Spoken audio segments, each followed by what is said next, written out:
Chapter 198. Good. Good. With your cheap and high-quality paper and the upcoming Pinyin version of the Tang Dynasty Dictionary, I estimate that in less than 5 years, the scholars of Tang Dynasty will spring up like bamboo shoots after the rain. This is a great achievement for the present and benefits for the future. Li Er sat at the head of the table with Zhang Sun and couldn't help but praise. Zhang Sun smiled and said, "I congratulate your majesty. Hundreds of years ago, Qin Huang and Han Wu failed to achieve the great cause of educating the people. Now, your majesty is likely to achieve it."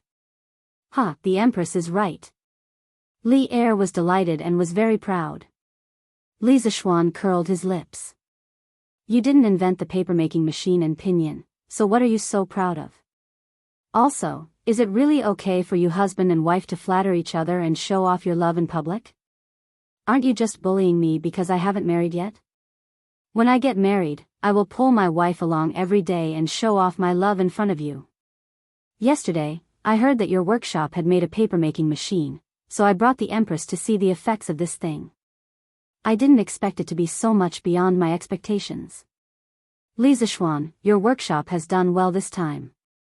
Later, do a summary of the relevant personnel and submit it to me. I will reward all of them." The first part was all nonsense, which made Li Zishuan roll his eyes. However, the last part of Li Er's sentence was very conscientious. Li Zishuan was invigorated when he heard it. He quickly put on an act and cupped his hands and said, "On behalf of the workshop's 3,000 craftsmen, I thank your majesty for your kindness." Pfft! Li Er spat out a mouthful of tea and immediately choked. He said in a bad mood, "What 3,000 craftsmen? I am talking about the craftsmen who participated in the development of the paper-making machine. Are you going to report all the craftsmen in the workshop?" "Replying to your majesty, the development of the paper-making machine, whether it was the smallest part or the huge wheel, whether it was the logistics or the front line of production, there were countless craftsmen in the workshop. The reason why the paper machine can be made in such a short time is definitely not something that can be done by just a few dozen people. It can't be done without the efforts of every craftsman." Although Li Zishuan's words were a little exaggerated, they were basically the truth. The structure of the paper machine was not simple. To be able to make it in such a short time was really a miracle. However, behind every so-called miracle, there were countless people who worked hard in silence. This time was no exception. He had just learned from Yan Xiaoning that during the few days of the paper-making machine's development, the entire workshop was in a state of overload. All the craftsmen in the workshop were dedicating themselves to the development of the paper-making machine. Among them, some were at the front desk, directly responsible for research and development, but most were behind the scenes. They were all on standby 24 hours a day, providing the most reliable logistical support for the research and development personnel at the front desk in all aspects. It was this kind of fighting spirit that led to the success of the paper-making machine in such a short time. After listening, Li Zishuan was silent for a long time. He could also see that when Li Zishuan said those words, there was sincerity in his eyes. It was easy to reward 30 people, but how could he reward 3,000 people? But if he didn't reward them, then where would he put his face as the emperor? To be honest, Li Zishuan was really in a dilemma. "Your Majesty, I think that it would be better to let the 3,000 craftsmen in this workshop work under the general work supervisor. They are different from ordinary general work supervisors in that they are only in name. Normally, they still work in the men's workshop in Li County. Secondly, His Majesty would bestow upon them some scattered official positions, such as generals and scholars. In this way, these craftsmen would at least have an official position, and no one would look down upon them in the future. What do you think, Your Majesty?" Seeing that Li Zishuan was in a dilemma, Zhang Sun had a bright idea and suggested. Li Zishuan's eyes lit up. This Zhang Sun was indeed worthy of the title of Great Tang's Virtuous Empress. She really saw the problem very clearly. Her analysis was right. At present, the craftsmen in the workshop lacked the recognition of the outside world the most. Otherwise, they would still be the craftsmen living at the bottom. He raised his eyes and secretly glanced at Zhang Sun. He saw her sitting high in the seat of honor. Her facial features were beautiful, her body was graceful, and her bones revealed a graceful aura. Li Zishuan cursed in his heart. I don't know how Li Zishuan got lucky to marry such a perfect wife. Good, good, the Empress is right. Li Zishuan, what do you think of this? Li Zishuan smiled happily. Li Zishuan quickly replied, I have no objection. Your Majesty is wise, Your Majesty is benevolent. Li Zishuan slapped the table and said, Good, I will write the decree later. Yan Xiaoning and Faubert looked at each other and couldn't help but be happy. Li Zishuan, Yan Xiaoning, Fu Yuanqi, when the Tang dictionary is finished, I will reward the three of you separately. Li Zishuan was very generous today. He had just rewarded 3,000 people, and now he promised to reward the three of them. Li Zishuan really didn't know what was wrong with Li Zishuan, but if there were benefits to be gained, only a fool would refuse. He, Yan Xiaoning, and Faubert went forward to express their gratitude. Thank you, Your Majesty. Li Zishuan nodded happily. He was really happy today. No one could understand the great significance of the paper machine better than him. It could destroy the foundation of the aristocratic families. Li Zishuan, you said before that under the rolling wheel of time, whoever can't catch up with the new technology will be eliminated. In this era, there is no waiting, and there is no sympathy. I agree with this very much. Do it boldly. I am looking forward to what this workshop will change Tang Dynasty into in the future. I joined the army when I was young and was about to conquer the world. I like your drive to forge ahead. Li Zishuan's blood was boiling. He thought to himself that today's trip wasn't in vain. Li Zishuan couldn't help but be excited when old Li was so sure of his radical thinking. He went forward and said, Thank you, Your Majesty, for your trust. I believe that the changes that the workshop will bring to Tang Dynasty in the future will definitely surprise Your Majesty. Zhang Sun couldn't help but cover her mouth and chuckle, Your Majesty, this child is young, but his tone is really big. Li Zishuan held Zhang Sun's hand and stood up with a smile. Li Zishuan, I will wait and see. Farewell, Your Majesty, farewell. The few people in the room bowed again. Xiao Xian, we did well this time. I guess it won't be long before our workshop is famous in Chang'an, right? Not only that. This time, we gained both fame and profit. Li Zishuan laughed and said, You are satisfied with just this? Don't worry, there will be more opportunities in the future to make you even more satisfied. Chapter 199. Hey, Xiaoning, I still want to make another type of paper machine. Hey, don't go. Come and take a look. Li Zishuan suddenly thought of toilet paper. Now that the paper machine had been made, he only needed to add a scraper to it to make toilet paper. Therefore, he wanted to ask Yan Xiaoning to make a toilet paper machine. Who knew that this guy would turn around and leave before he finished listening? Li Zishuan quickly pulled him back. Pfft, it's easy for you to say that.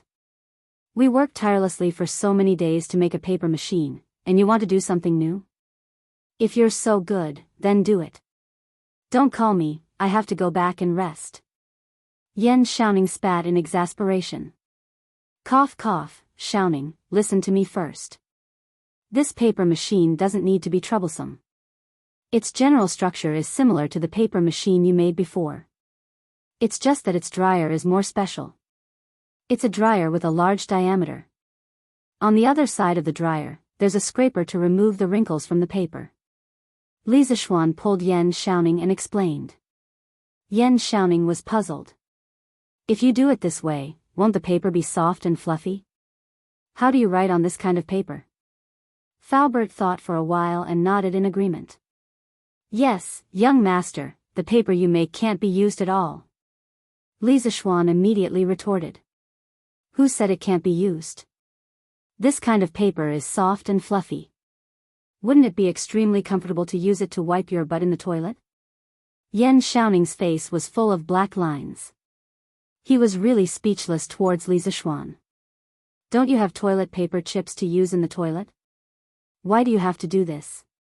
Li Zishuan stomped his feet. Damn, the toilet paper is so hard. How do you use it? how can it be more comfortable than this soft paper? This was the most unacceptable thing for Li Zixuan after he transmigrated. He could live without a computer or a phone, but he couldn't live without toilet paper.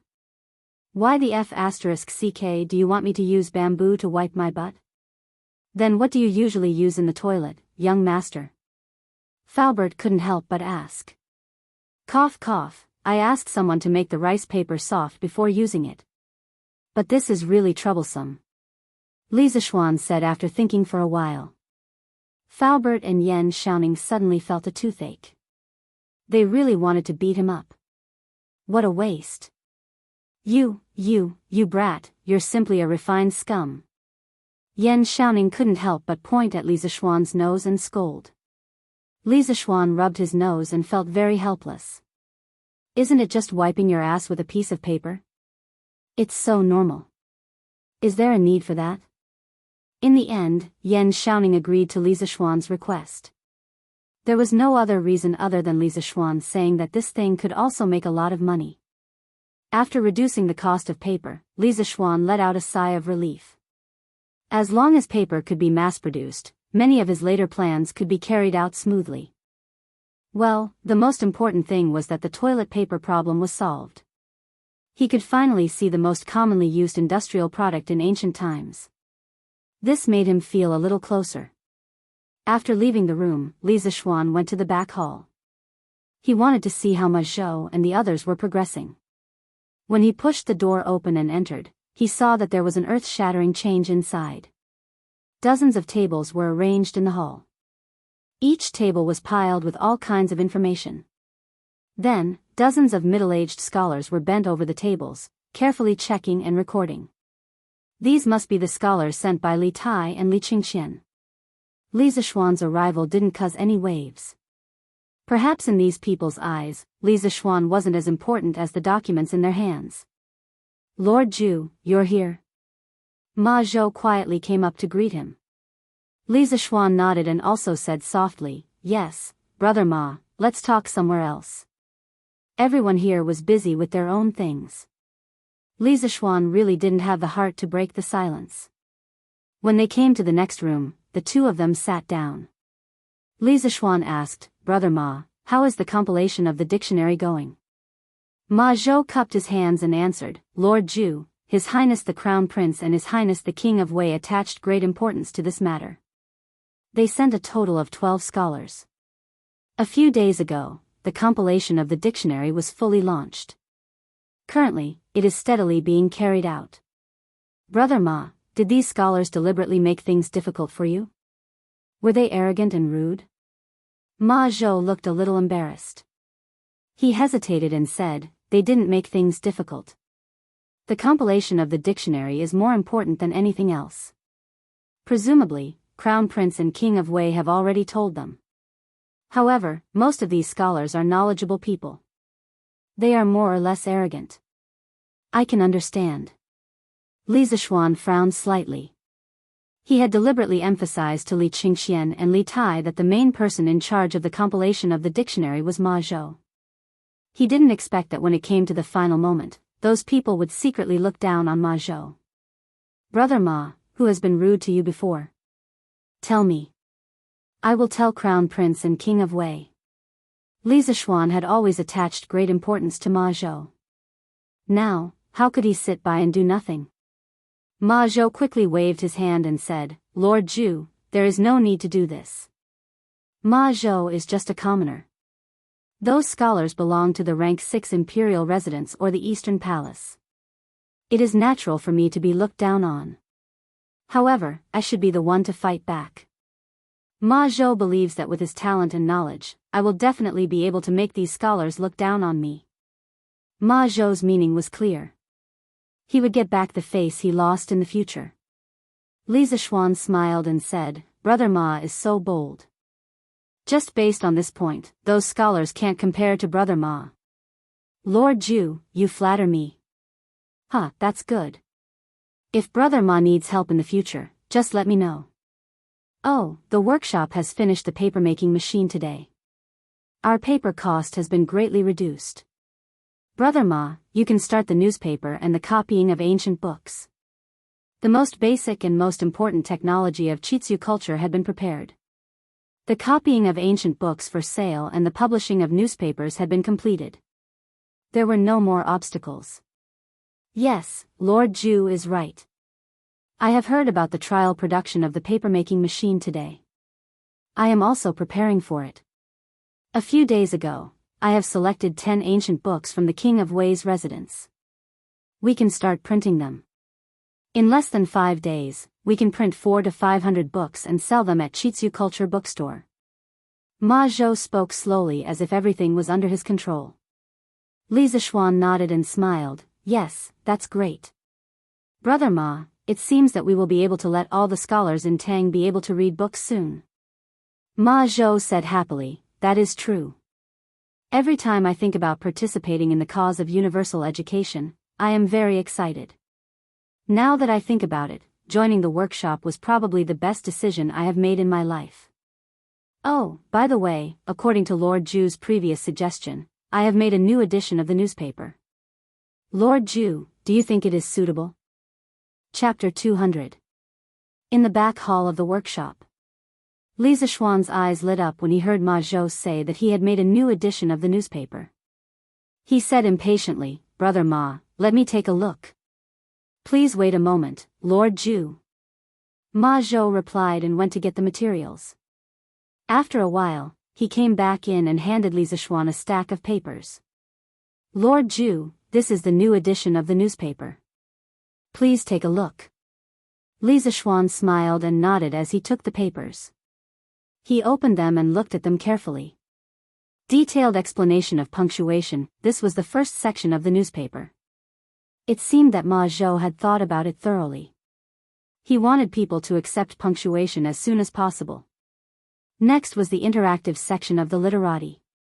Li Zishuan had said that this section could be written in classical Chinese.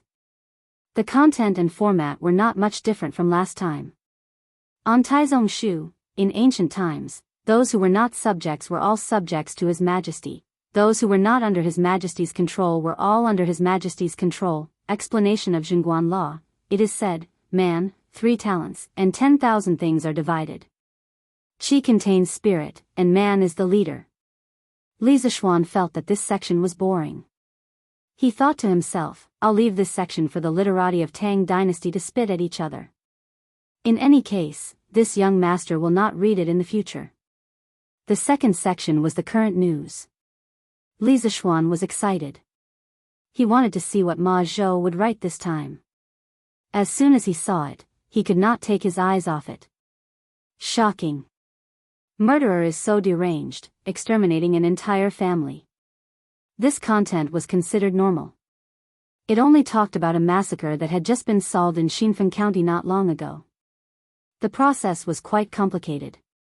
As Ma Zhou did not use classical Chinese this time, Li Zishuan was very interested. He carefully read the whole story. Next article. The drunken scholar met the courtesan of the brothel and did such a despicable thing. When Li Zishuan saw the title, he thought that the drunken scholar had used the alcohol to force himself on the brothel's top courtesan. But when he looked down, he immediately vomited blood. It turned out that the drunken scholar had drunk too much and had the urge to pee, so he had peed on the side of the road. Who knew that the brothel's top courtesan had seen him and scolded the scholar for being vulgar? As a result, the two had an argument, which finally alarmed the Cheng and Marshal Marquis. Cheng and Wu Ho rushed to the widow Zhao Zhuangyi's house in the middle of the night, and the reason was actually like this. Seeing this title, you will definitely think that Wu Ho went to the widow's house to have an affair, right? Li Zishuan also thought so at first, but in the end, it was not the case. Wu Ho only went to the widow's house to put out the fire, and from the beginning to the end, it was just a piece of news about a fire. Shocking. A woman actually dared to do such a thing in broad daylight. What is it? You must have thought it was something embarrassing, right? In the end, the woman's skill was just a bit better, and she met a thief on the street. She was not robbed by the thief, but instead captured the thief. Shocking. Shocking. Men will be silent, women will cry. Alright, after reading up to this point, Li Zishuan was already immune to it. As expected, the content was just a notice that Chitsu Culture was offering a large sum of money for a literary competition. Ma Zhou was King trying to stir up trouble. After seeing the current news section, Li Zixuan was really shocked, and his mouth was wide open. At this moment, he really wanted to say to Ma Zhou, "Brother 666666666, tomorrow please come to the UC Shock department to work." Even if you beat him to death, he would never have thought that Ma Zhou, who had received a traditional Confucian education, would be able to use the shocking words he had said last time, and so quickly learn how to use it. This was simply too much of a prank, okay?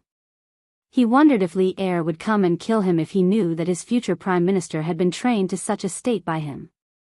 How is it? How is it? Lord Zhu. When Ma Zhou saw that Li Zixuan had finished reading the current news section, he hurriedly asked with a face full of expectation. For this new version of the current news, he had pondered over the words Li Zixuan had said that day for a long time before he understood some of the essence, and then he tried to change it into this. Li Zixuan covered his face and said, "Okay. Brother Ma, your change this time is really great. This little brother really admires you. Just print it like this, the faster the better. Now we can make our own paper. You better have Master Lu arrange for the first batch of newspapers to be printed within these 2 days. The first batch of newspapers should be printed in 1,000 copies. When the time comes, remember to recruit a group of children from poor families to help sell the newspapers." Li Zixuan was a little flustered at this moment.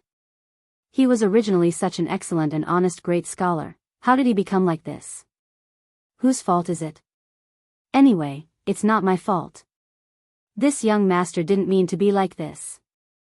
Ma Zhou felt that Li Zixuan's expression was a little strange, but he couldn't figure out where the problem was at the moment, so he could only agree, "Yes, Lord Zhu, now the workshop has a lot of ready-made technologies. I estimate that I can rush out the first batch of newspapers tomorrow, and by the morning of the day after tomorrow, it can be sold in Chang'an City." Li Zixuan nodded. He had introduced another modern product into the Tang dynasty. In the future, when he had nothing to do at home, he could read the newspaper. In this era where entertainment and culture were extremely lacking, to be able to lie on the chair and read the newspaper was already a great enjoyment for Li Zixuan. Brother Ma, newspapers and dictionaries are the most important things in the future of Chitsu culture. During this period of time, you have to work hard and pay attention to these 2 things. After this period of busy, you can go and find a group of assistants. As long as you think that it's suitable, no matter how much it costs, you have to hire them. This way, you won't have to work so hard in the future. Li Zixuan instructed. Thank you for your concern, Lord Zhu." Li Zixuan couldn't be bothered to read the last section of Dahua Jianghu. Although he had high hopes for this section, because he could read novels from here in the future, but currently, there was only one novel written by him, so it wasn't very interesting to read it.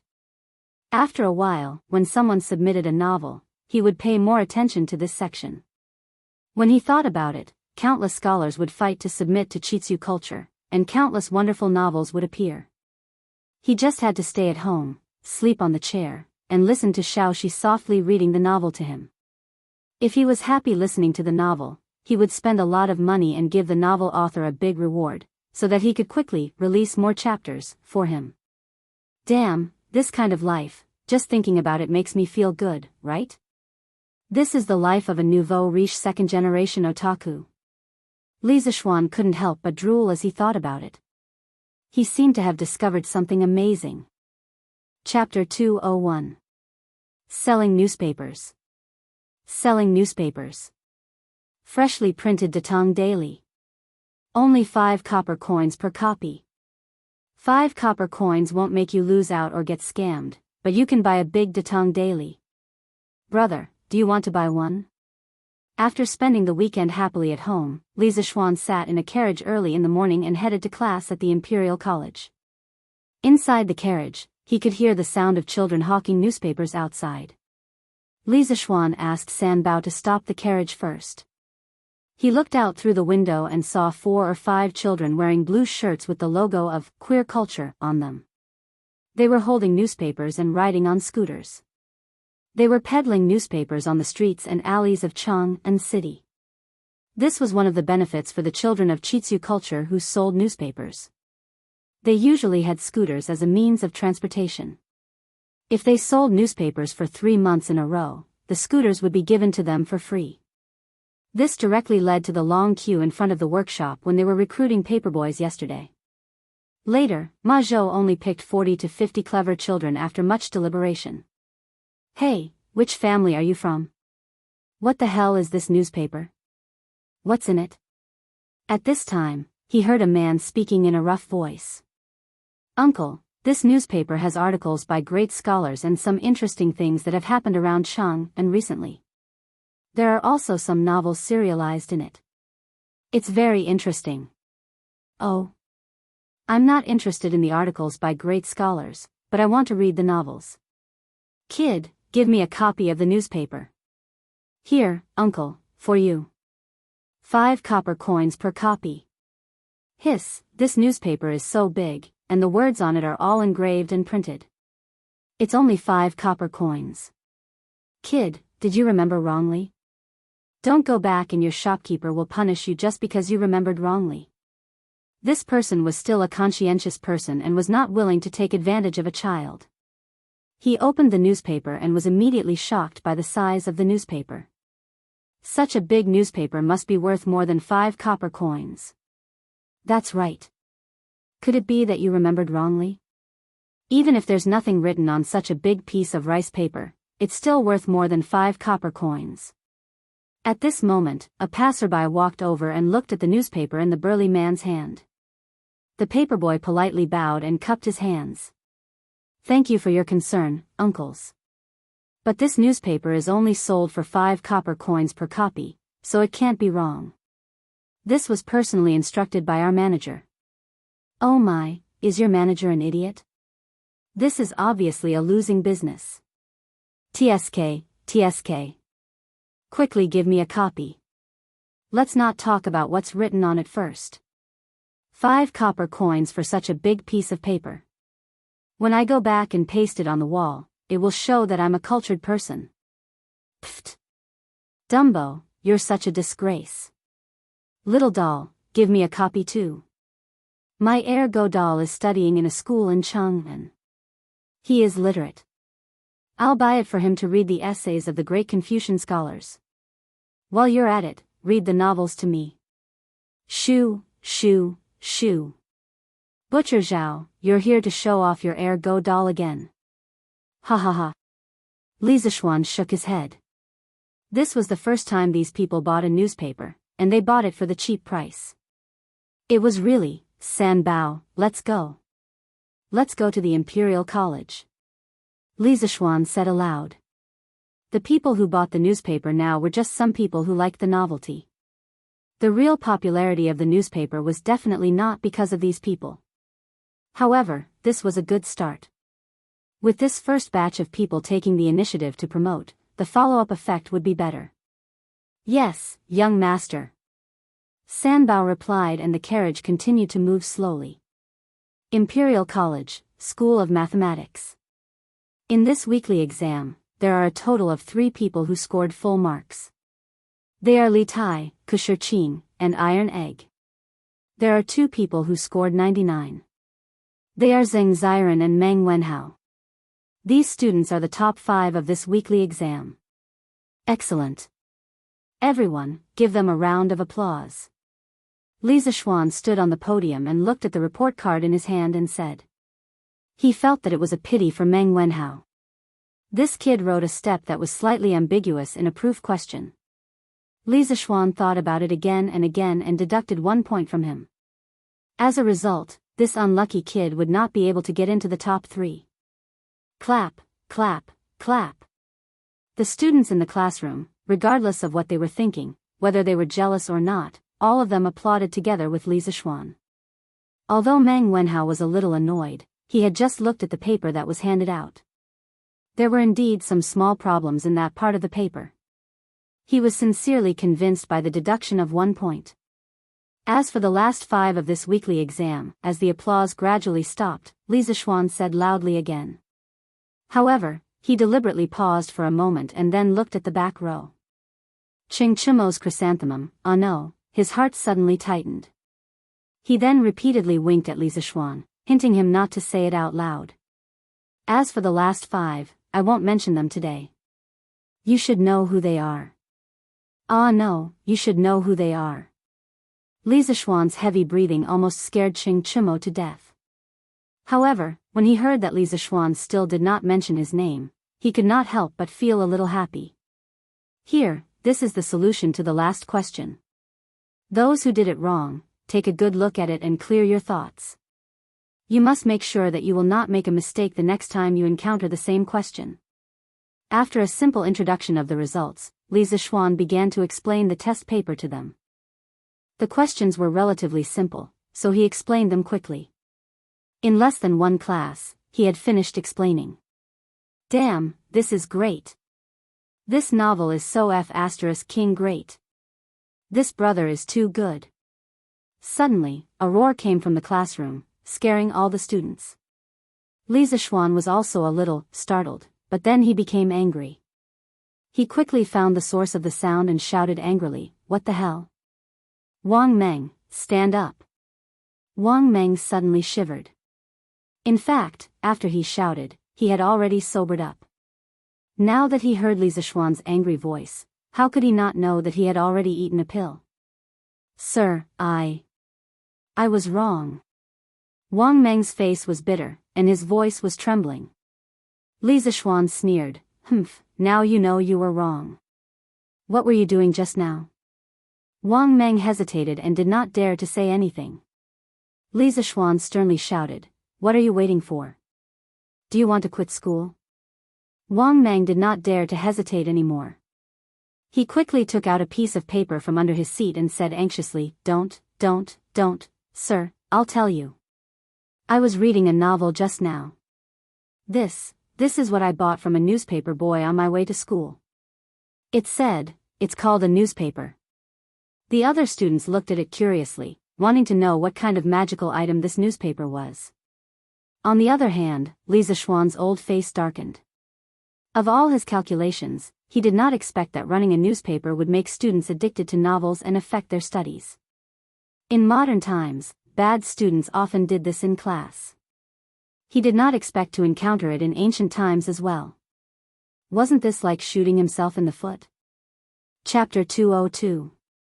Inside the School of Mathematics.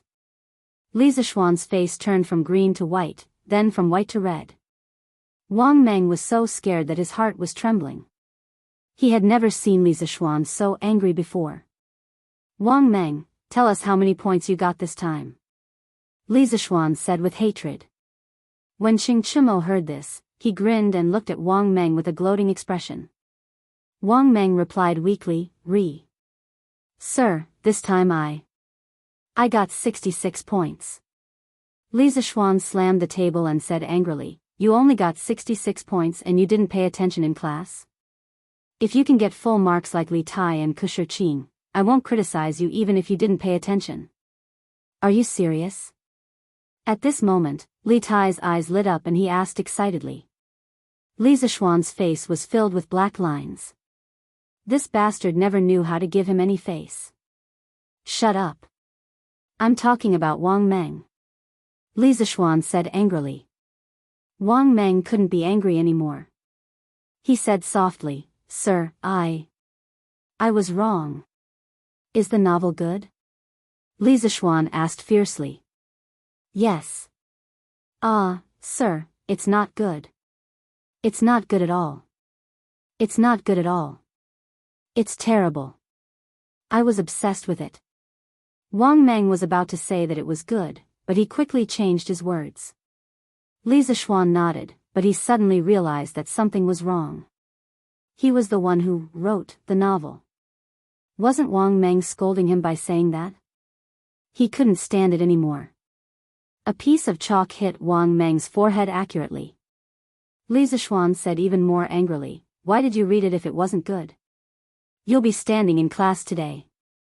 Feeling wronged, Wang Meng scratched his head and thought to himself, "I've already said so, is it wrong?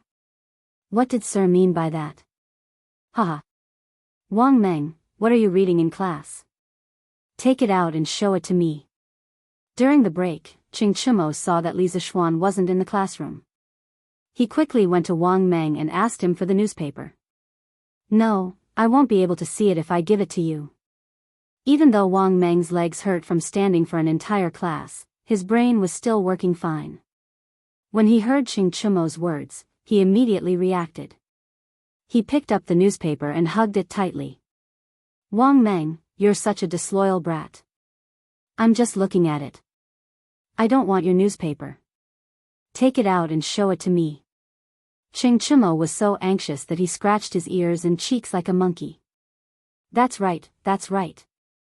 Wang Meng, why don't you take it out and let everyone have a look? We definitely won't take yours. If it's really good, we'll go and buy another set. Yuchi Baolin chimed in. That's right, that's right. Take it out and let us have a look. We're all classmates. Don't be so stingy. Li Tai, the little fatty, also brought some students over to join in the fun. At this moment, Wang Meng suddenly felt a lot of pressure. He felt like he was alone. All right, I'll let you have a look. But you must remember to return it to me. I haven't finished reading it yet. Wang Meng could only reluctantly hand over the newspaper. Otherwise, he really suspected that he would be attacked by the crowd. Don't worry, don't you dare ask around. I, Qing Chimo, am the most trustworthy person in Chang'an City. Qing Chimo waved his hand nonchalantly and said arrogantly. Then, he couldn't wait to take the newspaper and sat down next to him to start reading. The surrounding students also curiously surrounded Qing Chimo and began to bend over to read the newspaper. Cho Nyo, turn the page. What's so good about this scholarly article? That's right, that's right. Time is of the essence. Let's read the rest of the novel. Wang Meng was so engrossed in it last class. Turn the page and let me see if this story is interesting or not. That's right, that's right. Hurry up and read the novel. Otherwise, class will start soon. All right. I, Qing Chimo, am not interested in these scholarly articles anyway. Qing Chimo felt that it made sense. Hence, he turned the page. Instantly, the words "A Record of a Mortal's Journey" came into view. Wow, a record of a mortal's journey? Just the name alone sounds impressive. Cultivation? Could this novel be about cultivation? Could there really be people who can cultivate? I suddenly feel a surge of emotions. The students wanted to continue reading just by looking at the name of the novel. Chapter 1, A Mountainside Village. Dumbo's eyes were wide open as he stared at the black roof made of straw and mud. The old quilt covering his body had already turned a deep yellow, and its original appearance could not be seen. There was also a faint musty smell. After a moment, Qing Chimo finished reading the first chapter. He smacked his lips and said doubtfully, I, Qing Chimo, don't feel that this first chapter is very interesting. How could Wang Meng have been so engrossed in it before? It's really ordinary. However, this Seven Mysteries sect seems to have some tricks up their sleeves. It seems like this world can really cultivate. If that's the case, then it's really interesting. All right. Stop talking nonsense. Hurry up and read on. What they did not notice was that after Li Tai saw the title and the author of the novel, he curled his lips and secretly left the crowd. He had read this novel before, but he was very puzzled by the author's name on the newspaper. Chapter 2, Black Ox Town. This is a small town. Although it's called a small town, it's actually just a slightly larger town called Black Ox Town. Only those ignorant natives who live in the nearby ravines call it Black Ox Town. After a while, the surrounding students began to discuss again. This is interesting. I'm guessing that the Seven Mysteries sect and the Feral Wolf gang will have an earth-shattering battle in the future. Let's fight. Old Chang's saber is already thirsting for blood. Hurry up and read the next chapter. Seeing that the others were enjoying the novel, Wang Meng could not help but come over. He had also just finished reading the third chapter. Chapter 3, Seven Mysteries sect. The smell in the carriage was obviously not pleasant. It's no wonder that there were nearly 30 children squeezed into the carriage. Although a child is much smaller than an adult, it still makes the car unbearably crowded. Damn, this Seven Mysteries sect seems to be very powerful. Indeed, indeed. I just don't know if this Hanli will be able to pass the examination. It's a pity that it's gone. The author of this novel is really asking for a beating. He only wrote so little at a time. Mr. is here. Hurry up and leave. Immediately, all the students hurriedly returned to their original seats. Chimo cleverly spread out the side of the newspaper that had the novel printed on it and directly spread it on Wang Meng's table. Then, he immediately slipped away. F***CK. Wang Meng looked at Chimo and then looked at Li Zixuan, who had just entered. Immediately, he cursed Chimo countless times in his heart and hoped that Li Zixuan would stop messing with him. Chapter 203. Li Zixuan went to the outhouse during the break. When he came back, he saw a group of people crowding around the classroom. When he walked to the door, the group of little bastards scattered like birds. He had good eyesight and naturally saw that Chimo had tricked Wang Meng. However, he did not say anything this time. He only looked at Wang Meng indifferently and then continued with his lecture. Wang Meng hurriedly put away the newspaper and let out a big sigh of relief. He felt a little strange. He was not afraid of anything before, but when he faced Li Zixuan, he always felt an inexplicable fear in his heart. Imperial College Building. Damn, awesome, awesome. Ziffin quickly turned the page. In a corner of the building, a chubby little boy sat next to Sun Ziffin. The two bastards had their arms around each other's shoulders and lowered their heads as if they were looking at something together. The little fatty couldn't help but urge in a low voice as he watched on. What's the hurry? I haven't finished yet. Wait a minute. Sun Ziffin impatiently mumbled. Damn, damn, damn, the Seven Mysteries sect is awesome. I also want to cultivate. Is there any cultivation sect in Great Tang? Sun Ziffin unhappily said, Kid, are you drunk? Aren't you afraid that your father will beat you to death when you go back? Forget it. A moment later. Huh. That's it? Damn, it's over already? Sun Ziffin could not help but shout. However, his voice was a little too loud, and Assistant Master Mao finally noticed the commotion. Sun Ziffin, you Dongkai, what are you two doing? Assistant Master Mao was slightly angry and said in a deep voice. He always had a headache when it came to the students of the Imperial College. These bastards were used to being arrogant, and it was difficult to discipline them even in the Imperial College. Nothing. Teacher, you must have misheard. Sun Ziffin quickly calmed down. Then, he stood up and said with a calm face. Yes, sir. We really didn't read the novel just now, no. I mean we didn't read the newspaper just now. No, Yu Dongkai was not as calm as Sun Ziffin. His expression was slightly flustered, and in the end, he accidentally exposed himself. Sun Ziffin could not help but spit out a mouthful of blood. Truly, one should not be afraid of a godlike opponent, but one should be afraid of a pig-like teammate. He glared fiercely at the scammer next to him, wishing he could strangle him to death. When Assistant Teaching Assistant Mao heard this, how could he not know that these two bastards must have been secretly causing trouble downstairs? He walked down from the podium. Yes, the podium. After the School of Mathematics introduced the blackboard chalk, the other schools introduced the podium one after another. This was because the chalk was very useful to the teachers as it could predict the enemy's moves. Teaching Assistant Mao walked up to Sun Ziffin and said coldly, "Take it out."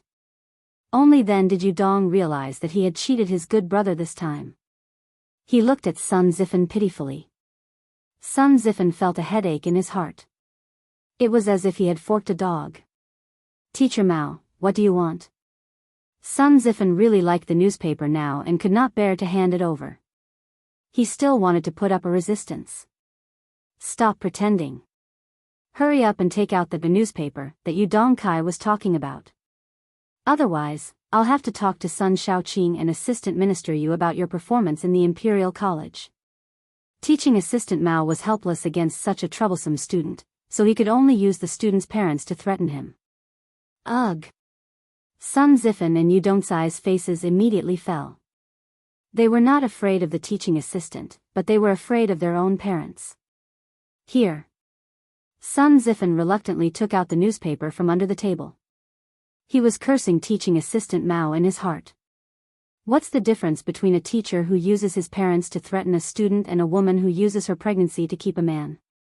This teaching assistant Mao is so boring. Teaching assistant Mao definitely did not know that in a certain student's heart, he was already the same kind of person as a woman who uses her pregnancy to keep a man. He took the newspaper and returned to the podium to continue his lecture. Zifen, don't be angry. If worst comes to worst, I'll buy you another newspaper when I go back in the afternoon. After the morning class, Yu Dongcai eagerly chased after Sun Zifen and said with a fawning expression. Humph, of course you should buy me another newspaper. Sun Zifen said angrily. Yes, yes, yes. I'll go buy another newspaper in a bit. Brother Zifen, where did you buy that newspaper? I bought it this morning from a newspaper boy on the roadside. I don't know where to buy it now. Sun Zifen rubbed his chin and pondered for a moment. Then he said, but I saw that at the top of the newspaper was Strange Culture. I don't know which store it came from, but judging from the name, it should have something to do with the Strange Culture Pavilion.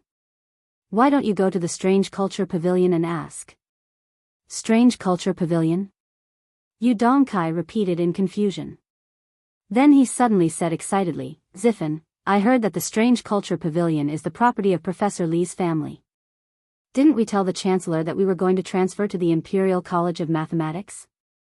How about it? Zifen, did your father agree to it? Sun Zifen chuckled as he took out a document from his bosom.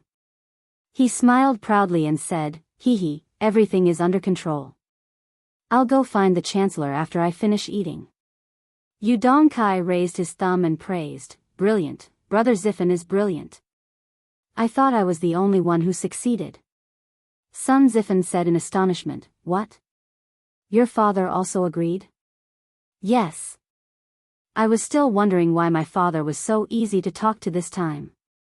Brother Zifen, when you go find the Chancellor later, bring me along. If I go with you, I'll feel more at ease. Yu Dongcai expressed that he wanted to hug his thigh when he went to find the principal. When Sun Zifen heard this, he instantly thought of the things that Yu Dongcai had done in the class just now. He hurriedly refused in a bad mood, no, you go by yourself when the time comes. So that you won't trick me again. Yu Dongcai immediately became anxious. He chased up and said, don't. Brother Zifen, bring me along. I promise that I won't say a word this time. I definitely won't trick you.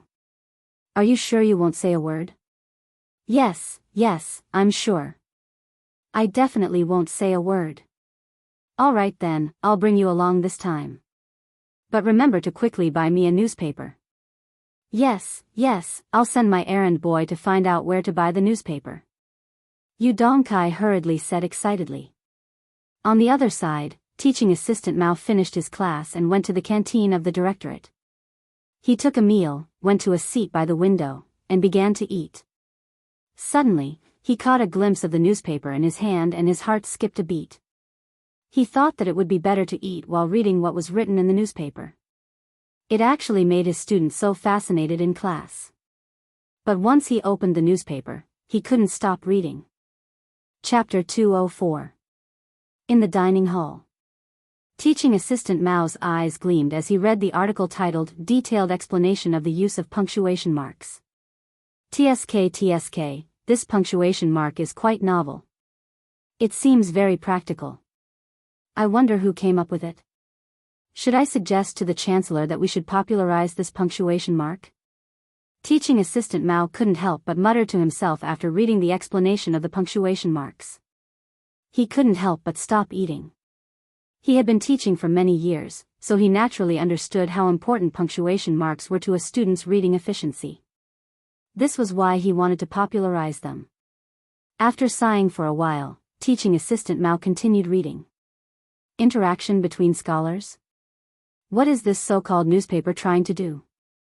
Are they trying to gather all the scholars of the Great Tang together for a debate? When teaching assistant Mao saw the words interaction between scholars, he was a little confused. Hiss on Taizong's commentaries. The person who wrote this article is quite bold, daring to talk about court politics. Ma Zhou? Who is Ma Zhou? This person is a little too arrogant. Unlike Wang Meng, Qing Chimo, Sun Zifan, and Yu Dongkai, who had skipped over the other parts and directly read the novel, teaching assistant Mao was naturally very interested in the article on the meaning of the classics. But when he saw the title of the first article, he couldn't help but feel a toothache. Looking at the successes and failures of the past generations, the Li Shu rebelled and gathered together as bandits, and all the countries were destroyed. Although the rulers of the country wished to change their ways, none of them were safe. For those who practice politics and religion, when they are at the point of being able to practice it, it is useless to regret it as soon as an accident occurs. Thus, whenever the rulers of the country see the death of their predecessors, they know the cause of the loss of their politics and religion, but they do not know the loss of their own bodies. Thus, Yin Zhou laughed at the death of Xia Jia, and Yuan Li laughed at the destruction of Yin Zhou. At first, teaching assistant Mao thought that Ma Zhou, a commoner, was being too impudent in discussing court politics, but as he read on, he immediately put away his contempt. His expression grew more and more solemn, and he couldn't help but murmur to himself. Since ancient times, the rise and fall of a country is not dependent on the accumulation of wealth, but on the happiness of the people. Taking recent events as an example, the Sui family stored the Luoco storehouse, and Li Mi used it, the eastern capital accumulated cloth and silk, and Wang Shichong occupied it. The western capital's treasury was also used by the state, and has not been used to this day. Xiangshi Luoco, Dongdu does not have grain or silk, that is, Shichong and Li Mi may not necessarily be able to gather the masses. But stockpiling is a common thing in a country, one must wait until one has excess strength before withdrawing it. If we take it by force, and use it to fund the bandits, it will be useless. Good. Good. Unique insight. This person is a great talent, a great talent. Based on this article alone, we can see that Ma Zhou's ability to govern the country is not inferior to some of the officials in the imperial court. When he reached the end of the article, teaching assistant Mao couldn't help but slap the table and laugh wildly. When a scholar comes across a good article, he is more excited than when he sees a beautiful woman. In history, Ma Zhou, in the 11th year of Zhenguan era, wrote an article called Shang Tai Zong Shu, and presented it to Li Er. The Comprehensive Mirror for Aid in Governance had a very high evaluation of this article, and it could be called the #1 article in public security policy since ancient times. Although some of Ma Zhou's ideas had yet to reach the realm of Mahayana, it already contained many of his later political ideas. Therefore, this article could be considered an extremely rare masterpiece. How can such a great talent be unknown? Alas, there are so many talented people in the world who have been buried. It seems that this Datong daily can also be used to discover talents, right? Teaching assistant Mao's interest in the newspaper was growing. He carefully smoothed out the wrinkles on the paper as if he were caressing a beautiful woman, and continued reading. Chancellor, we have something to talk to you about. The miserable Kong Yingda was once again woken up by those little bastards during his lunch break. He went to open the door with a gloomy mood. What do you want? Anyone who was interrupted during their lunch break would be unhappy. Although Kong Yingda had read the books of sages, he also had 7 emotions and 6 desires. Therefore, there was some anger in his words. Chancellor, we are looking for you to change the school. Although Sun Zifan could see that Kong Yingda was unhappy, he wasn't afraid and still told him the purpose of his visit. Oh. Kong Yingda looked at these little bastards in confusion and asked with a frown, "Didn't I tell you before that you need to get your father's permission? Why are you here again today?" Sun Zifan restrained the complacency in his heart and smiled faintly. "Chancellor, we went home and got our father's permission before we came to look for you." "Chancellor, look, this is the statement written by my father to change the school.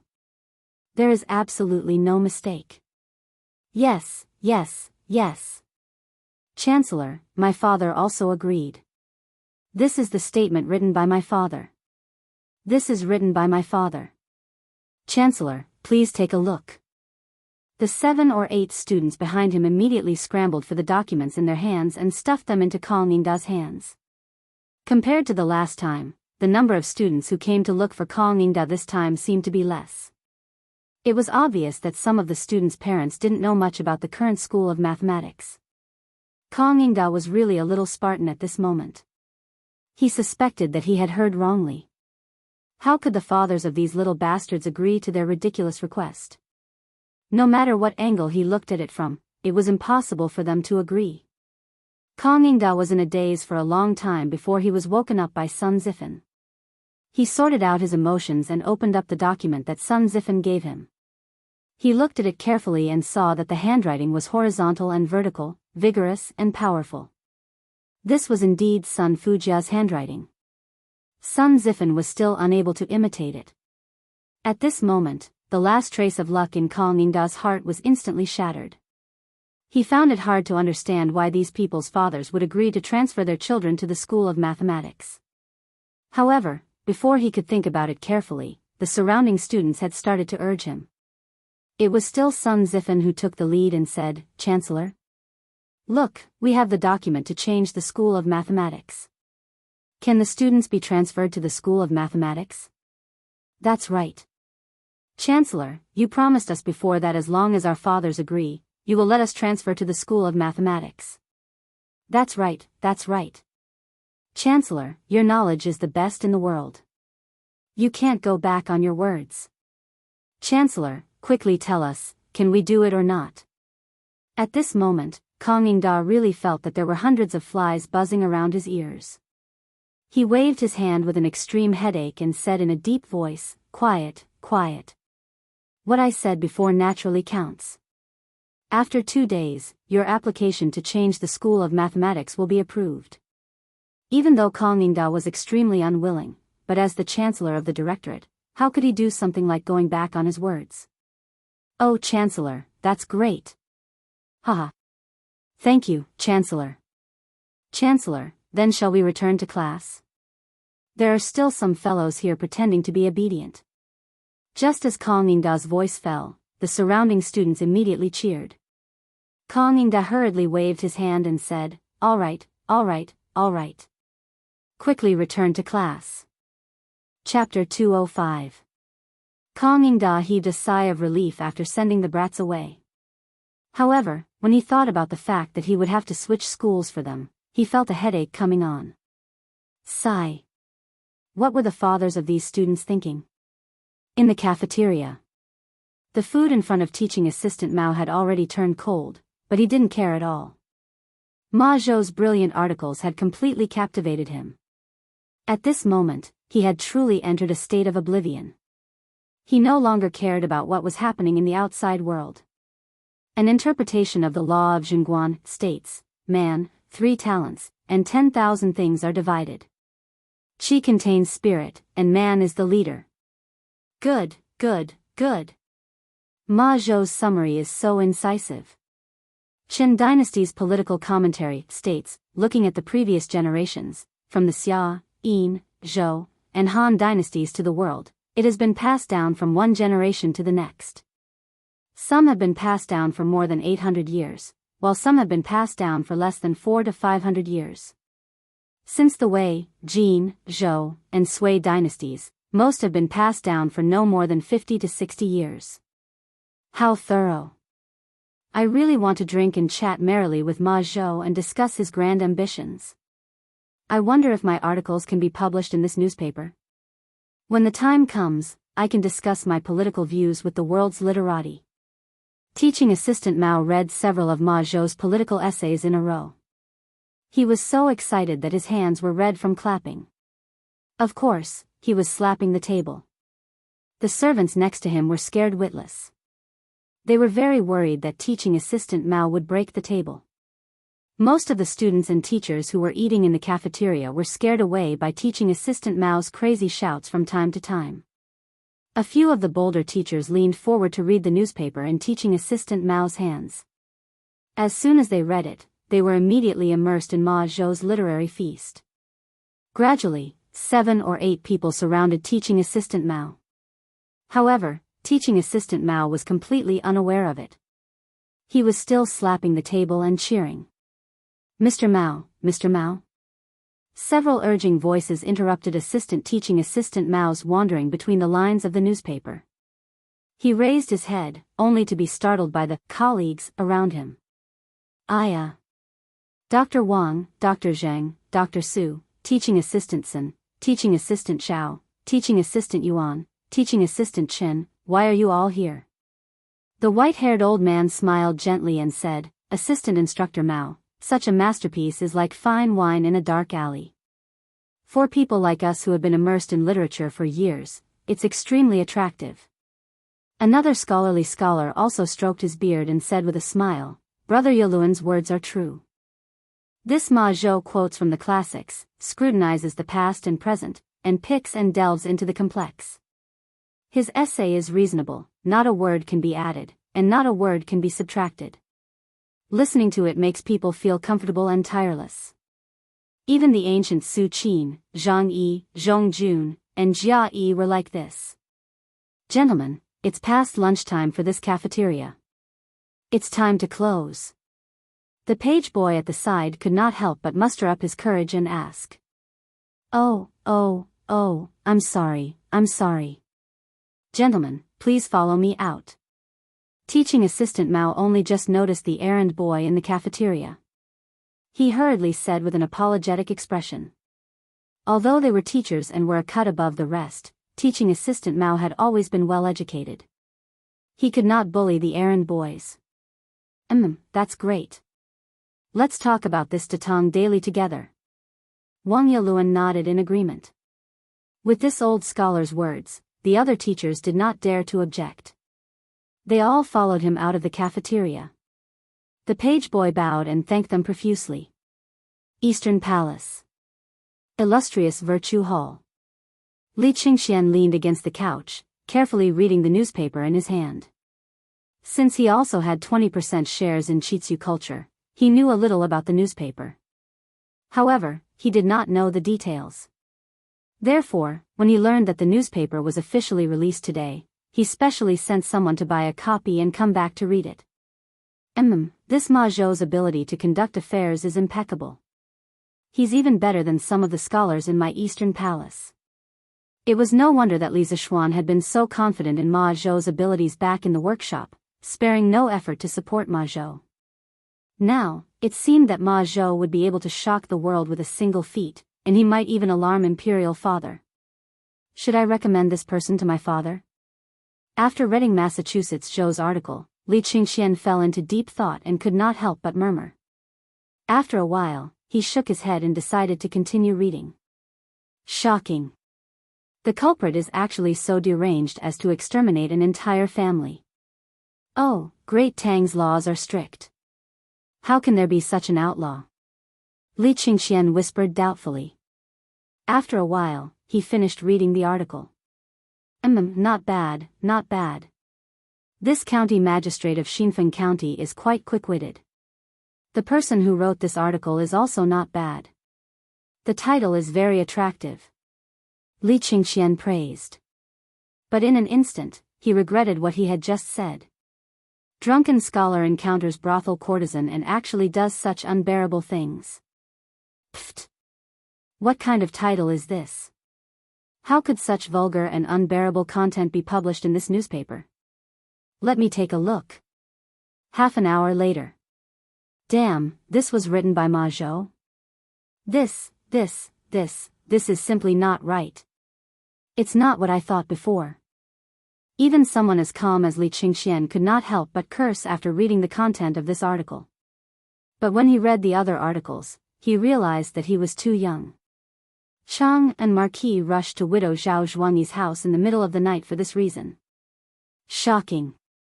A woman actually does such things in broad daylight. Shocking. Men will be silent, women will cry. Pfft, is this still the Ma Zhou that I know? Is this still the Ma Zhou that wrote so many beautiful articles before? Li Qingxian was about to vomit blood at this moment after encountering headlines, one after another. But even though he knew that some of the headlines were a trap, Li Qingxian could not help but continue reading. He even had a faint trace of expectation in his heart. Perhaps this was, let him abuse you 1,000 times, but you still treat him as your first love. Wasn't this A Mortal's Journey to Immortality written by Xiao Xian? Why does it say, Leather Knight? Li Qingxian had previously read the first 10 chapters of A Mortal's Journey to Immortality, so he was not very concerned about the latter part of the novel. He originally planned to put down the newspaper directly, but after inadvertently seeing the author's name under the title of the novel, he could not help but be stunned. He knew the author of this novel better than anyone else, but what the hell was this Leather Knight? After thinking for a long time, Li Qingxian could not figure out what Li Zishuan was up to. He put down the newspaper and prepared to take a lunch break. Chapter 206. Oh. We can finally transfer to the School of Mathematics. Brother Ziffin, it's all thanks to you this time. In the future, we can also take 2 days off every 5 days. Inside the School of Imperial College. Yu Dongkai patted Sun Ziffin's shoulder excitedly and laughed. Dongkai, do you think I went through so much trouble to transfer to the School of Mathematics just for this? Sun Ziffin laughed in a low voice. The little fatty's eyes suddenly lit up when he heard this. He sneakily approached Sun Ziffin and asked, Oh? Brother Ziffin, do you have a deeper meaning? Haha. Sun Ziffin laughed proudly and then said mysteriously, Of course, Dongkai, think about it carefully. Dr. Li taught Assistant Master Mao and the others before. Strictly speaking, we have to call him Grandmaster, right? Yes, that's right. But after 2 days, when we are transferred to the School of Mathematics and Mathematics, Professor Li will become our master, and Assistant Lecturer Mao will become our senior brother. As for us, won't we become the other students' martial uncles? Aha! Sun Ziffin said with a cheeky smile. Yu Dongkai was stunned by his brother's strange way of thinking. But after thinking about it, he felt that this was indeed the case, so he quickly gave him a thumbs up and laughed. Yes, Brother Ziffin's words are reasonable, very reasonable. Haha. I didn't expect you and me to become martial uncles so soon, ha ha ha. This wild laughter immediately attracted the attention of the other students in the school. Slap. Sun Ziffin slapped him hard and said angrily, Are you stupid? Do you want everyone to hear you so loudly? Sorry. But why hasn't Assistant Master Mao come today? Yu Dongkai rubbed the back of his head and then asked doubtfully. Sun Ziffin rolled his eyes and said, How would I know? But I told you to buy a newspaper for me this afternoon. Did you buy it? Yu Dongkai hurriedly laughed and said, Brother Ziffin, don't worry. I've already sent my errand boy to the Strange Interest Pavilion to inquire about this newspaper. When the time comes, we'll definitely be able to buy it. In the pine forest to the east of the Imperial College. The 9 teachers from different academies sat on the stone benches in the forest, drinking and chatting merrily.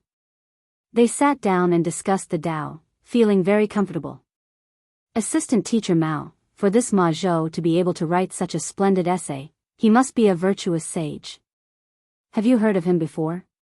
Wang Yaluan held a cup of wine and took the lead to ask. Dr. Wang, this person has always been unknown. I've never heard of him before. Now, this Ma Zhou has amazed everyone with a single brilliant feat. Assistant Master Mao hurriedly replied.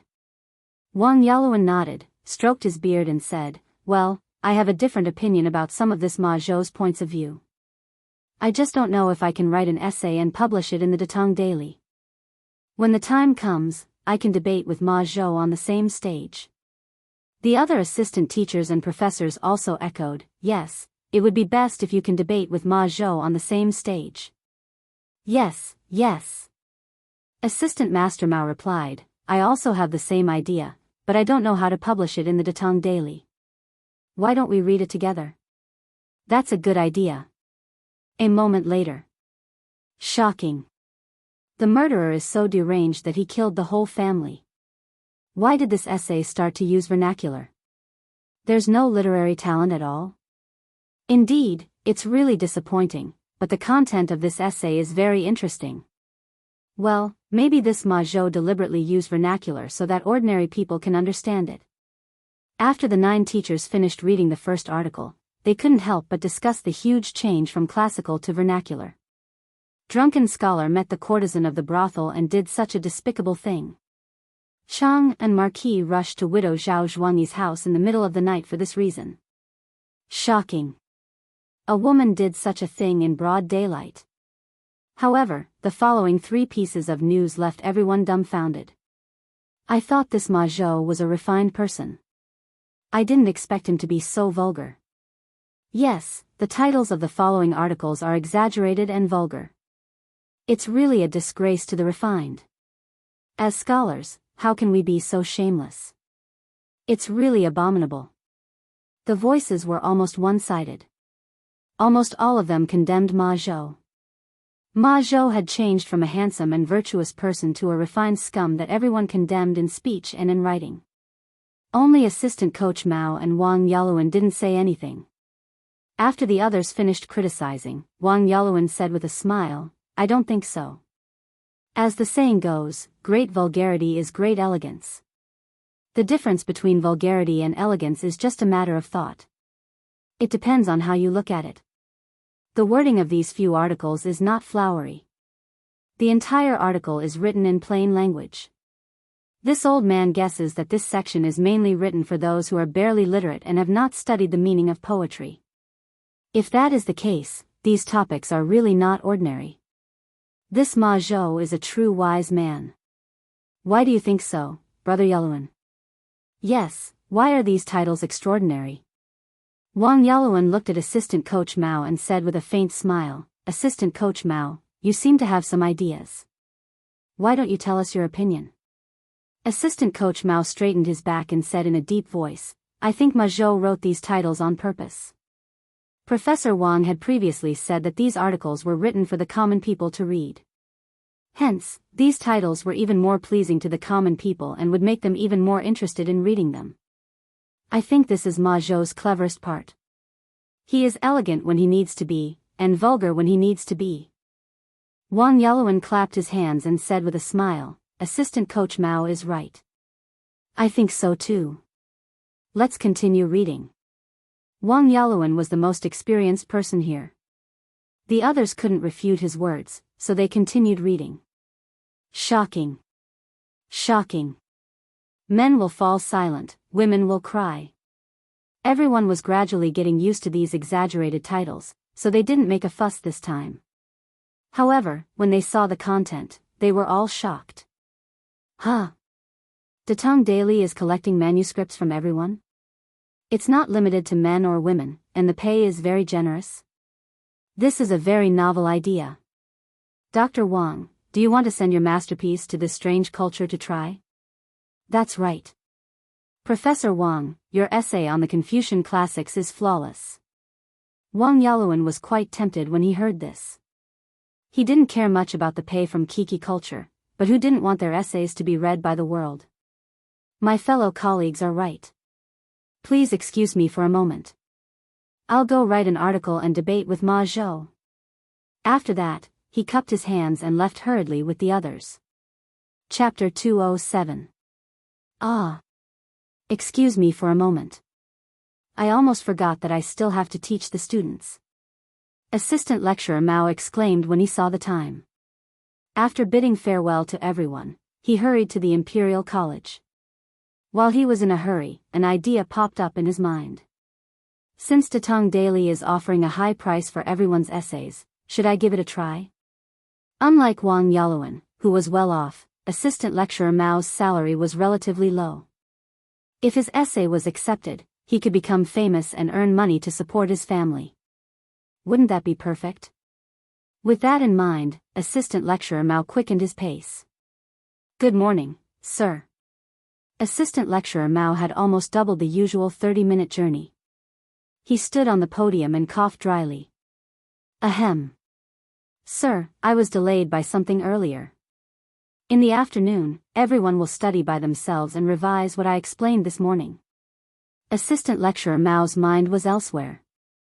He cleverly copied Li Zishuan's lazy trick and told the students to study by themselves. Although the students were puzzled, they did not ask too much and could only obey obediently. Assistant lecturer Mao saw that everything was settled. He asked a few students to keep an eye on the situation and then hurried to his office. He remembered that Datong Daily had written that submissions should be submitted as early as possible. If he went back now and sent it to Chitsu Culture, it might be published tomorrow.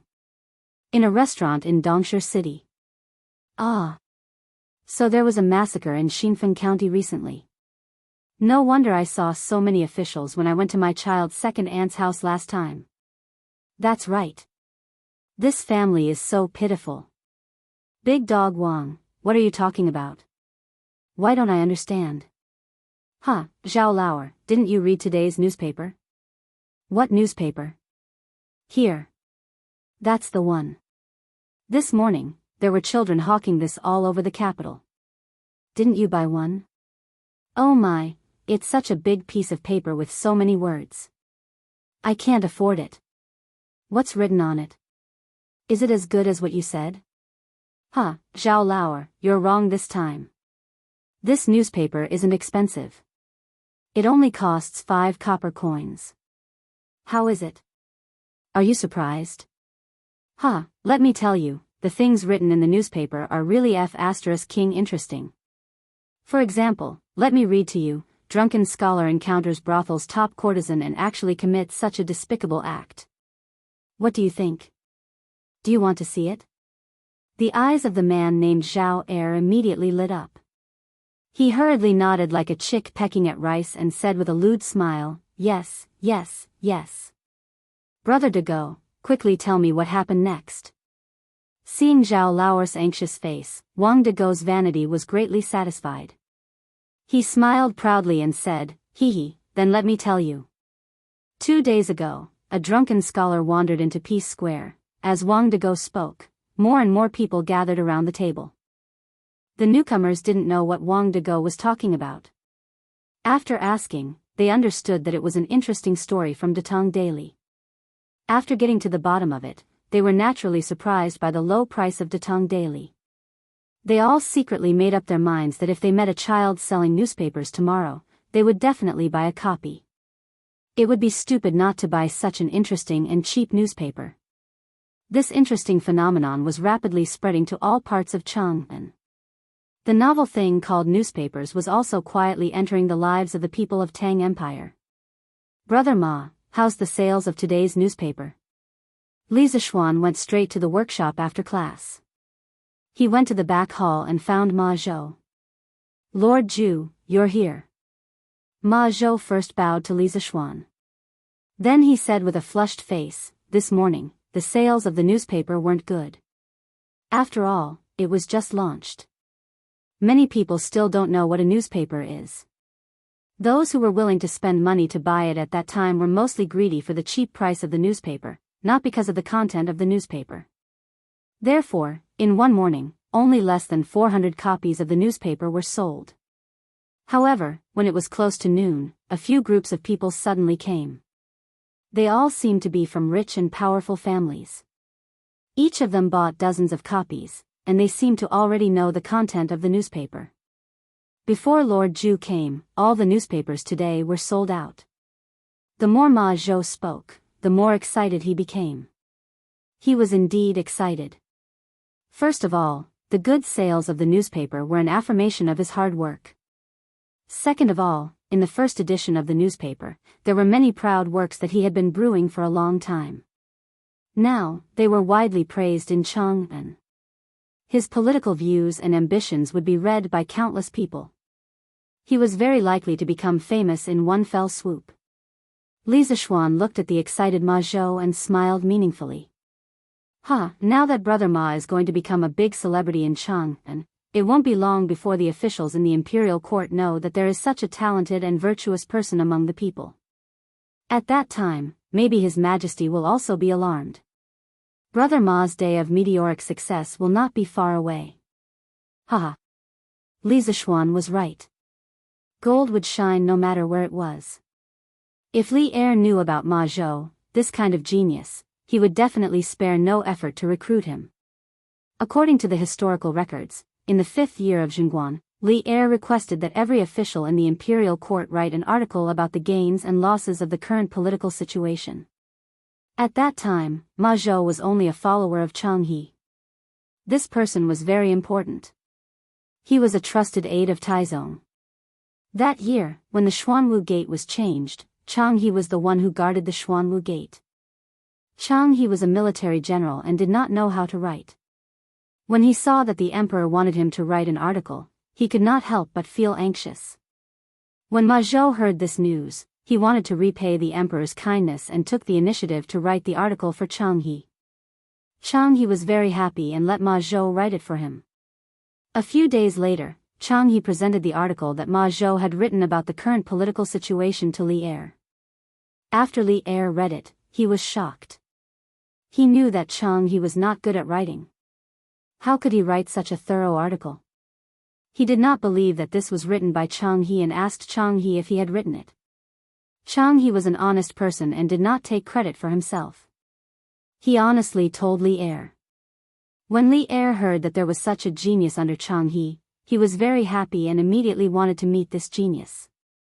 He did what he thought and ordered someone to call Ma Zhou over from Chang He's residence.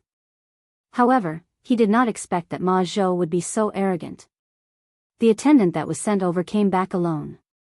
Not only was Li Er not angry, he sent someone to invite Ma Zhou again. After sending out 4 envoys, he finally managed to invite the arrogant Ma Zhou to the imperial palace.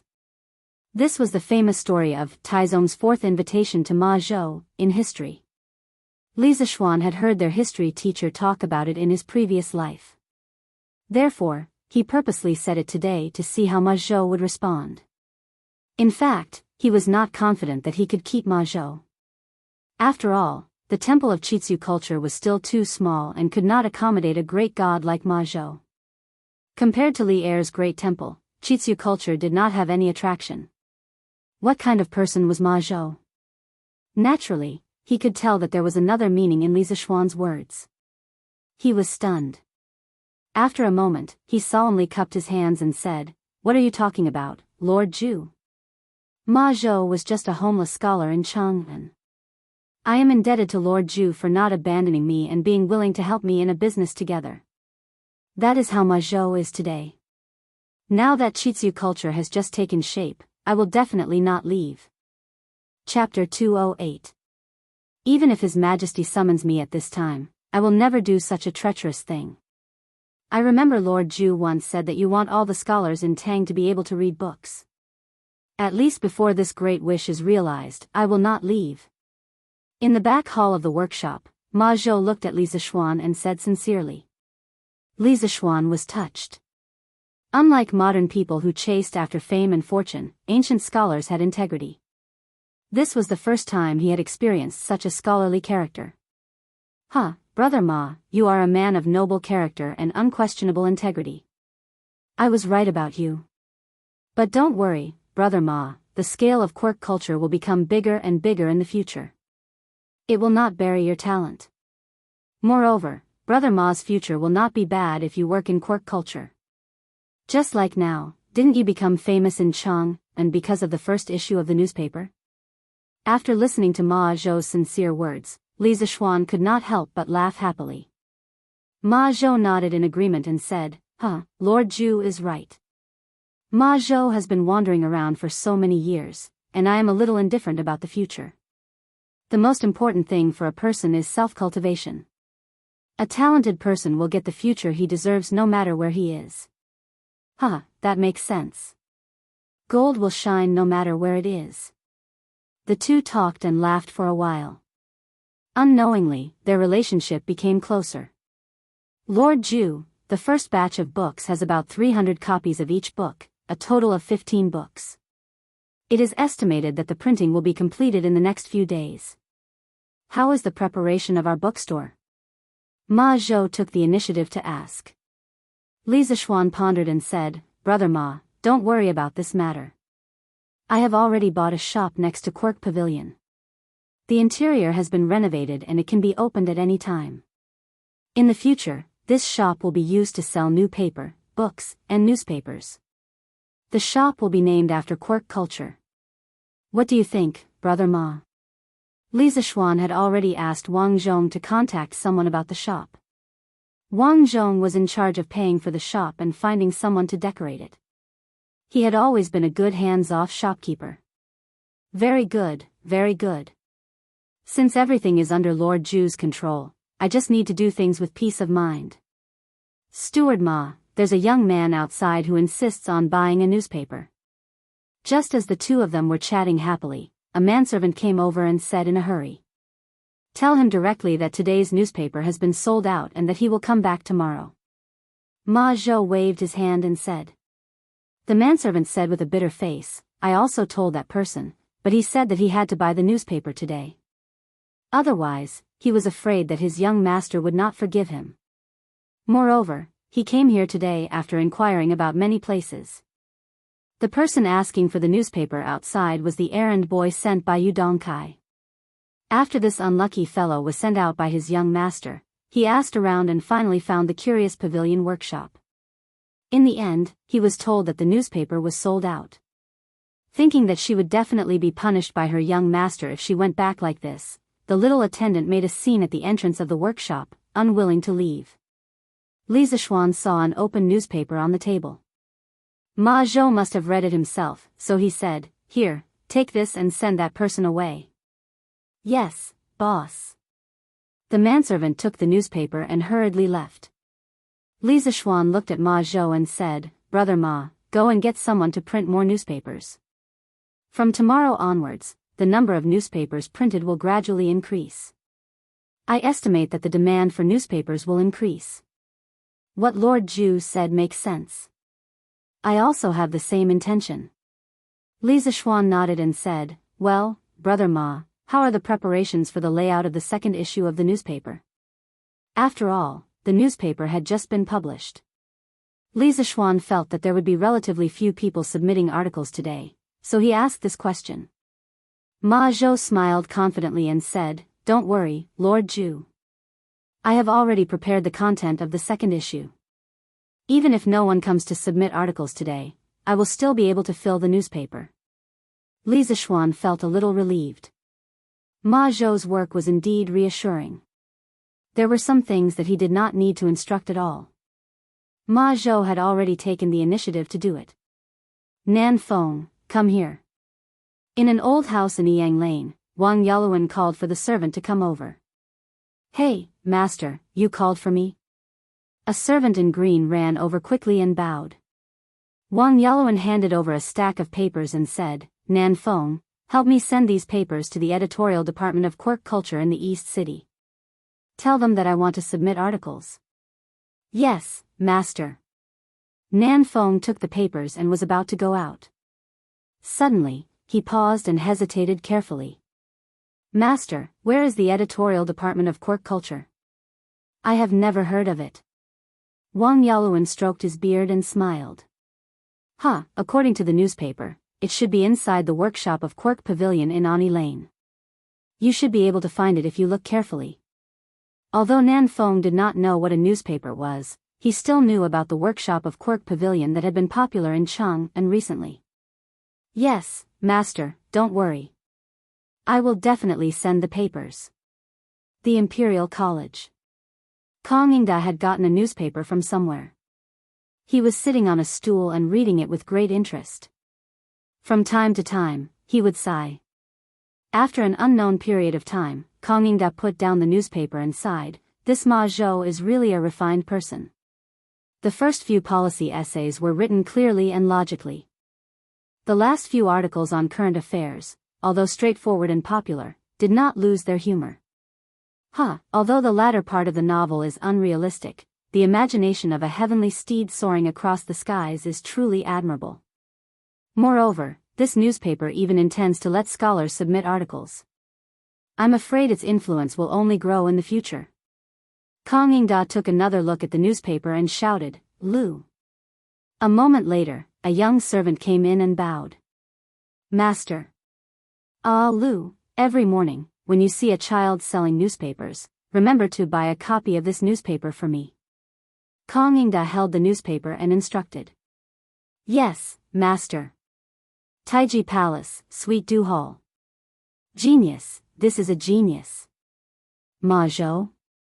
Zhao Song, who is Ma Zhou? Li Er asked curiously as he leaned on his dragon throne and looked at the newspaper that he had gotten from God knows where.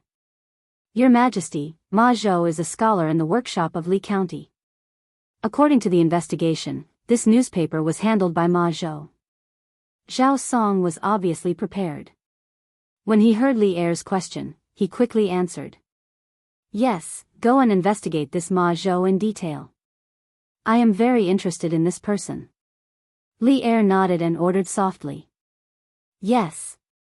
A moment later, Li Er suddenly laughed. This Xinfeng County magistrate is really good at solving cases. He deserves to be rewarded. Zhao Song, send someone to the Ministry of Personnel to pass on my orders.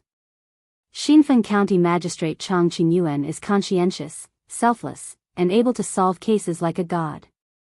He will be rewarded with 100 pieces of gold and silver and 10 pieces of silk. Chapter 209. In the Ganlu Palace. After about an hour, Li Er finally finished reading all the contents of the newspaper. He did not frown or criticize or scold the clickbait articles at the end and the novel at the end. He just smiled thoughtfully and said to Zhao Song, this newspaper that you found is quite interesting. I see that it says that there is a daily edition here. From now on, send me a daily edition of the newspaper. Zhao Song heard Li Er and smiled like a blooming chrysanthemum. He bowed and said, Yes, Your Majesty. Oh, right, how much is the price of this newspaper? Li Er thought for a while and said. Your Majesty, the price of this newspaper is 5 coins per copy. It's so cheap. Doesn't that mean that ordinary people can also afford to buy newspapers? Li Er raised his eyebrows and said in surprise. Unlike some fatuous emperors who did not know the ways of the people, Li Er was very familiar with the prices of the people. He knew how cheap a newspaper was at 5 coins per copy. Indeed, Your Majesty. I heard from the eunuch in the palace that there were people talking about the news in the newspaper in all the taverns in Chang and today. Every time Li Xianji comes up with something new, the people of Chang and will talk about it for a long time. Li Er thought for a while and shook his head with a smile. This kid still has a conscience this time. He did not set a high price for profit. I don't know what he's thinking. But this is also a good thing. It can let the people know about the Tang Empire's national policy. It's also beneficial to the imperial court. Moreover, this newspaper will encourage more people to learn how to read. It's quite a good education. Li Zishuan, this kid, I'm afraid he's up to something big. Steward Ma, 2 people came to the workshop to deliver manuscripts. They said that their master is coming over to submit a manuscript. In the backyard of the workshop, in the editorial department of Chitsu culture. A servant knocked on the door and came in. He bowed to Ma Zhou and reported. Ma Zhou's eyes flashed with a trace of surprise. He got up and took the manuscripts and said, Okay, I got it. Song Xiaoxi, thank you for your hard work. Song Xiaoxi trembled. He did not expect Ma Zhou, a big shot in the workshop, to remember his name. It's not hard at all. This is what I should do. Steward Ma, thank you for your hard work. Song Xiaoxi hurriedly said with a smile. Ma Zhou smiled and said, Well, if there are any submissions in the future, please send them to me as soon as possible. This is very important. Yes, I will remember. If Steward Ma has nothing else, I will take my leave. Ma Zhou smiled and nodded. After Song Xiaoxi left the room, he sat down and read the article seriously. After a while, he clapped his hands and laughed. Good article, good article. It seems that tomorrow's newspaper needs to be changed. With that, he took the manuscript and hurried out to the printing department of the workshop. The next morning. With the beating of the morning drum in the bell tower, the city of Chang'an, which had been asleep all night, was awakened. The pedestrians and peddlers who had woken up early also walked out of the shop and began a tiring day of running around. Selling newspapers, selling newspapers. Fresh out of the Tang Dynasty Daily, today's headline was, Blood-Wind Stockade is heartless enough to kidnap innocent girls. Li County's man is enraged by a beauty, draws his sword and challenges Beimang Mountain alone. If you want to know what will happen, you only need to pay 5 coins. Early in the morning, a newspaper boy on a skateboard wandered around the streets of Chang'an. The crisp sound of selling newspapers woke up the people who had just woken up and were still in a daze. The passers-by saw that these children were all neat and tidy and were very cute. Moreover, the story from the newspaper boy was really interesting. The most important thing was that the newspaper was not expensive. Many people had already bought the newspaper yesterday and the content was really interesting. Therefore, the passers-by who woke up early all took out 5 copper coins to buy the newspaper. Hey, kid, wait, give me a copy of the newspaper. Give me a copy too. Give me a copy. Unlike the desolate sales situation yesterday morning, after a day of accumulation, many people knew that the content of the newspaper was really interesting. As soon as the newspaper boy came out, he was surrounded by many people. Don't worry, everyone has one. Auntie, you haven't paid yet. Uncle, don't worry, here's your change. Don't push, everyone must have one. The newspaper boy had never experienced such a scene and was a little flustered. However, these people still had some quality. Under the advice of the newspaper boy's young voice, although they did not manage to be orderly, at least there was no stampede. After a quarter of an hour, the crowd in front of the newspaper boy finally dispersed. He breathed a sigh of relief and was secretly happy. According to today's situation, he would definitely be able to sell a lot of newspapers. When the time came, he would get a lot of money. According to Li Zishuan's suggestion, Ma Zhou set the daily salary for these newspaper boys according to the number of newspapers they sold every day. For every 5 newspapers sold, they would get a commission of 1 coin. It was not that Li Zishuan was stingy, but for these children, earning a dozen coins a day was really a lot. Moreover, with the current price of the newspaper, the workshop was not making money. Now, they were making a loss. First, they had to build the reputation of the newspaper and then think about making money. After Li Zishuan finished his breakfast, he sat in the carriage on the way to the Imperial College. Just as he stepped out of the door, he heard the newspaper boy's advertisement for selling newspapers. He almost vomited blood. Ma Zhou was the one who came up with the advertising message for the newsboy. The message was changed every day. Yesterday, he was only concerned about the progress of the layout of today's newspaper and did not look at the content. In his opinion, since he used Ma Zhou, he should not doubt the people he used and not use the people he suspected. He should try his best to delegate as much power as possible. Of course, one could also say that he was lazy. Who knew that he would put himself in the headlines by delegating power? This Ma Zhou was King up trouble. How could an employee mess with his boss like this? San Bao, go and buy a newspaper for me. Li Zishuan's face was full of black lines as he shouted outside. Yes, young master. San Bao stopped the carriage outside and quickly went to buy a newspaper and handed it in. Li Zishuan opened the newspaper and began to read it seriously. After a while, he touched his chin and muttered with a smug face, "Am I really that handsome? Not bad, not bad. This Ma Zhou's writing style is really good. TSK, this psychological description is so accurate. It deeply and vividly shows the anxiety of an infatuated man to save the woman he loves. TSK, this description of the action is so handsome. Huh, Ma Zhou, well done. When I go to the workshop, I will give you a raise." Li Zishuan was originally unhappy that his subordinate had made the headlines. However, when he saw Ma Zhou's wonderful description in the newspaper, the discomfort in his heart was immediately forgotten. Anyway, this news was not written by him, so there was no suspicion of him praising himself. At most, it could be considered as him praising himself. Iron Egg heard his master's shameless words and quickly lowered his head to cover his face. He could not help but snicker. Chapter 210. You brat, what are you laughing at? Am I not handsome and powerful? In the carriage, Li Zixuan saw Iron Egg covering his face with his hands, as if he was ashamed to be associated with him. Li Zixuan slapped the table and snorted. No, no, of course you are powerful. Iron Egg quickly waved his hand to deny it. Humph.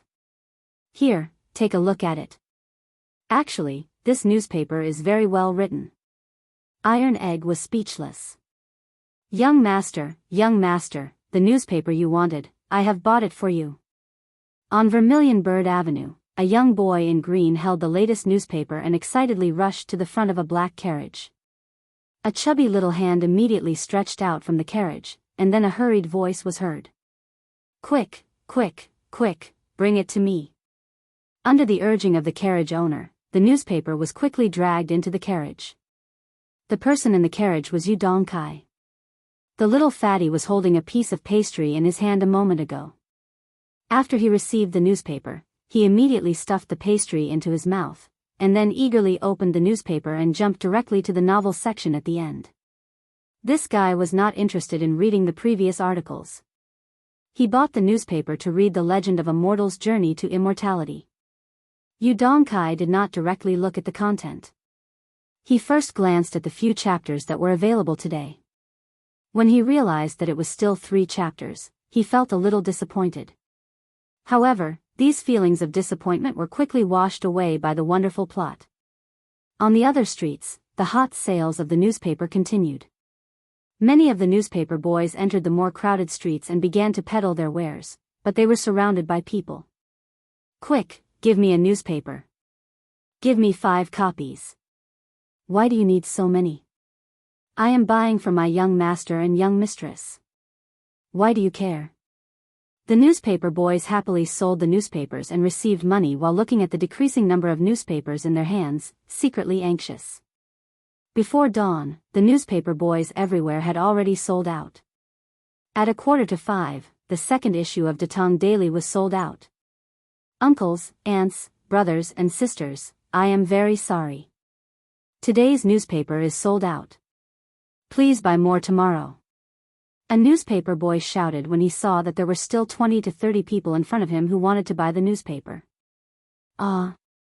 It sold out so quickly. Yeah, it was sold out as soon as I got here. It's over. I didn't manage to buy the newspaper. I'll be punished when I get home. Little kid, go back and ask your shopkeeper to print more newspapers. That's right. There were still some smart people in the crowd. The paperboy also felt that what they said was reasonable. He quickly excused himself and ran to the workshop on his scooter. Strange Interest Pavilion Workshop. Steward Ma, bad news, bad news. Song Xiaoxi rushed over anxiously. Ma Zhou's expression suddenly changed. He quickly got up and asked, what's wrong? What happened? When Song Xiaoxi saw Ma Zhou's expression, he knew that Ma Zhou had misunderstood. He quickly explained, Steward Ma, it's not a bad thing. Today's newspapers have all been sold out. The newsboys have all returned. Ma Zhou breathed a sigh of relief, but then exclaimed, what? They were sold out so quickly? We printed 5,000 copies today. But they were indeed sold out. A lot of people didn't manage to buy them, but they were still clamoring to buy them. Steward Ma, what should we do now? Ma Zhou thought for a while and decisively said, print more. Ask the printing department to start printing more copies immediately. Print 3,000 copies first. Get ready to continue printing at any time. Yes, I'll go now. Imperial College. School of Mathematics.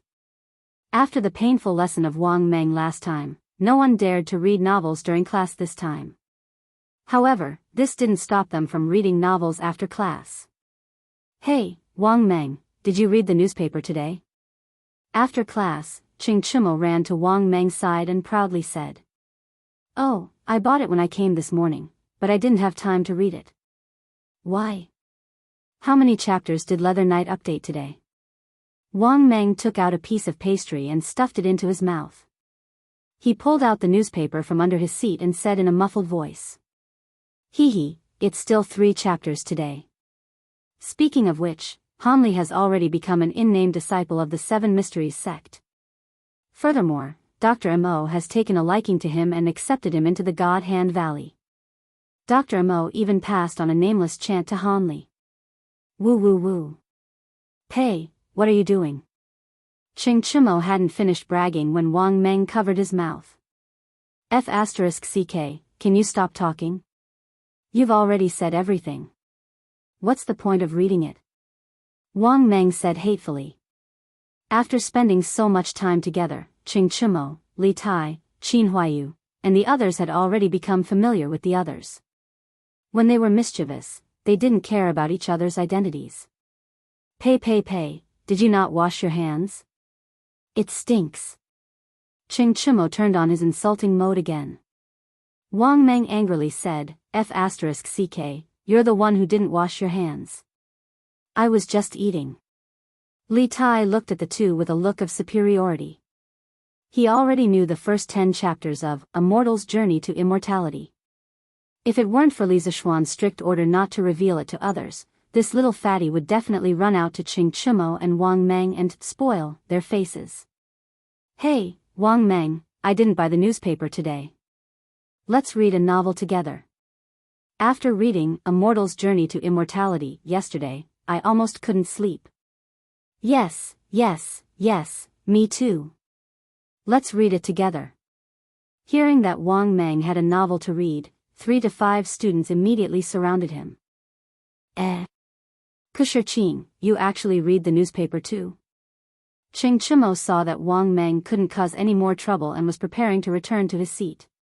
Suddenly, he saw Kushirqing, the university tyrant, in everyone's eyes, flipping through the newspaper. Ching Chimo immediately approached him as if he had discovered a new continent. Why can't I read the newspaper? Many of the articles in this newspaper are very well written, and some of the current affairs are also well written. Just by reading this newspaper, you can know the world's affairs without going out. Kushirqing looked at Ching Chimo strangely and asked. So he was reading the newspaper to study. Ching Chimo was a little frustrated. He shook his head and said, It's okay, I'm just casually asking. After saying that, he was about to leave, but he still asked somewhat unwillingly, Then don't you want to read the latter part of the novel? It's very good. Kushirqing said matter-of-factly, Of course I read it. Although the writing of this novel is not good, the creativity is really novel.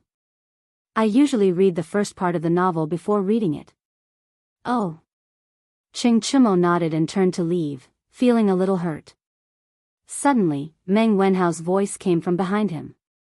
Hey, Chimo, can you lend me your newspaper? Meng Wenhao said somewhat embarrassedly. 5 copper coins for a newspaper was very cheap for others, but for Meng Wenhao, he was still somewhat reluctant to buy it. Now that everyone was saying that the content in the newspaper was very interesting, he also couldn't help but want to read it. Ching Chimo looked at him and then nodded. Okay, no problem, I'll give it to you. Thank you. Imperial College Teaching Room. During the break between classes. Hey, Ziffin, did you read the newspaper today?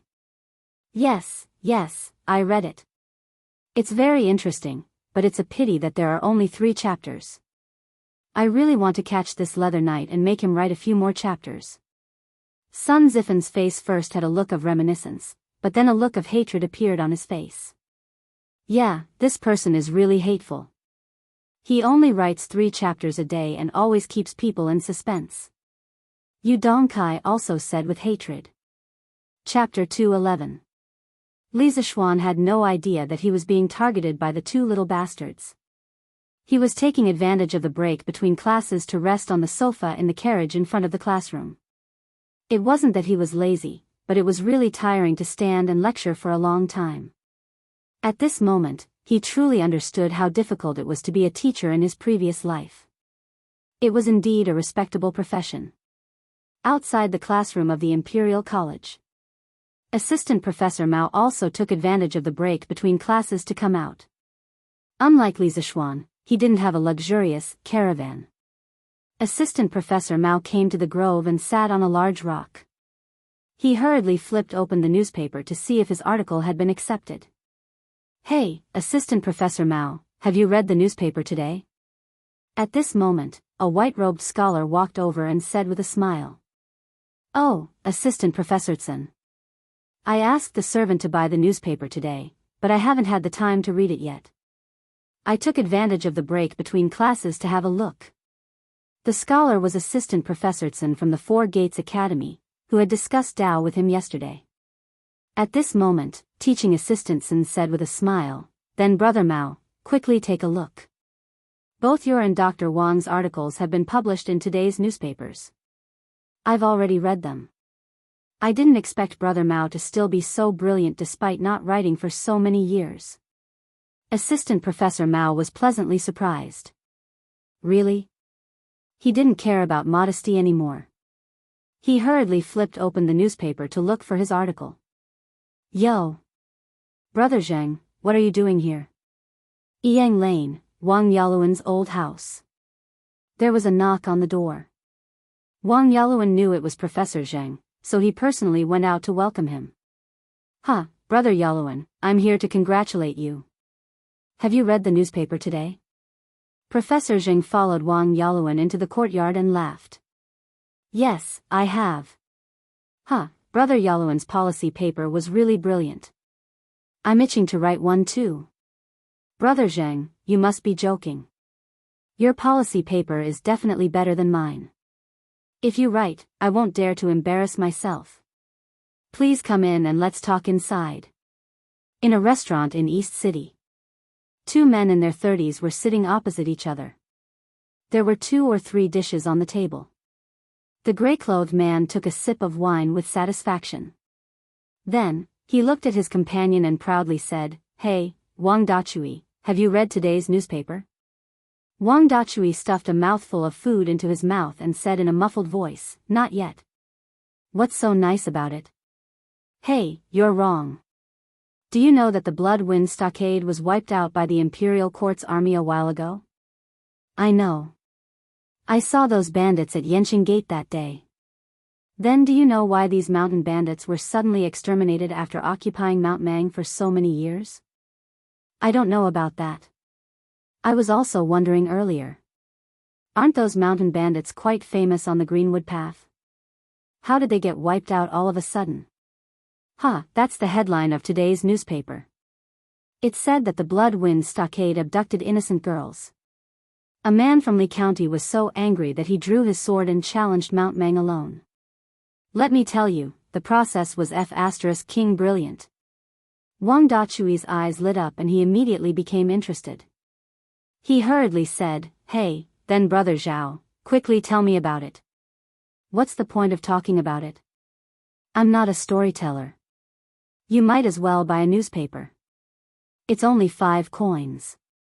Nowadays, how many people in Chang and City don't read newspapers?" The gray-clothed man looked disgusted. He was just short of saying, "You don't even read newspapers. You're already out." Wang Dachui was sweating profusely.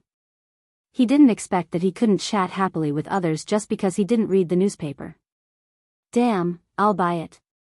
It's not like I can't afford it. Waiter, help me buy a newspaper. Here, the extra coin is your reward." The waiter was speechless. This situation was not unique. Today, it was happening everywhere in Chang and City. In this era where there was a general lack of entertainment, a trivial matter could be talked about for a long time. The news in the newspaper just happened to be the topic of many people's leisure conversations. People who had never read newspapers naturally felt that they couldn't chat well. Therefore, as long as their families were not particularly poor, they would buy a newspaper and read it. This was a new thing.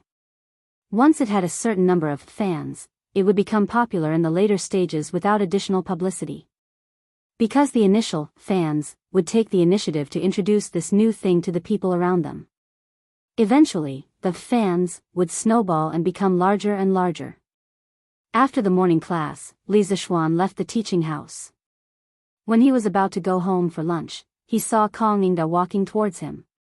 Li Zixuan asked Iron Egg to get in the car first, and he went up to him. Chancellor Kong, you're looking for me? This old man usually didn't come over. Once he did, something must have happened. As for whether it was a good thing or a bad thing, Li Zixuan secretly calculated in his heart. It seemed that the probability of something bad happening was higher. It's not a big deal. Kong Yingda looked around, paused, and said in a low voice, I've read today's newspaper. Generally speaking, it's not bad. However, I still want to say one more thing. Young people should be more humble. You must not be arrogant and boast about yourself. After Kong Yingda finished speaking, he patted Li Zixuan and left directly. He didn't give Li Zixuan a chance to explain. In his opinion, the facts were right in front of him. There was no need to explain. Hey, it's not like that. Li Zixuan was stunned by Kong Yingda's strange words. When he came back to his senses, Kong Yingda had already disappeared. This old man, Li Zixuan grumbled under his breath for a while, then stopped caring about this matter. If others misunderstood, then let them misunderstand. Imperial Palace, West Court. Your Majesty, is this the newspaper? I've heard many people talking about this newspaper these 2 days. Zhang Sun couldn't help but ask when she saw Li Er flipping through the newspaper while eating. It's the newspaper. Guanyin maid, come and take a look. Li Er put down his chopsticks and hugged Zhang Sun. He sniffed her body fragrance, then pointed at the newspaper headline and laughed. Look, this newspaper was created by Li Zixuan. But now this brat is here boasting about himself. How shameless. Zhang Sun curiously leaned forward. After a moment, she covered her mouth and laughed. This child, haha, isn't he shameless? Your Majesty, this style of writing, I'm afraid it doesn't match Li Zixuan's style. Zhang Sun had seen Li Zixuan's memorial before, so she had some doubts. Li Er laughed and said, of course this article wasn't written by that brat himself. If he really did that, wouldn't he be shameless to the extreme? I reckon that Li Zixuan must have forced Ma Zhou to write it. That brat. Your Majesty, who is this Ma Zhou? Li Er said warmly, this Ma Zhou, he. Chapter 212. Han Village. Yushi, this is the newspaper that I asked old Hu to bring back from Chang'an. Han Lijing walked in from outside and handed a newspaper to Han Yushi. Then, he smiled. Han Yushi quickly took it and said happily, thank you, father. Take a look. What's written in today's newspaper? Okay. Han Yushi responded softly and began to read the newspaper carefully. Today's headline came into view. Blood Wine Stockade abducted a good girl. Li County's man was furious for a beauty. He drew his sword and challenged Beimang Mountain alone. Han Yushi's expression couldn't help but be startled. The soul-stirring life and death rescue half a month ago reappeared in her mind once again. The corners of her eyes flashed with tears not long after. Yushi, what's wrong with you? Han Lijing saw that his daughter's expression was not right. She looked like she was about to cry, so he quickly asked. No, nothing, father. Today's newspaper is very interesting. I want to take it back to my room and read it carefully. Han Yushi immediately realized that she had lost her composure. She quickly wiped the corner of her eyes and forced a smile. Although Han Lijing felt that something was wrong, he was a father. He was always separated from his daughter's inner world. Some things were not good to ask in detail. He could only nod and say, okay, you go. Yushi, if you have anything unhappy, you can go to Qin's mansion in Chang and to talk to your adoptive mother. Although you can't see Xiao Xian before you get married, you can still go to your adoptive mother's house. Ever since the marriage between the Han and Li families was confirmed, Han Lijing changed the way he addressed Li Zixuan from young master to little Xian. It wasn't because he was arrogant, but because he was considering his daughter's life after marriage. If he continued to call Li Zixuan young master, it would unknowingly lower his daughter's status. Okay, thank you, father. I'll go back to my room first. Han Yushi's heart was warm. She stood up and said. Han Lijing nodded. In the room, Han Yushi picked up the newspaper again and continued to read the headline. Although she had experienced all of this personally, she had experienced it from her own perspective. This news article was written entirely from Li Zixuan's perspective. One afternoon, Ma Zhou asked Li Zixuan about the details of what had happened in Blood Wind Stockade. At that time, Li Zixuan had nothing to do, so he told him about it. However, he did not expect that Ma Zhou would write it into a news report. Han Yushi's gaze flowed between the lines. At this moment, she truly understood the hardships Li Zixuan had gone through to rescue her. That kind of helplessness and despair, that kind of hysterical madness, once again touched Han Yushi's heart. In the eyes of others, these descriptions might be a little exaggerated, but to Han Yushi, who had personally experienced the kidnapping incident, everything was so real. The actual situation was even more dangerous than what was written on it. Young master. I'm afraid Yushi will never be able to repay what she owes you in this lifetime. As Han Yushi watched, she could not help but cover her mouth and cry bitterly. N.E. Lane, Strange Interest Pavilion Workshop. Steward Ma, those 3,000 copies of the newspaper have been sold out again. Do you want to continue to print more? Song Xiaoxi ran in with sweat all over his face and said anxiously. What? Ma Zhou was really shocked. He stood up and said, that's 3,000 copies of the newspaper. They were just sent out less than 4 hours ago. How could they be sold out so quickly? It's only 1:15 noon now. Go and ask the printing department to print another 2,000 copies of the newspaper. Even if they are sold out again, we won't print them today. Yes, I'll go right away. In a mansion in Chang'an. A 14 or 15-year-old child in brocade clothes was holding the second issue of Tang Daily and reading it with great interest. TSK, this A Legend of a Mortal's Journey to Immortality, is really wonderful. But why are there only 4 to 5 chapters? Where are the first 3 chapters? The child in brocade clothes sighed with a little dissatisfaction after reading the first 3 chapters of this issue of A Legend of a Mortal's Journey to Immortality. Brother, you're so stupid. The first 3 chapters are naturally in the last issue of Datang Daily. A little girl around the age of 10 giggled as she spoke from behind. Ayaya, Er's words make sense. Ah Gui, come over here quickly. The child in brocade clothes was suddenly enlightened. He slapped his thigh and shouted loudly. Young master, why did you call for Agui? Go and buy me a copy of the last issue of Datang Daily. Agui had obviously heard of the newspaper before. When he heard his child's request, he immediately looked troubled. Young master, this newsboy only sells today's newspaper. I'm afraid there's no place to sell the last issue's newspaper. The little girl named giggled and said, Agui, you're so stupid. Don't you know how to buy from someone who bought the last issue of the newspaper? Yes. You're so stupid. Yen is much smarter than you. The child in brocade clothes agreed. Agui wiped the sweat off his forehead and bowed. Thank you for your advice, Mississippi young master. Agui will go and buy the newspaper now.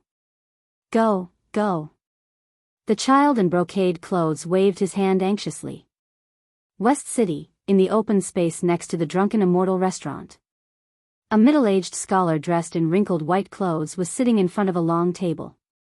There were dozens of people of all shapes and sizes sitting in the open space. There were men and women, old and young. The middle-aged scholar slapped the table and loudly said, Let's go. That Hanli, who tried his best, did not pass the 7 Mysteries sex entrance trial. In the blink of an eye, he reached the top of the cliff. In front of him, there were 6 children sitting cross-legged and resting. Wu Yan was talking to an old man in his 50s, who was wearing a dark blue robe and had his hands clasped behind his back. Hall leader Yu and enforcer Wang were standing beside him. There were also several people standing beside them. The audience below was listening to the story with great interest while drinking the herbal tea bought from the Drunken Immortal restaurant. They were very satisfied. The crowd around them was also growing larger and larger. "Shopkeeper, do you want me to drive this poor scholar away?" The storyteller actually dared to talk about our drunken immortal restaurant. How hateful. In front of the drunken immortal restaurant, a young servant said to shopkeeper Lu, who was listening to the story. "Pa. Drive your ass." Shopkeeper Lu unhappily slapped the back of the young servant's head and angrily said, "Didn't you see how much tea this Hitizui brought to our drunken immortal restaurant? Although tea is not as expensive as wine, many a little makes a mickle. No matter how small a mosquito is, it's still meat." Yes, yes, yes. Shopkeeper Lu is wise.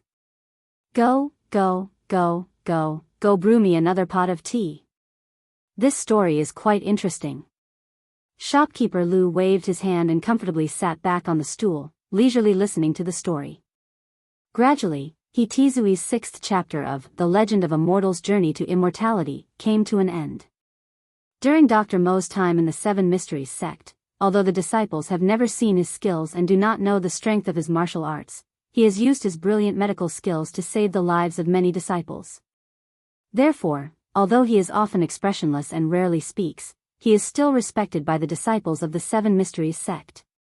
Dear guests, today's story has come to an end. This Hitizui's life is not easy. If you have money, come and support me. If you don't have money, come and support me. That's it? That's right, it's too fast. I haven't heard enough yet. Be content. Today, Hitizui told 6 chapters in one go. The first 3 chapters of The Legend of a Mortal's Journey to Immortality are already very difficult to read. Yesterday's newspaper didn't have much. That's right. I specifically came here to listen to the first 3 chapters. Hitizui. Well said. Here, this money is your reward.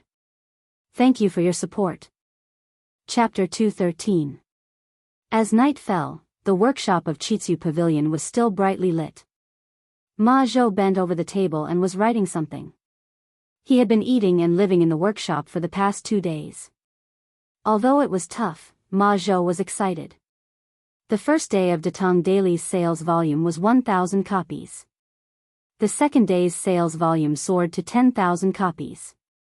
Moreover, it was still in short supply. According to this, the sales volume in the next few days would increase at an amazing speed. This brilliant result showed that he had succeeded in running the newspaper. It was not only a success in his career, but also a real success. At this time, Ma Zhou could not help but think of the subtle changes in the attitude of the scholars who helped compile the dictionary in the workshop. In this world, strength spoke louder than words. If Li Zishuan had helped him that day, those scholars would not have been convinced and it would have seriously affected the progress of compiling the dictionary. It was much better to rely on his talent to convince people. Thinking of these pleasant things, Ma Zhou felt that his body was full of vitality again. The frequency of the vibration of the writing brush in his hand increased. The next day, as Ma Zhou expected, the sales of the newspaper were even better. Hey, kid, give me 2 copies of the newspaper. My young master and young lady are anxious to read The Legend of a Mortal's Journey to Immortality. Give me 1 copy. My young master is anxious to go to the Imperial College. Give me 10 copies. After 2 days of word-of-mouth accumulation, there were very few people in Chang and who did not know about the newspaper. Driven by the popularity of the newspaper, when it was sent out by the newsboy in the morning, it was snatched up. Fortunately, Ma Zhou was prepared and printed 35,000 copies. That was how he withstood the crazy rush in the morning. Master Ma, the 35,000 copies of the newspaper printed this morning are almost finished. Do you want to print more? Now in the workshop, who dared not to admire Ma Zhou when they saw him? Therefore, the people below called Ma Zhou Master Ma instead of Steward Ma. Ma Zhou pondered and said, print another 5,000 copies. The demand for the newspaper in the afternoon should not be as high as in the morning. Yes. Old Ma, there are 2 businessmen outside. They said that they want to buy a batch of newspapers from the workshop and send them to the counties near Cheng and to sell. At this moment, Song Xiaoxi rushed in from outside and said, "Oh. Someone came so quickly. It seems like there are still smart merchants around." Ma Zhou stroked his chin. He was mentally prepared for this situation. "Let's go and take a look. Brother Ma, how's the newspaper sales today?" After lunch, Li Zixuan came to the workshop. After finding Ma Zhou, he asked directly. Ma Zhou smiled and gestured with his hand. Li Zixuan's eyes lit up as he happily said, 8,000? Li Zixuan didn't know about yesterday's newspaper sales. Otherwise, he wouldn't have guessed that it was 8,000 yuan. According to his estimation, it would be good if the sales volume increased from 1,000 to 8,000 in 3 days. Ma Zhou shook his head and smiled, "Lord Zhu, it's 80,000. Yesterday's sales volume reached 10,000. Li Zixuan was shocked and exclaimed, 80,000? How can it be so many? The newspaper was launched less than 3 days ago and the population of Chang and was only a few 100,000. No matter how optimistic Li Zixuan was about the newspaper sales volume, it was impossible for it to reach 80,000. Ma Zhou smiled and explained, "Lord Zhu, at noon, 2 calligraphy and painting businessmen came. They directly ordered 40,000 newspapers from the workshop. They plan to sell them in other counties in Chang'an. Now, the printing department of the workshop is working at full capacity. We're trying to print 40,000 copies before noon." Li Zixuan raised his eyebrows and said in surprise, "I didn't expect someone to see the potential of this newspaper. Brother Ma, what price did you sell it to them at?" "I sold it at the original price. Our newspaper is already very cheap, so I didn't dare to lower the price privately. These businessmen will definitely sell it at a higher price in other counties. They won't lose money." Li Zixuan nodded and praised, "Not bad, not bad." Ma Zhou thought for a moment and said, "Lord Zhu, since yesterday, some businessmen have been hoarding a batch of newspapers and selling them at a high price to other places. However, because the number of newspapers they can buy from the newsboys is limited, the scale is not big. The 2 calligraphy and painting businessmen who came today are the real big spenders." Li Zixuan nodded thoughtfully. Then, he suddenly said, "Brother Ma, since the other businessmen have smelled the business opportunity, why don't we take the opportunity to expand Datong Daily so that the newspaper's influence is not only limited to Chang'an? It's best if we can spread the newspaper's influence to the whole country." This, Ma Zhou was shocked by Li Zixuan's ambition. He hesitated and said, "Lord Zhu, if we do this, we will need too much manpower and resources. With Chitsu Pavilion's current foundation, I'm afraid it will be a little difficult."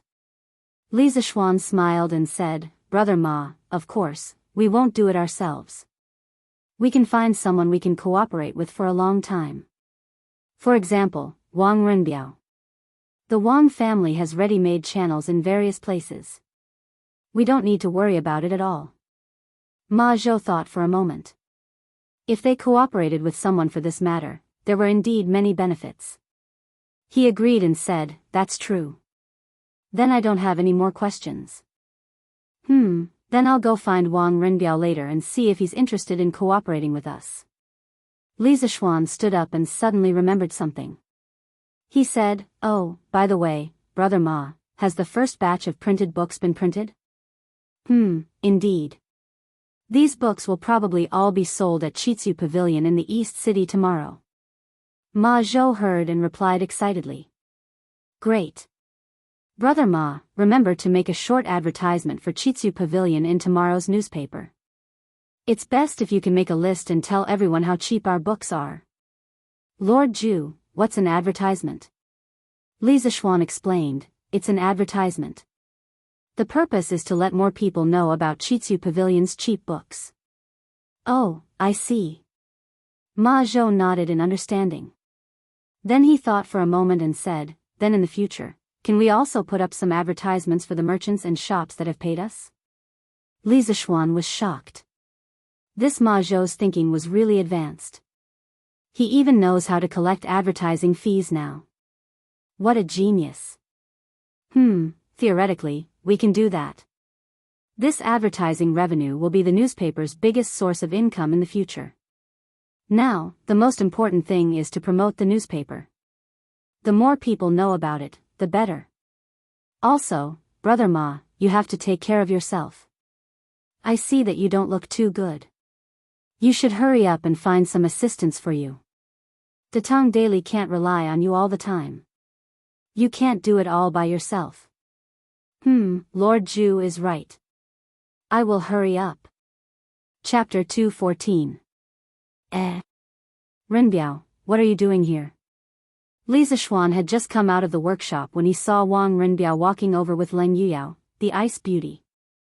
He hurriedly stepped forward and asked. Wang Renbiao smiled and cupped his hands. I just went to the Li residence to look for Lord Zhu, but I was told that you were in the workshop. It just so happens that my business has something to do with the workshop, so Yuyao and I came over. Li Zishuan's heart skipped a beat. Could it be that someone sent him a pillow just as he was about to sleep? He quickly greeted without batting an eyelid. Since Renbiao has something to do, let's talk inside. Sanbao, get someone to make tea. Lord Zhu, to be honest, I came here for Datong Daily.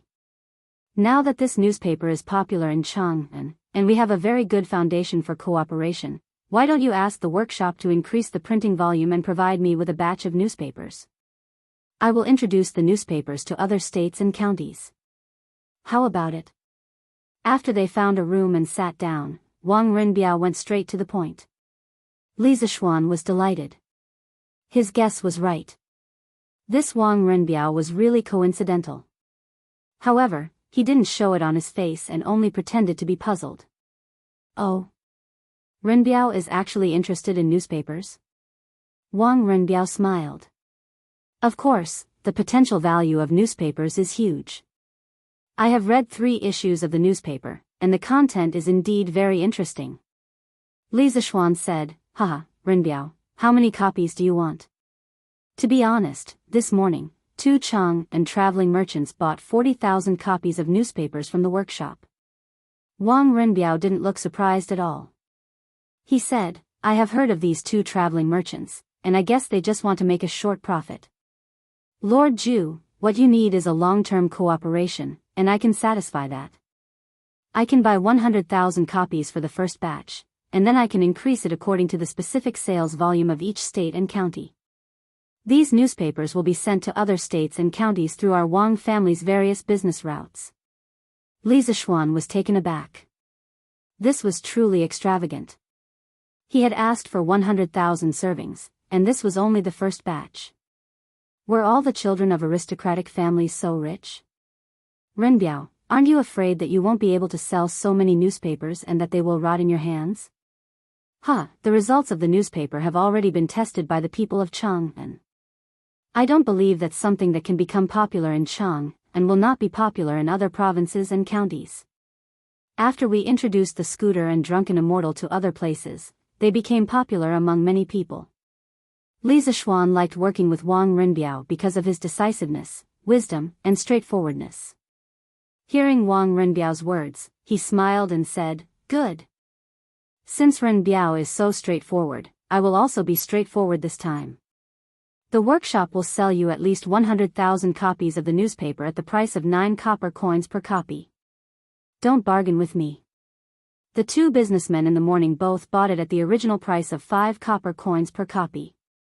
Wang Renbiao had a look of joy and said happily, All right, then this Wang will thank Lord Zhu very much. But can Lord Zhu start supplying me with the first issue of Datong Daily? The Legend of a Mortal's Journey to Immortality at the back of the newspaper is really interesting. If it is not complete, I am afraid that the people of other provinces and counties will not be satisfied. When Li Zishuan heard Wang Renbiao say this, he knew that this guy was most likely a fan of novels, so he nodded and said with a smile, Yes, no problem. Wang Renbiao suddenly said mysteriously, Lord Zhu, do you know who Leather Knight is? Li Zishuan was stunned and asked, What's wrong? Are you looking for him? I just want him to write a few more chapters every day. Currently, there are only 3 chapters a day. As readers, it is really tiring to wait for him. Li Zishuan was sweating profusely. What kind of rush was this to meet a reader who was urging him to update in person? Fortunately, he used a pen name when he was writing novels. Otherwise, when he went out in the future, would he be kidnapped by readers? The next day, early morning. Selling newspapers, the freshly printed Datang Daily, today's headlines, shocking strange case. The sealed mansion was heavily guarded. Why would a beautiful young woman mysteriously die in broad daylight? Gentlemen, if you want to know what happened after her death, you only need to spend 5 coins to read it. Now, every morning, the people of Chang'an had a new hobby, which was to buy newspapers and read them. As soon as the newspaper boy came out on his scooter, the people who woke up early enthusiastically surrounded him to buy the newspapers. Quick, give me 2 copies. I want to see how that beautiful young woman died. Give me 1 copy. My young master wants to read the latest Legend of a Mortal's Journey to Immortality. Give me 2 copies. My young master and young mistress want to read Legend of a Mortal's Journey to Immortality. After buying the newspapers so many times, everyone had learned how to queue up. This way, the efficiency increased. In a short while, dozens of people had received the newspapers. Not far away, a few scholars were reading the same newspaper as they walked. Brother Hua, quickly flip to the back and read Legend of a Mortal's Journey to Immortality. Yes. I can't wait any longer. Don't. Look, today's newspaper seems a little different. Brother Hua, what's the difference? Why can't I see it? Look at the column in the middle of the newspaper. There are words. It says, Strange Culture opens today. There are 15 types of books on sale. De Shui is 110 coins per volume, Spring and Autumn Classic is 100 coins per volume, Analects of Confucius is 100 coins per volume, Mencius is 90 coins per volume. Hiss. How can it be so cheap? Is there a mistake? Yes. De Shui is 1,400 coins per volume in other bookstores. Brother Hua, let me see. You must be wrong. Scholar Hua was doubting his life after being criticized by his companions. He could only pass the newspaper to his companions and say, Here it is. Here, for you. Brother Meng, take a look for yourself. Scholar Meng quickly took the newspaper and looked at it carefully. Then, he exclaimed, It's true. It's really so cheap. Is this strange culture crazy? Could it be that they are just making up the numbers and selling books with poor printing quality at a cheap price? Let's go and see. Yes. Let's go together. But the East Market is not open yet. Not only these scholars, 80% of the people who received the newspaper saw the advertisement. Strange culture, which had not yet opened, became a hot topic in Chang'an. Countless people were discussing it in private. Some said that it was playing to the gallery, some said that the shopkeeper was crazy, and some said that the price was wrong on the newspaper. However, most people chose to take a look for themselves. What if it was true? If they bought a copy and sold it, wouldn't they be able to make a huge profit? No matter how the people discussed it, Strange Culture became the fastest-selling shop in Chang'an and even the whole Tang dynasty. Chapter 2:15. Clang. Clang. Clang. As the gongs and drums sounded for the opening of the markets in the East and West markets, countless commoners who had been waiting outside the gates filed in. Unlike the past, the commoners today were especially anxious and seemed to be fighting to be the first. Even the officials who had just sounded the gongs and drums were pushed to the side. Hey, don't push. What's there to push? The official stretched out his hand and shouted at the crowd. However, he was alone. Before his shout could spread, it was drowned out by the sea of people. A quarter of an hour later, when the first wave of people had all entered the Eastern market, the official wiped the sweat from his forehead and said to his companion with lingering fear, Phew, why are these people so anxious today? Is there something new going on in East City today? Another official curled his lip and said carelessly, Who cares? Wang De, you stay here for a while. I'll go check out the latest Legend of a Mortal's Journey to Immortality. Hey, I just bought it this morning. Hey, why are you slacking off again? You call this slacking off? If worst comes to worst, I'll explain it to you after reading it. You won't be able to read it anyway. Hee hee, that's great. Dear friends, today is the official opening of Strange Culture. Today, all the books in the store will be 5% off for a limited time. Because the store has just opened, there are only 15 types of books. After a few days, there will be more and more books. I hope everyone can support us. The price of each book has been posted here. If there's anything you're not clear about, feel free to take a look. In the East Market, in front of a small vermilion building next to the Strange Interest Pavilion, Sun Huayuan said loudly to the crowd who had come because of his reputation. Since there was no suitable candidate for the time being, Li Zixuan sent Sun Huayuan over to act as the shopkeeper of the Strange Culture. Anyway, there was only an aisle between the Strange Culture Pavilion and the Strange Culture Pavilion. If anything happened there, Sun Huayuan would have enough time to deal with it. As soon as Sun Huayuan's voice fell, someone below went to look at the price list in front of the door. Then, there was a buzz of discussion in the crowd. Hey, the price is exactly the same as the one in the newspaper. The newspaper didn't lie. Yeah, it's incredible. Hey, isn't this shopkeeper Sun? Why aren't you staying at Strange Interest Pavilion? Why are you here? That's right, shopkeeper Sunday. What brings you here? Sun Huayuan gestured with his hands. After the crowd quieted down, he smiled and said, I'm indebted to the owner for thinking so highly of me. That's why I'm able to serve as the shopkeeper of 2 shops at the same time. As everyone can see, the price of the books in the Quirk Culture shop is less than 10% of the price of similar books in other bookstores. Our Quirk Culture shop's original intention is to allow all scholars in Great Tang to be able to read books. Therefore, all the books in the shop are limited to 1 book per person within 3 months, and all the books must be signed and stamped. Please abide by the rules and don't buy too many books under false names. We will check regularly. Once we find a customer who violates the rules, you will forever be blacklisted by Chitsu Culture. You will never be able to buy any books published by Chitsu Culture. Sun Huayuan's words made everyone's blood boil. In this era, there weren't many people who could afford to buy books. A single book could even buy a pretty maid. Books were truly more precious than life. Thus, no matter how dynasties changed, books were always the most valuable items. They were a kind of inheritance, and also a kind of faith. It was somewhat similar to houses in modern society. No matter how quickly the value of the yuan depreciated, houses were still the most valuable and fastest appreciating commodity. In modern society, it was hard to find a house, and similarly, in ancient times, it was hard to find a book. Thus, when they heard Sun Huayuan say, allow all scholars in Great Tang to be able to read books, many scholars who were usually refined and cultured began to shout the loudest.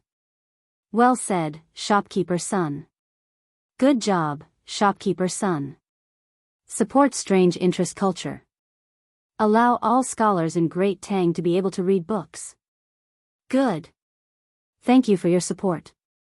Strange Interest Culture is now officially open for business. Due to the limited space in the store, please follow your order in the queue and enter in batches to choose the books you want. Remember, each person can only buy 1 book of each type. Sun Huayuan clapped his hands and announced the official opening of Strange Interest Culture. The crowd below couldn't help but cheer loudly.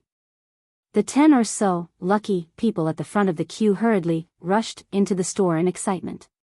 Among these 10 or so people were the scholars who had first discovered the advertisement in the newspaper in the morning. Wow, this book is actually made of high-quality Xian paper. Calculating it, how much is Strange Interest Culture going to lose with each book?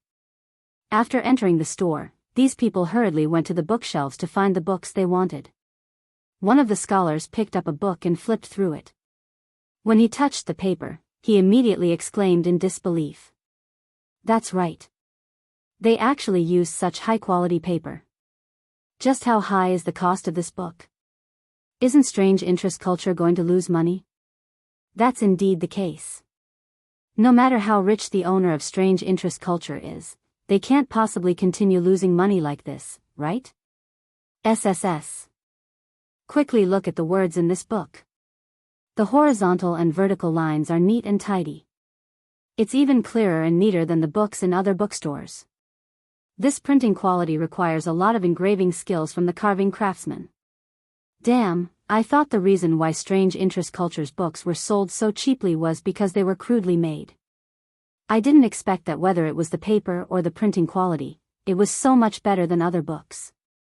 Moreover, it was sold so cheaply. Crazy. Crazy, this Strange Interest Culture is really crazy. Such good books at such a price, I really want to buy all of them. Unfortunately, I can only buy one of each. Shopkeeper, give me one of each of these 15 books. Shopkeeper, I also want one of each. Here, I'll give you the money.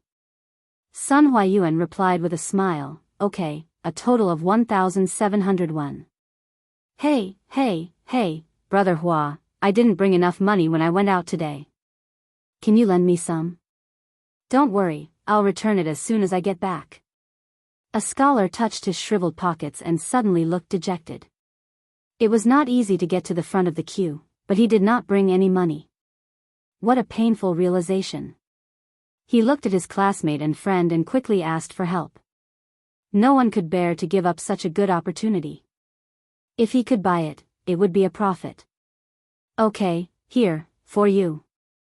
The scholar surnamed Hua thought for a moment, and then handed a golden bean to that person. Hey, Brother Hua, lend me some money too. I still need 500 won. If I don't buy such a good book today, I'm afraid I'll regret it for the rest of my life. Yeah, Brother Hua, you can't leave us in the lurch. The other two scholars saw the situation and quickly went up to him. Such a good book, even if you have to borrow money, you have to buy it. If you miss this village, there won't be another shop like this. Chapter 216.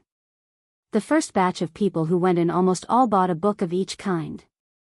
When they came out, they all carried a thick stack of books and were all grinning from ear to ear. The people who were queuing behind were secretly anxious when they saw this situation. The people in front had bought a lot, so it was very likely that they would have nothing when it was their turn. Sun Huayuan couldn't help but frown and say, everyone, please try your best to pick the books you need and leave some opportunities for others. In the future, the supply of books from Strange Culture will definitely increase. You don't have to rush to buy every book. Although he said that, not many people listened to him. The people who went in later still returned with a full load. If the supply of books today reached 100 types, these people might really buy 100 books. It was like a modern house. A house on a certain street was generally priced at around 8 million yuan. If a developer suddenly announced that his house in the same area would only cost 600,000 or 700,000 yuan, wouldn't many people go crazy just thinking about that scene? Even if the developer reminded them that there would be many houses at this price in the future and that they shouldn't rush, would people believe it? They only knew that this price was unique. If they could get it, they would make a profit. Who cared about whether they needed it or not? Who cared about the price in the future? Butcher Zhao, why did you buy so many books? Are you illiterate?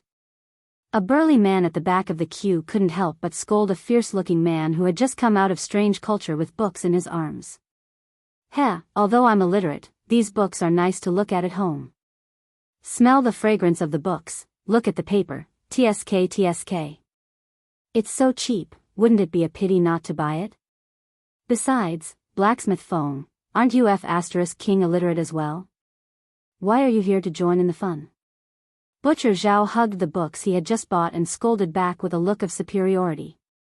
Blacksmith Feng straightened his neck and said, although I'm illiterate, my son is literate. Can't I buy books for my Ahu?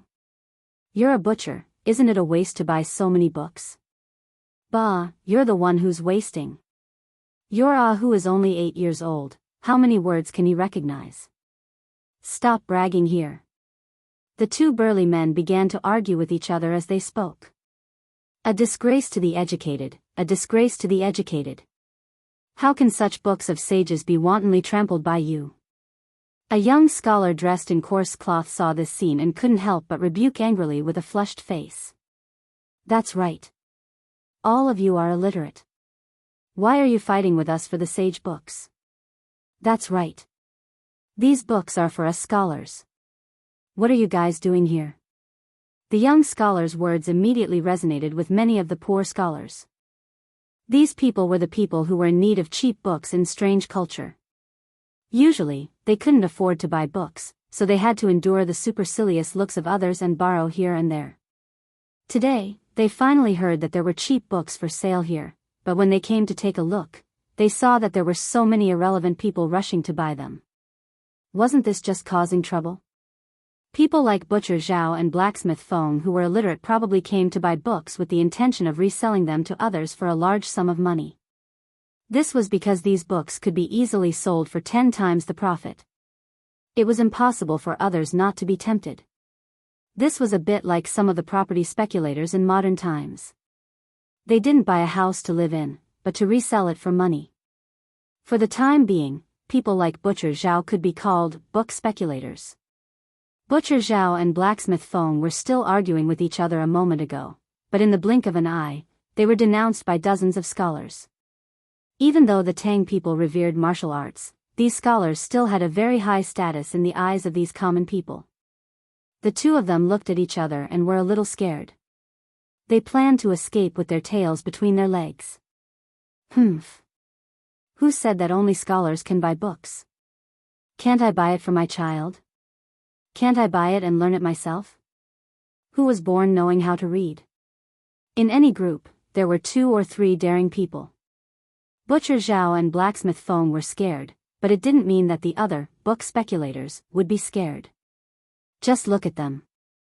Seeing that they were about to become street rats that everyone wanted to beat, a curly-bearded man couldn't help but refute. Big Brother Huang is right. Can't I buy books for my child? Did I violate any laws of the Tang dynasty? You're not convinced? Are you going to scold your mother when she buys books for you? This was the type of person who scolded the streets. Old Wang's wife is right. Besides, shopkeeper's son said that everyone in the Tang dynasty should be able to afford to read. What's wrong with us buying books and learning them ourselves? This was the type who secretly changed the concept. You're spouting nonsense. Shopkeeper's son clearly said that all the scholars in the Tang dynasty should be able to afford to read. You're not a scholar. Immediately, a quick-witted scholar reprimanded. Right. Shopkeeper's son already said that these books are prepared for scholars. What are you all doing here? Only scholars can buy books. All of you, go away. Why do you care if I buy books for my son? That's right.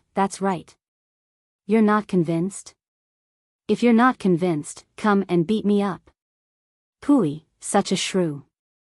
You're simply unreasonable. Who are you calling a shrew? Husband, someone is scolding your wife. Aren't you going to do anything about it? Who?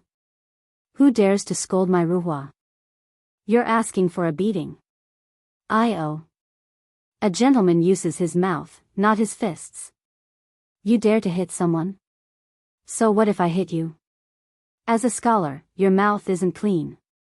You're not worthy of being called a scholar. Yes, hit him. You have no respect for the law.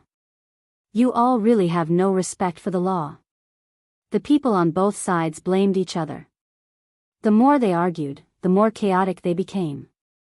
In the end, when one of them made a move, it was as if a spark had been thrown into a pile of gunpowder, causing an explosion. In the end, the argument escalated into a group brawl. Sun Huayuan, who was busy collecting money and maintaining order, was caught off guard. Stop, all of you stop. No more fighting. Whoever fights again is not allowed to buy books in the strange culture in the future. When Sun Huayuan heard the commotion outside, he came out to take a look. Immediately, his face turned pale with fright and he hurriedly shouted for them to stop. However, even though he had threatened them, it wasn't enough to calm them down. Sun Huayuan couldn't help but sweat profusely.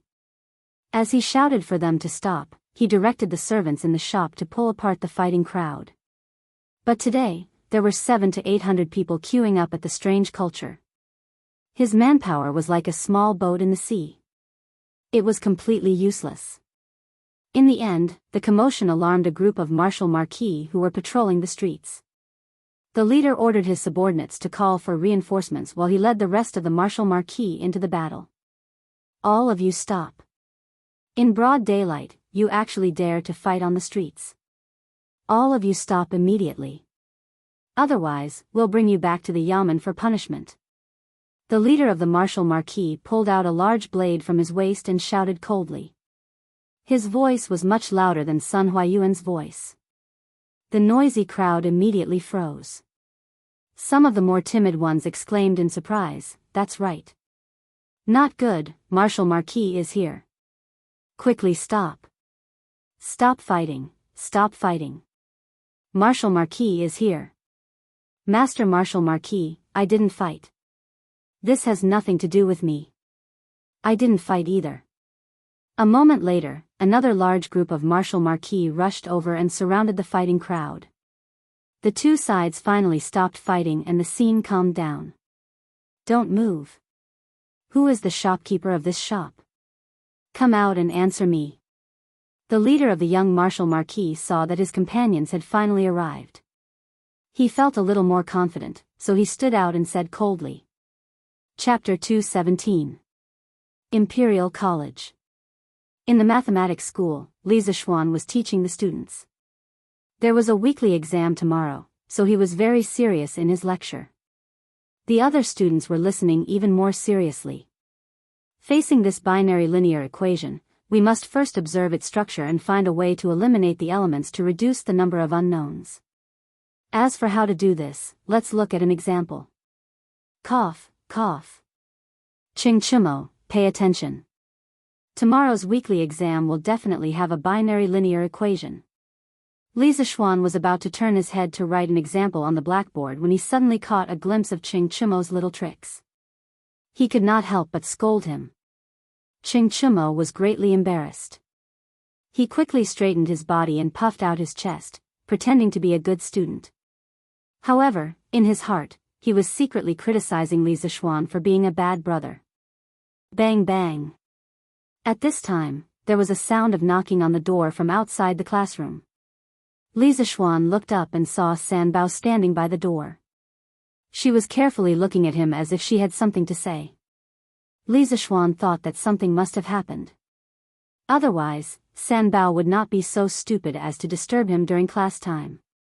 Thus, he said to the students, "Wait a moment." Then he walked out of the door. At this time, he realized that behind Sanbao was a person in blue clothes and a gray hat. Li Zixuan recognized this attire at a glance. It was the staff attire of the Strange Interest Pavilion. He could not help but be shocked. Could it be that something happened at the Strange Interest Pavilion? Sanbao, what happened? Li Zixuan brought the two of them to a cypress tree in the courtyard and hurriedly asked. "Young master, shopkeeper's son sent Erhu to say that something happened at the Strange Interest Pavilion. He wants you to go there." Sanbao pulled out the servant behind her and said to her young master. "Erhu, what exactly happened at the Strange Interest Pavilion?" "Boss, in front of the Strange Interest Pavilion, many customers who bought books are fighting." Even Wu Ho was alarmed. "Shopkeeper's son sent me to ask you, what should we do?" "What?" Li Zixuan exclaimed with his eyes wide open. "Wait, I'll go to the dormitory to inform the students, and then I'll go there myself. You can tell me the details on the way there." On the other side, in front of the strange culture. "Young General, I am Sun Huayuan, the shopkeeper of this shop. Thank you for bringing your men here in time to prevent the situation from worsening." Sun Huayuan walked up to the leading Wu Ho and cupped his hands. The young martial marquis quickly stepped aside, not accepting his bow. He looked at Sun Huayuan, squinted his eyes, and said meaningfully, "I am only the right martial marquis Wei Yi Si Gu, and am not worthy of the title of general. Since shopkeeper's son has opened a shop to do business, then you must restrain your customers." How can you gather people to cause trouble and disturb public order? Could it be that you think our Wuhou government's planks are vegetarians? The left and right Wuhou Wei of the Tang dynasty was a department that was responsible for the security of Chang'an. It was similar to the function of a modern police station. The left and right Wuhou Wei had one general each, and two generals each. Below them, there were different officials.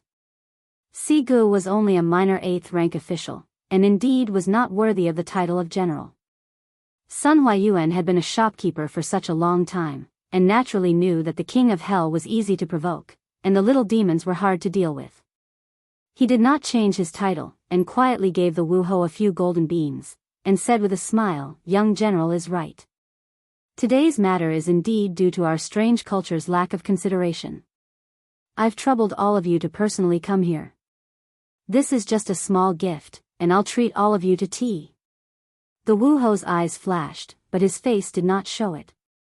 He pointed out, "Shopkeeper's son, this time, we have mobilized over 100 brothers." The meaning of these words was clearly saying that there were too many brothers here today, and the money you gave was not enough to divide.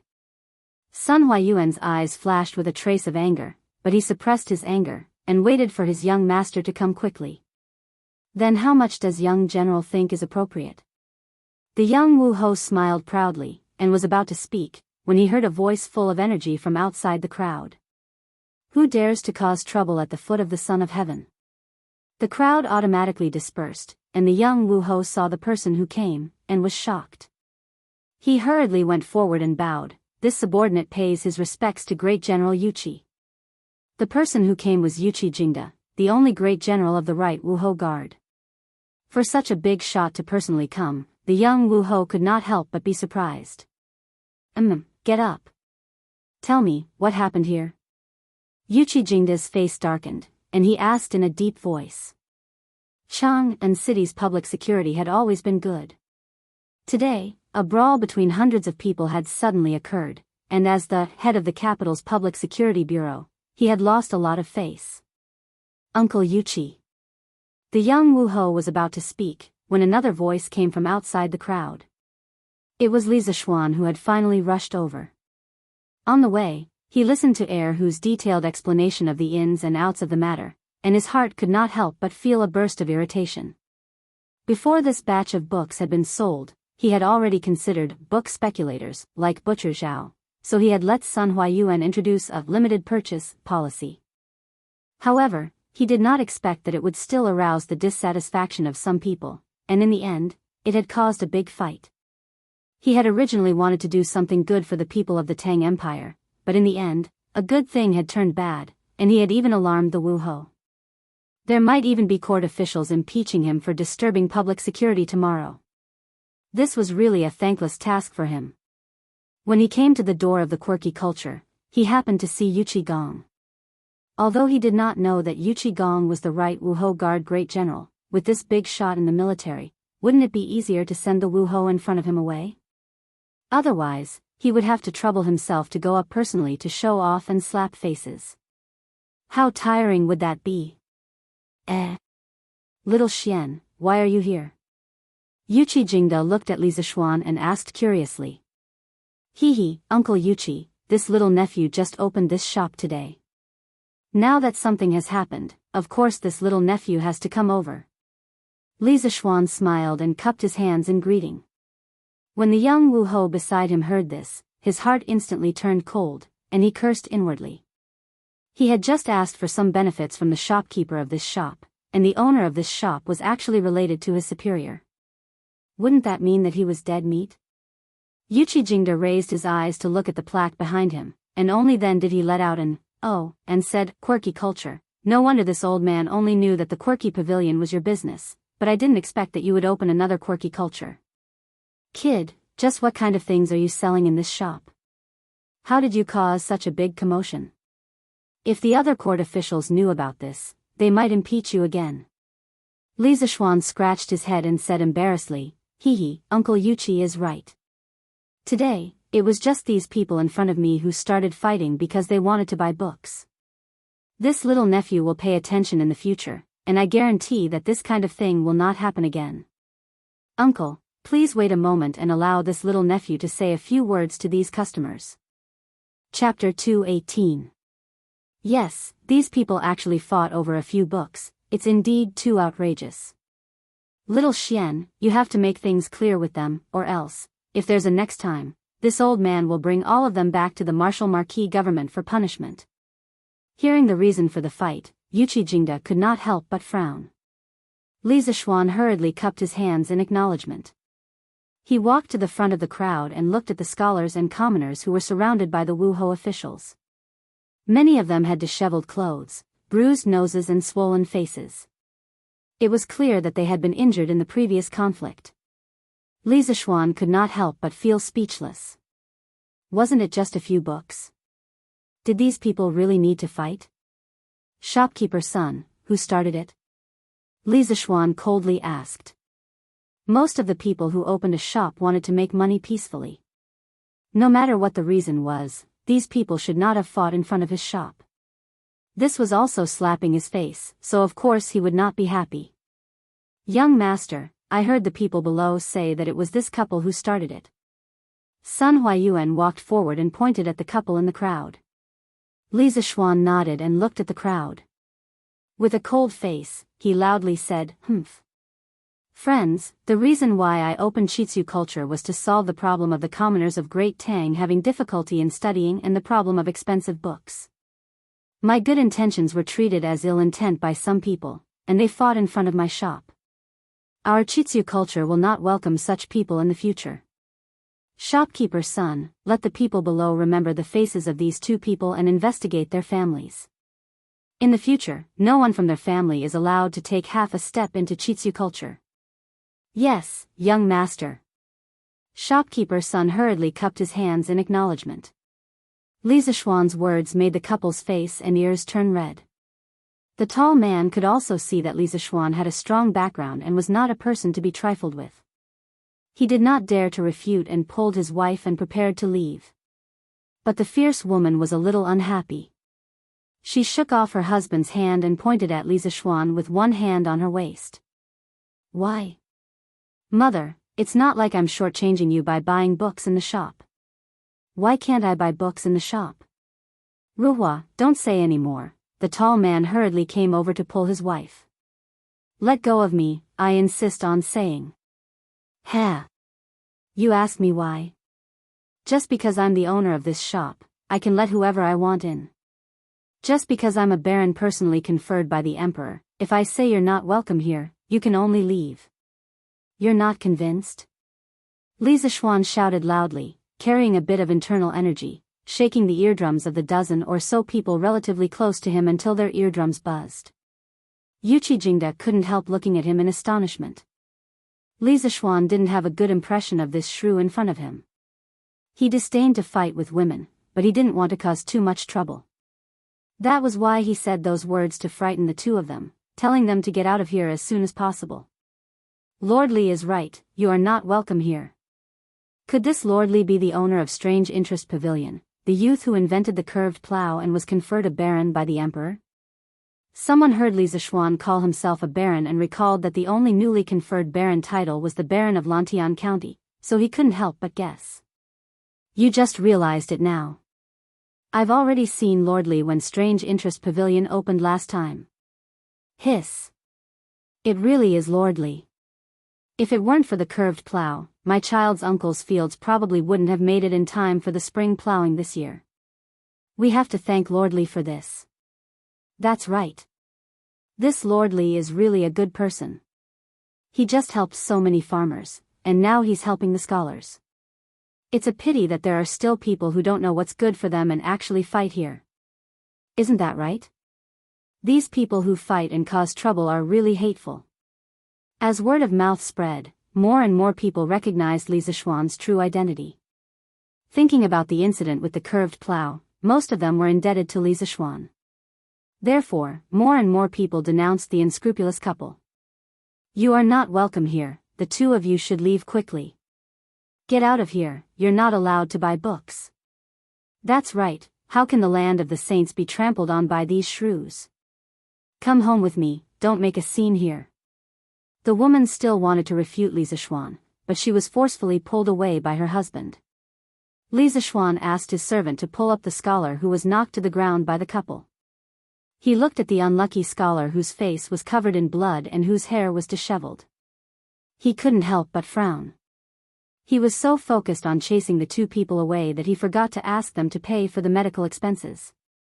What a pain in the ass. He quickly went to talk to Yu Qigong and asked him to send someone to bring the couple back to the yamen for questioning. He couldn't let them off so easily for beating people on the street. What's your name? After talking to Yu Qigong, Li Zishuan looked at the scholar and asked. The unlucky scholar hurriedly tidied up his appearance. However, it would have been better if he didn't do it. After doing it, his hair became even more messy. He was afraid that Li Zishuan would be anxious, so he hurriedly replied, In reply to Lord Zhu, I'm Lin Zihao. I'm sorry. The ancient people valued their appearance much more than the modern people. This person's current appearance was really rude. Li Zishuan shook his head and said with a pleasant expression, although today's matter was caused by that couple, in the end, it was our strange culture that didn't consider it carefully. How about this, as an apology, our strange culture will pay for all your medical expenses.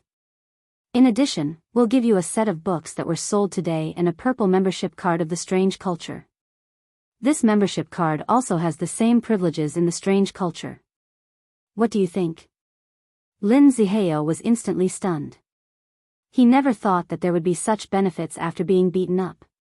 He had heard before that a purple membership card of the strange culture pavilion cost 100 strings of cash. This was really a blessing in disguise. This beating was F*King worth it. Thank you, Lord Zhu. Thank you, Lord Zhu. How could he not agree to such a good thing? Thus, he hurriedly bowed and thanked him. Li Zishuan waved his hand and asked Sun Huayuan to take him to see a doctor. The crowd below the stage sucked in a breath of cold air. They were all shocked by this huge gift. Oh my God, that's a purple membership card. Not only is this lordly kind to people, but he's also really generous. Yeah, if only I was the one who was beaten up by that couple. Li Zishuan looked at the people below. Compared to Lin Zihao's serious injuries, there were quite a few of them who had minor injuries. Thus, he said, I deeply apologize to the friends who were injured in front of the strange culture pavilion today. This is our early work that was not done well. Later, the friends who were injured can line up to receive a green membership card of the strange culture pavilion. In addition, I repeat, if anyone dares to cause trouble here again, this county's men will definitely not let you off so easily like today. I will make sure that you won't be able to stay in the entire Chang'an city. Oh. Thank you, Lord Li. I was injured just now. I was injured too. Bah. Go Sheng, your face was only scratched by a fingernail. How dare you say that? When the injured crowd saw Lin Zihao leave, they thought that they had nothing to do with it. After all, they had only suffered minor injuries. However, they were still a little disappointed. When they heard Li Zishuan's words, they immediately cheered loudly in surprise. They were glad that they had just been injured. This was probably the first time in their lives that they were glad that they had been injured. You're not allowed to deliberately create scars. Li Zishuan saw that there were two idiots behind him. They clenched their fists and gestured at each other's faces. They were eager to try. He couldn't help but shout out to stop them. Pfft, haha. Chapter 219. In front of the strange culture. After Li Zishuan comforted the injured, he thought for a while and said, Today, there may be many of you who don't need books at all. You came here purely because the books are cheap. Perhaps there are also some who want to resell and make a fortune. I don't care if you really need the books or want to make money. Since I'm open for business, there's no reason for me to refuse customers. But for those who really want to buy books, we'll make it convenient for you. In the future, no matter where you are from, as long as you have your student identification card, you can queue up at the strange culture. We'll give priority to the students and members. Good. This way, it'll be easier for us to buy books. Thank you, Lord Zhu. The world's poor children will remember Lord Ju's kindness. Yes, thank you, Lord Ju. As soon as Li Zishuan's voice fell, there was a burst of cheers from the crowd. Most of them were the voices of the students. They came here today because of the fame and found that there were really such cheap books. They couldn't help but feel happy and worried. They were happy because they could afford the books, but they were worried because there would be a lot of people who would rush to buy such cheap books. Now that Li Zishuan took the initiative to give priority to the students, it would greatly increase their chances of buying books. How could they not be happy? When the rest of the people heard this, their faces darkened, but no one raised any objections. Ever since they recognized that the young man in front of them was Li Zishuan, who invented the curved plow, their eyes were filled with gratitude. Some of them even had some faint regret in their hearts. Compared to Li Zishuan, who wholeheartedly did so much for the farmers and the students, their way of doing things seemed a little selfish. Therefore, many people began to regret that they came here with the intention of reselling the books to make money. But there were still many people who wanted to take advantage of the situation. Li Zishuan couldn't do anything about these people, but he still advised, for those who want to make money by reselling books about strange culture, I only want to say that if you want to make money, you should sell the books in your hands as soon as possible.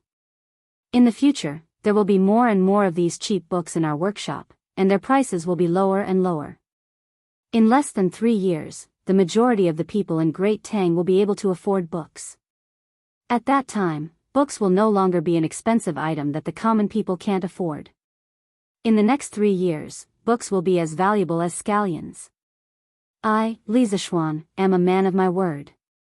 Li Zishuan's words were powerful and resonant, but to the others, it was no different from a sudden clap of thunder.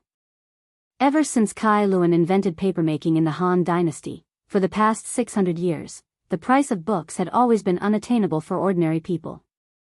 Only those rich people could afford to buy some, but they usually kept them at home to show their noble status. Now that Li Zishuan had said that within 3 years, these cheap and high-quality books would be sold all over Great Tang, and that the price of books would be as high as scallions, many people thought that it was a fantasy. How could the high and mighty prices of books suddenly fall from the sky? It was simply unbelievable. So, everyone can buy books about strange culture in the future? That's great. But Lord Li said that the price of books would be as high as scallions. Isn't that too exaggerated? I don't really believe it. I don't really believe it either. I believe it. Lord Li will definitely do what he says.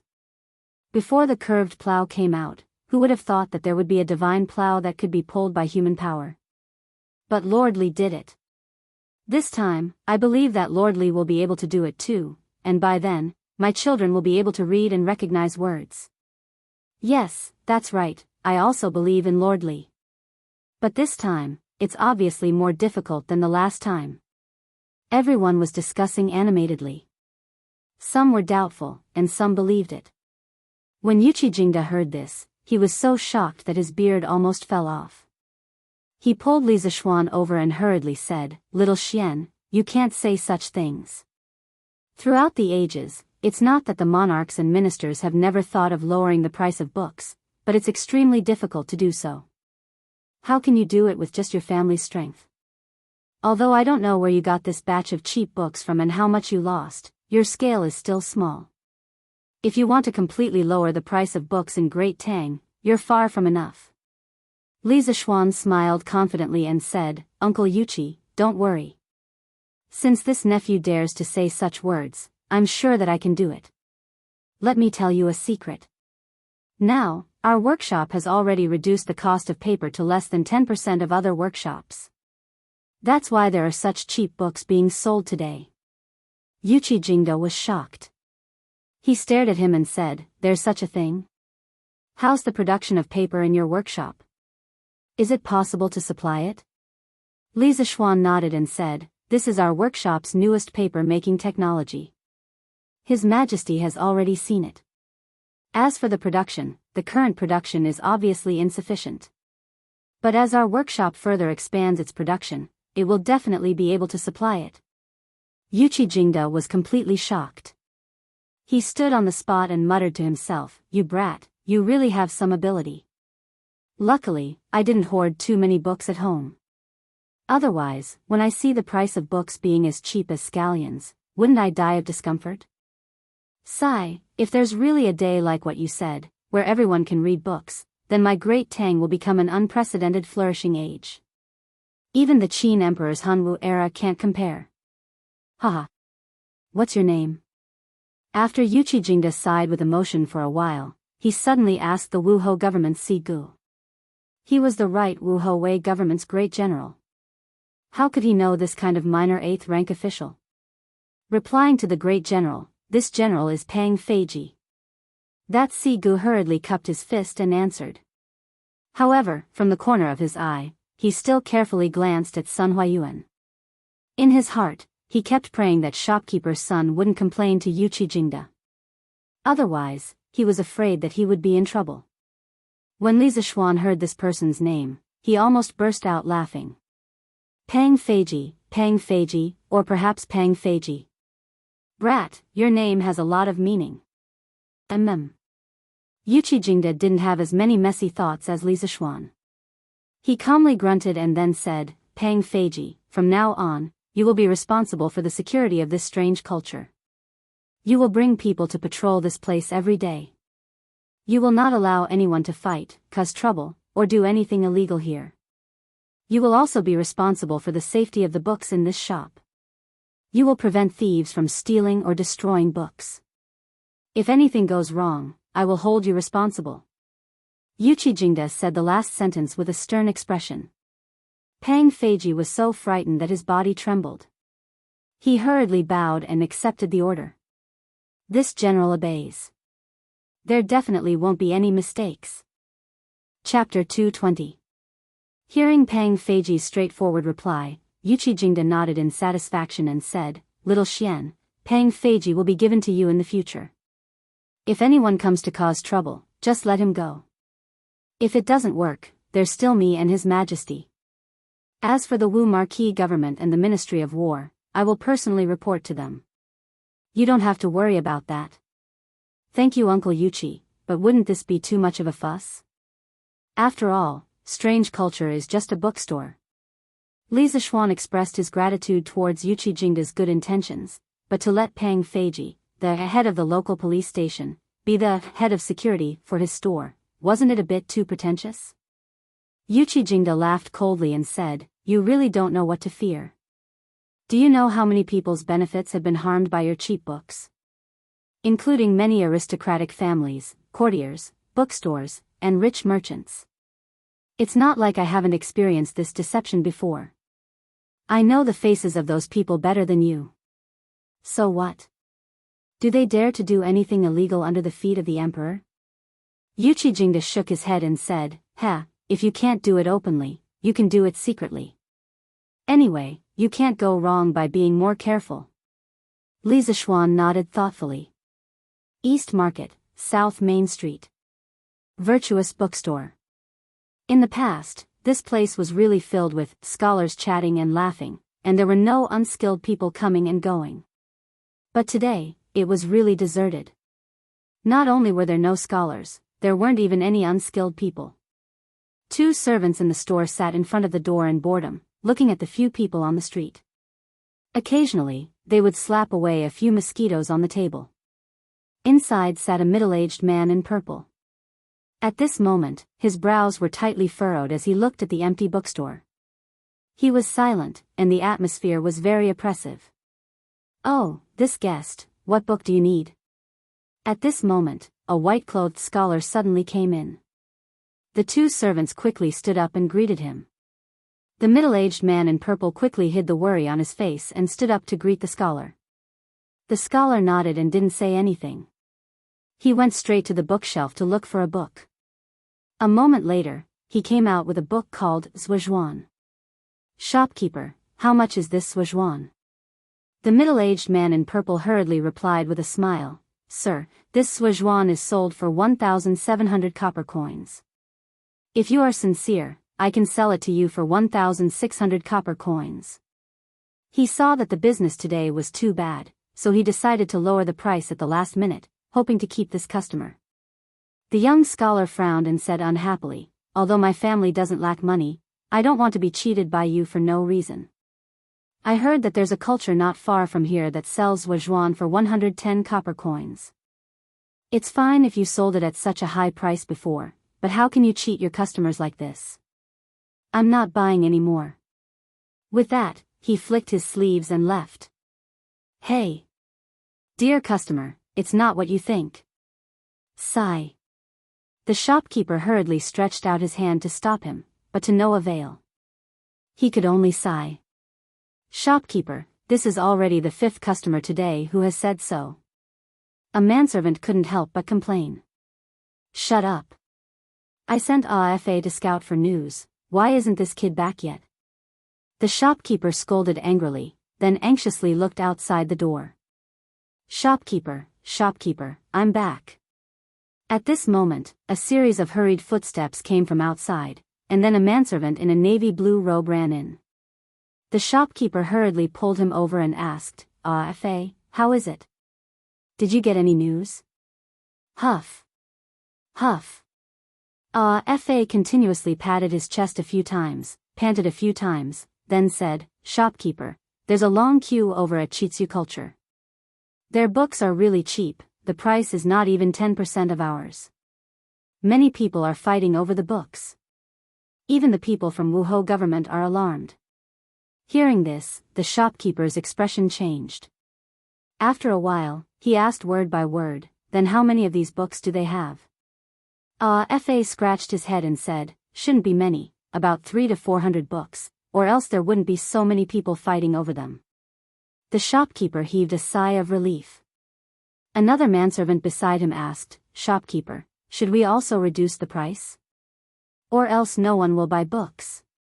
Pa. The shopkeeper angrily patted the manservant's head, and said unhappily, Reduce, how do we reduce? If we reduce to the same price as them, we'll be losing money. Quickly go to work, wipe the bookshelves. I don't believe that Chitsu Culture has so many cheap books. Furthermore, since they're selling them so cheap, the quality of the books must be shoddy. In the future, when those cheap people wake up, they'll still come here to buy books. Shopkeeper is right, you're wise. The manservant rubbed his head, and quickly brought the other two to wipe the bookshelves. This situation was common in other bookstores in Chang'an City. The impact of Chitsu Culture's books on the entire book market was starting to show. Taiji Palace, Suite Du Hall. Li Er had just finished the morning court and was about to change into his regular clothes. At this moment, Zhao Song hurried over and bowed, Your Majesty, we just received news that there was a large-scale brawl in the East Market. Old General Yuchi has personally led the right marquee guards to quell the chaos. Li Er paused, and then said with an ugly expression, Chang'an. Since the establishment of the Tang Empire, the imperial court has put in a lot of effort to improve the security of Chang'an City. These years, there has been a great improvement. Why are there so many people causing trouble today? Zhao Song, have you found out the reason? Your Majesty, it's said that Chitsu Culture, which is opened by Li Er, is selling a large number of cheap books today. The price is less than 10% of other bookstores, so it attracted many people in Chang'an City to fight over them. In the process, some people were afraid that they wouldn't be able to get the books, so they couldn't help but quarrel and even fight. This caused a large-scale brawl. Zhao Song explained everything in detail. I didn't expect this brat to be so fast. He just came up with the paper machine a while ago, and he's printing so many books in just a few days. Not bad. Li Er exclaimed in surprise. Then, he frowned and said, Zhao Song, immediately draft a decree to reprimand Lantian County's Li Zishuan for not doing his job properly, opening a store without permission, failing to restrain his customers, causing a brawl and disrupting public order. He shall be locked up for 7 days and be paid a salary for 3 months as punishment. Yes, Your Majesty. Zhao Song cupped his hands and accepted the order. However, he was puzzled. Li Er didn't seem to be angry about this, so why did he have to issue a decree to reprimand Li Zishuan? Although he had doubts in his heart, Zhao Song didn't ask. He knew his duty. After Zhao Song left, Li Er leaned on the couch and muttered, "Hey, I'm doing this for your own good. You better know what's good for you." Chapter 221. What a scandal. What a scandal. Tomorrow, I will impeach this kid for disrupting public order. Wei Jing returned to his residence after the morning court. When he heard about the incident that happened in front of the strange culture store in the East Market, he was so angry that he slammed the table. Pei Shi glared at Wei Zheng and said angrily, "How dare you? You don't know how many poor children have benefited from this kid's actions. If you impeach him, let's see if the poor scholars in the world will be happy." Wei Zheng glared at her and said, "But this commotion was caused by Li Zishuan's lack of consideration. If we don't punish him severely, what will happen to the laws of the Tang Empire?" Pei Shi was speechless at her husband's stubbornness. After a while, she said, "Old master, you are also from a poor family. You should know how much the poor children crave books. Why do you still want to make things difficult for this kid?" When Wei Zheng heard this, he frowned and hesitated. After a long time, he said firmly, "Merit is a crime. Mistakes are mistakes. Li Zishuan's printing of books to benefit the poor children is a merit. But his carelessness caused the customers in the store to fight and disrupt public order. That is a mistake. He should be rewarded for his merits and punished for his mistakes. I will write a letter to ask for his merits. But I will also write a letter to impeach him for his mistakes." This old thing's stubbornness truly angered Pei Shi. She angrily snorted and turned around to leave, leaving behind only one sentence, "Humph. Impeach him if you want. You will sleep in the study tonight." "Hey. Madam, listen to your husband's reasoning." "Old master, this is what happened. Once the cheap books of the strange culture were released, all the big and small bookstores in Cheng and city were unable to resist. We can't compete with them in terms of price." Chongren Square, Zhangsun Wuji's residence. The shopkeeper of the Mingde bookstore was complaining to Zhangsun Wuji. From his tone, the Mingde bookstore should belong to the Zhangsun family. Zhangsun Wuji's expression didn't change much. It was as if the bookstore's poor business had nothing to do with him. He slowly took a sip of tea and said calmly, "Wu Mengyang, why are you in such a hurry? Calm down when something happens." Although Zhangsun Wuji's tone was calm, Wu Mengyang shuddered when he heard it. He hurriedly cupped his hands and said solemnly, "Old master is right." Zhangsun Wuji waved his hand. "Have a seat. Do you know how many books there are in this batch of strange culture? And why were their books so cheap? As far as I know, if all the books are sold at such a price, I'm afraid that no bookstore in Cheng and city will not lose money. Li Zishuan dares to sell like this. Is he planning to make a loss?" It had to be said that there were many people in history who called Zhangsun Wuji an old fox, and there was a certain logic to it. No matter what situation he was in, he could always use the calmest thinking to find the most crucial point of the problem. This was the most terrifying aspect of him. Replying to Master, this lowly one has already investigated. There are a total of 15 types of books in this batch of books from strange culture. There are about 300 books of each type. All of them have been sold out today. As for whether there will be such books in the future, this lowly one does not know. Also, their books are all printed from Strange Interest Pavilion's workshop. This lowly one also does not know what their cost is and whether they will lose money by selling like this. Wu Mengyang replied seriously. Zhangsun Wuji frowned and thought for a moment, then said, "Then let's wait and see." In the afternoon, Li Er sent someone to the Li residence to pass down a decree, carrying out a round of criticism and education for Li Zishuan. The others in the family were frightened by this decree, but after Li Zishuan heard the decree, his heart bloomed with joy. Being grounded at home might be a kind of torture to others, but to a homebody like Li Zishuan, it was a kind of great enjoyment. As for the 3 months of salary that was deducted by Li Er, Li Zishuan expressed that he did not care at all. Going to the Imperial College to teach was not his original intention. If he could stay at home and be a rich second generation, Li Zishuan was willing to give Li Er 100 million instead. I feel that it's better if you don't open this bookstore. Our family is so rich, why do you need to open a bookstore? If you cause so much trouble for no reason and lose the emperor's favor, then the losses will outweigh the gains. When old man Li heard Li Er's decree, a wave of anger rushed to his head. He wanted to give Li Zishuan a punishment to make a filial son package, but he was intimidated by his wife's power. He could only try his best to suppress his anger and persuade him calmly. Father, the opening of strange culture has nothing to do with money, but it carries the beliefs and dreams of many people. The Tang dynasty needs strange culture, and the poor children of the world also need strange culture.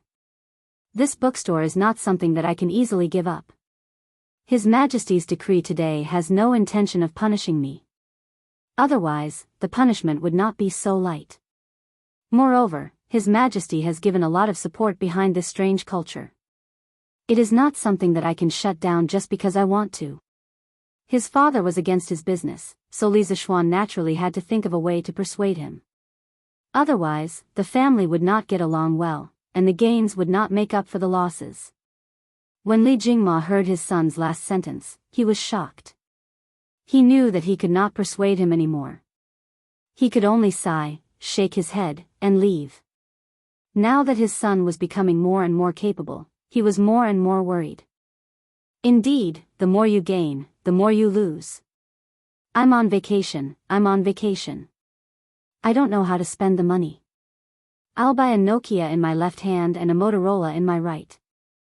I sang wrong. Li Zishuan had given himself a long vacation, and he had just persuaded his father. Li Zishuan was in an extremely good mood. When he returned to the western courtyard, he could not help but forget himself and start humming a song. Pfft! Young master, why is the tune of your song so weird? Xiao Shi heard the weird song from afar. She went up and wiped Li Zishuan's face with a cold towel while laughing. Yes. Young master, your song is really bad. You sound like a hooligan when you sing. Xiao He also came over to join in the fun. Li Zishuan smiled lecherously and said, Hee, since you said that I am a hooligan, then Xiao He, you can come over tonight and serve me. Ah. No. Young mistress is about to marry into the family. Young master, how can you think about these things? Xiao He quickly hugged her chest and jumped away as she exclaimed. Ha, this is what you get for your mouth. Li Zishuan took a pear and laughed. Then, he said while eating, Xiao Shi, come in and help me grind it. The students of the School of Mathematics would have their weekly exam tomorrow. However, the exam papers were not out yet. Although he was grounded, the progress of the students could not be delayed. As for the lessons for the next few days, he would let Su Hongji replace him to teach them. Anyway, with his help, Su Hongji had almost completely understood the first volume of mathematics. He could openly slack off. Chapter 222. Shwa. The study room was silent, only the sound of the brush tip rubbing against the paper could be heard. The paper was of course the new paper produced by the Chi Chu Pavilion, and the brush was made from superfine weasel hair. After all, Li Zishuan was writing questions and not practicing calligraphy. Otherwise, wouldn't it be too wasteful if he could only write a few words on a piece of paper? 2 hours later. Phew. Li Zishuan rubbed his wrist and let out a long breath. This kind of brush had a high requirement for the strength of the wrist, and it was tiring to write for a long time. Fill in the blanks, multiple choice, calculation, application, perfect. Li Zishuan looked at the test paper in his hand and praised narcissistically. He had been practicing calligraphy for the past few months, and now he had some success in calligraphy. After all, he was a martial artist and had experience in controlling his strength. Speaking of martial arts, this guy rarely practiced martial arts ever since he went to the Imperial College to teach. He probably forgot that he was a martial arts expert. Young master, you're done. Drink some water. Xiao Shi, who was grinding ink, quickly put down the ink stick in her hand and went to pour some water for Li Zishuan. Now, the servants in the Li residence knew that their young master did not like to drink tea, no matter how good the tea was. Thus, Xiao Shi said water and not tea. Okay. Li Zixuan nodded, then took the test paper and started to check it. After a while, Xiaoxi held a cup of water and slowly walked over. "Young master, here's your water." Unexpectedly, Li Zixuan suddenly slapped the table like a lunatic and exclaimed, "No, there should be an additional question. I was wondering why it didn't taste good. Xiaoxi, help me grind more ink." "Oh. Right away." Xiaoxi was helpless, she could only pout and reply, then continued to grind. 15 minutes later, the test paper was finally completed. Li Zixuan picked up his cup of water and happily drank a few mouthfuls. He smiled and said, "Xiaoxi, tell San Bao to send this test paper to the workshop and ask the printing department to print 46 copies. Then send it to the Imperial College and give it to Mr. Su." "Oh, yes, young master." Xiaoxi agreed weakly. She took the test papers and was about to go out to look for San Bao when she suddenly thought of something. She asked curiously, "Young master, didn't you only print 38 copies of the test papers last time? Why are you printing 8 more copies this time?" In the beginning, there were 32 students in the Imperial College of Mathematics. Later, Li Tai, Qing Chimo, Qin Huayu, and Yuqi Baolin came. Including Li Zixuan and Su Hongji, there were 38 students in total. Li Zixuan smiled mischievously and said, "Heh. Because there would be new students coming to the School of Mathematics tomorrow. Xiaoxi, go quickly. Remember to keep the test papers a secret." Kong Yingda had already informed him yesterday that Sun Zifan, Yu Dongkai, and the other rich second generations were going to be transferred to the School of Mathematics. As there were some procedures to complete, the official transfer to the School of Mathematics was delayed until tomorrow. Li Zixuan really didn't want to teach these little bastards. They were all rich second generations and little rascals. They were the type of troublemakers who were difficult to manage. If they were transferred over, it would definitely affect the learning style of the School of Mathematics. Although the learning style of the School of Mathematics had already been changed by Qing Chimo, it was still within his control. Li Zixuan originally planned to wait for these little rascals to come to the School of Mathematics tomorrow to show them who was the boss. This was to prevent them from being dishonest and causing trouble in the future. Who knew that he would be grounded by Li Er when he came back? He didn't expect this, but this didn't mean that he couldn't teach them a lesson. Everyone knew the reason why Sun Zifan and the other rascals wanted to come to the School of Mathematics. It definitely wasn't because they admired Li Zixuan's new mathematics. "Hee, since you guys are here because of the holidays, then I'll let you guys have a taste of the School of Mathematics demonic exam."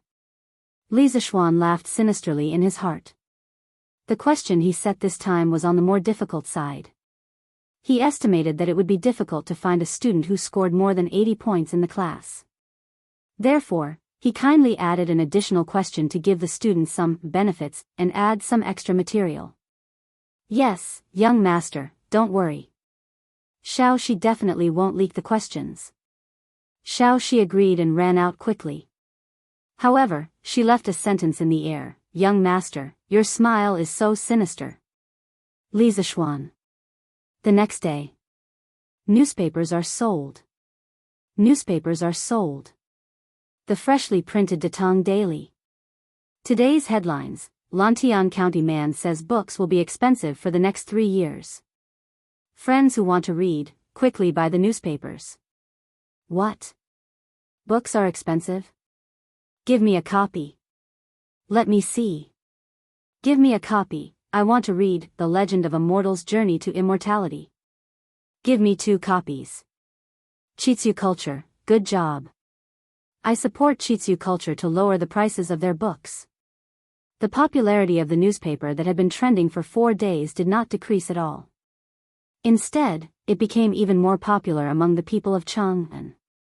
There were even many people who went around to buy the previous newspapers just to read the first few issues of The Legend of a Mortal's Journey to Immortality.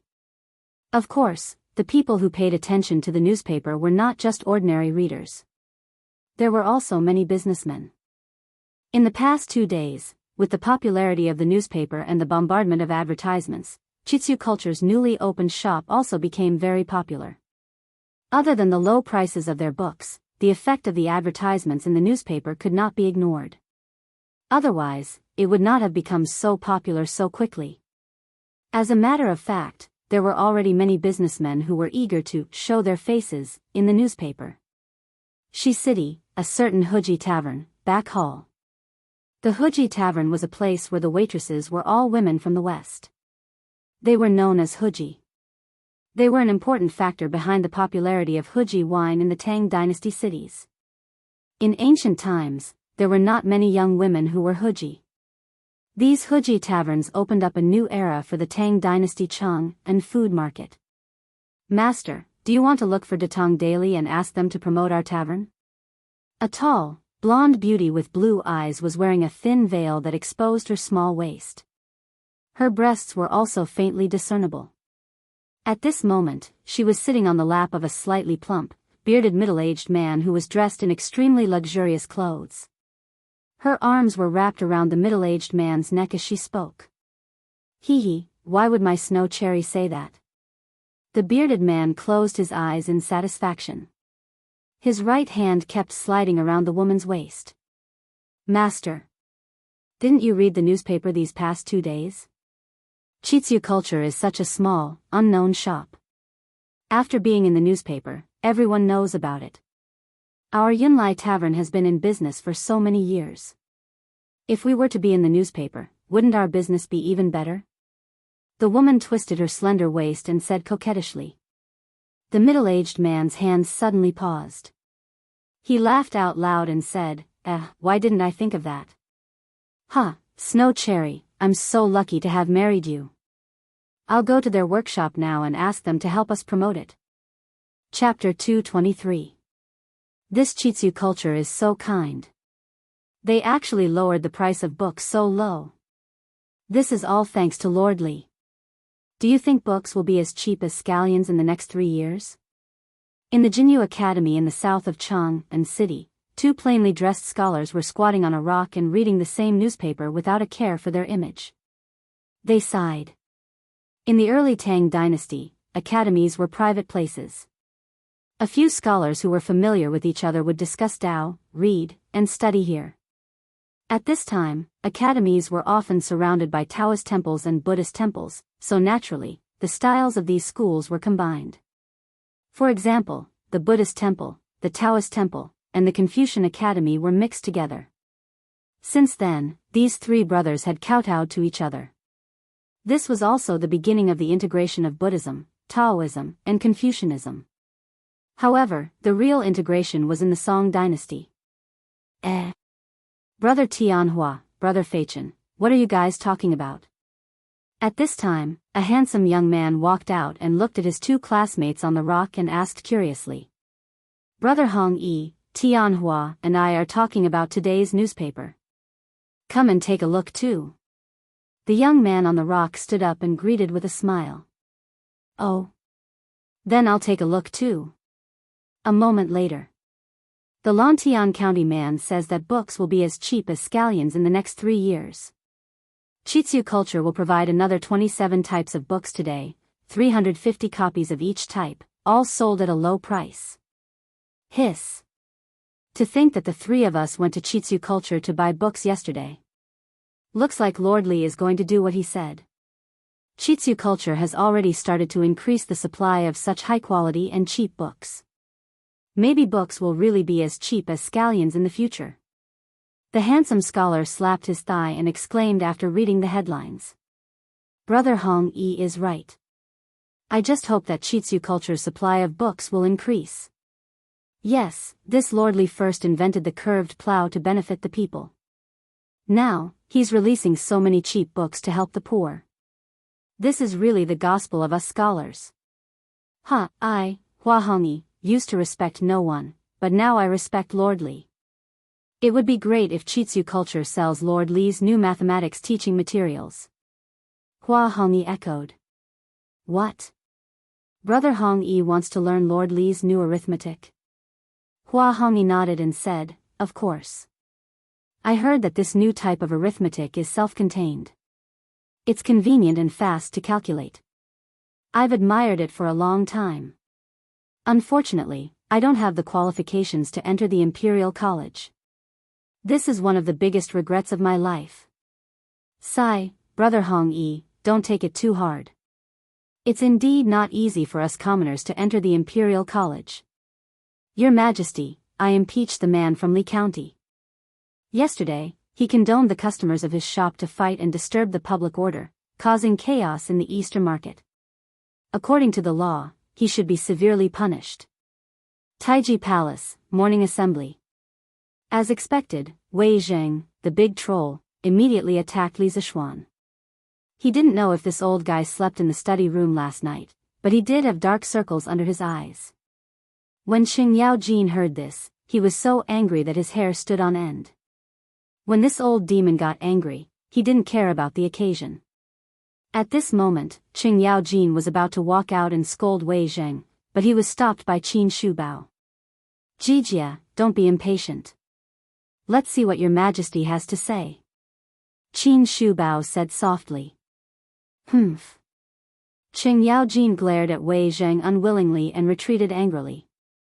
In his opinion, Li Zixuan was so obedient. After helping the farmers, he started to help the poor scholars. He even helped the Qing family earn so much money. What a good child. How could he be as bad as Wei Zheng said? Zhang Sun Wuji, who was sitting in the front row, heard Wei Zheng's accusation. His eyes flashed, but he quickly returned to normal. No one knew what he was thinking. Cough. Li Er raised his spirits and coughed lightly. He pretended to be serious and said, Minister Wei, I already knew about what you said yesterday. I also issued a decree to reprimand Li Zixuan. He is grounded for 7 days and his salary will be deducted for 3 months. Let's forget about this matter.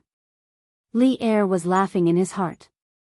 Wei Xuancheng, do you think you're the only one who knows how to scold? I am already prepared this time. I will let you have a taste of being speechless.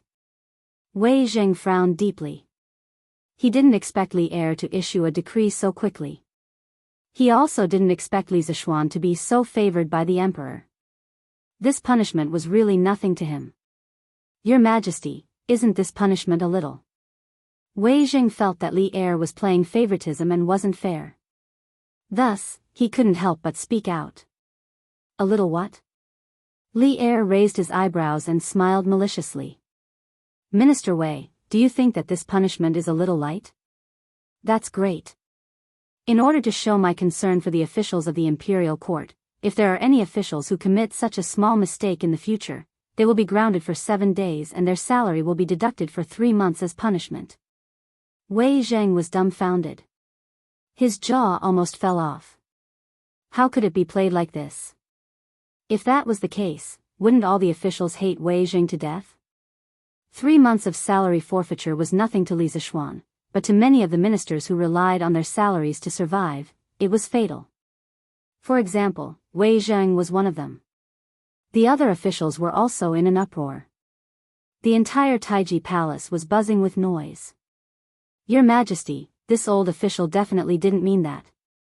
This old official feels that Your Majesty's punishment of Li Xiannan is just right. It can show Your Majesty's benevolence and also show the majesty of the Tang dynasty's laws. It is killing 2 birds with 1 stone. There was no other way. At this moment, Wei Zheng had already realized that he had fallen into the pit dug by Li Er. At this time, he had no choice but to admit defeat. Otherwise, when the time came, not only would his salary be gone, but the other ministers would also gang up on him. No matter how awesome Wei Zheng was, no matter how good he was at talking, he wouldn't dare to be enemies with all the officials at the same time. Oh. Li Er smiled and nodded. Then, he said, since Minister Wei has taken the initiative to say so, then this matter won't be mentioned again. Does Minister Wei have anything else to report? This old official doesn't have anything else. Wei Zheng had originally planned to impeach Li Zixuan before asking for a reward for Li Zixuan. However, after his impeachment, Li Zixuan wasn't affected at all. On the contrary, he had almost been cheated. So why should he ask for a reward for Li Zixuan? He wasn't in such a good mood right now. However, just because he wasn't willing didn't mean that the others weren't willing. At this moment, Kong Yingda stepped forward and clasped his hands to Li Er. Your Majesty, Li Xiannan has recently created pinyin, pushed the newspaper, and lowered the price of books. In addition, he created the blackboard, chalk, and new mathematics. All of these have made significant contributions to the education of our great Tang. This old official feels that all wrongdoings should be punished and meritorious deeds should be rewarded. If such great deeds aren't rewarded, it will be difficult to convince the masses. Right. Your Majesty, Chancellor Kong is extremely right. This old official agrees. Qing Yaojin's eyes lit up. He quickly jumped out and shouted. At the same time, he thought to himself, why is this old man Kong so cute today? His words are exactly what I, Qing Yaojin, am thinking. Chapter 224. Taiji Palace. Qing Yaojin jumped out so casually, causing Kong Yingda to be dumbfounded. After a moment, he frowned and moved to the side, maintaining a distance between him and Qing Yaojin. The reason why he requested for Li Zishuan to be praised was because he wanted to promote the younger generation. Unlike Qing Yaojin, who did it based on his personal preferences. Li Zishuan's achievements in the Imperial College were obvious to all. The things that he did outside the Imperial College that were beneficial to the scholars were also known to the world. If he, as his superior, remained indifferent, then it would be too unreasonable. Li Er did not reprimand Qing Yaojin for his rudeness. He was already used to it. At this moment, he pondered for a moment and nodded. Beloved official Kong's words are not without reason. Education has always been the most important matter in every dynasty. Li Zishuan has indeed contributed a lot to the education of our great Tang. We wish to promote Li Zishuan to the position of Secretary of the Imperial College and confer him the title of Rank 4 Imperial Physician. What do the officials think? Unlike the emperors of the Song and Ming dynasties, who would seek the opinions of the officials before making a decision, Li Er was a very strong and opinionated monarch. He would always state his decision first before asking for the opinions of the officials. Of course, most of the time, this kind of inquiry was just a formality. As long as it wasn't too overboard, no one would object. This old official thinks it's fine. Kong Yingda was the first to express his approval. His original intention was to let Li Er promote Li Zishuan to the position of Secretary of the Imperial College. After all, he was already old and the Imperial College needed a successor. Although Li Zishuan was a little lazy, his teaching ability was unquestionable. Kong Yingda hoped that Li Zishuan would be able to shoulder the burden in the end. As for Li Er conferring him the title of Imperial Physician, this was out of Kong Yingda's expectations. The Minister of Education of the Imperial College was equivalent to the Vice President of the Imperial College. It was a position below the fourth rank of the Imperial College. The Grand Physician was a minor official above the fourth rank of the Imperial College.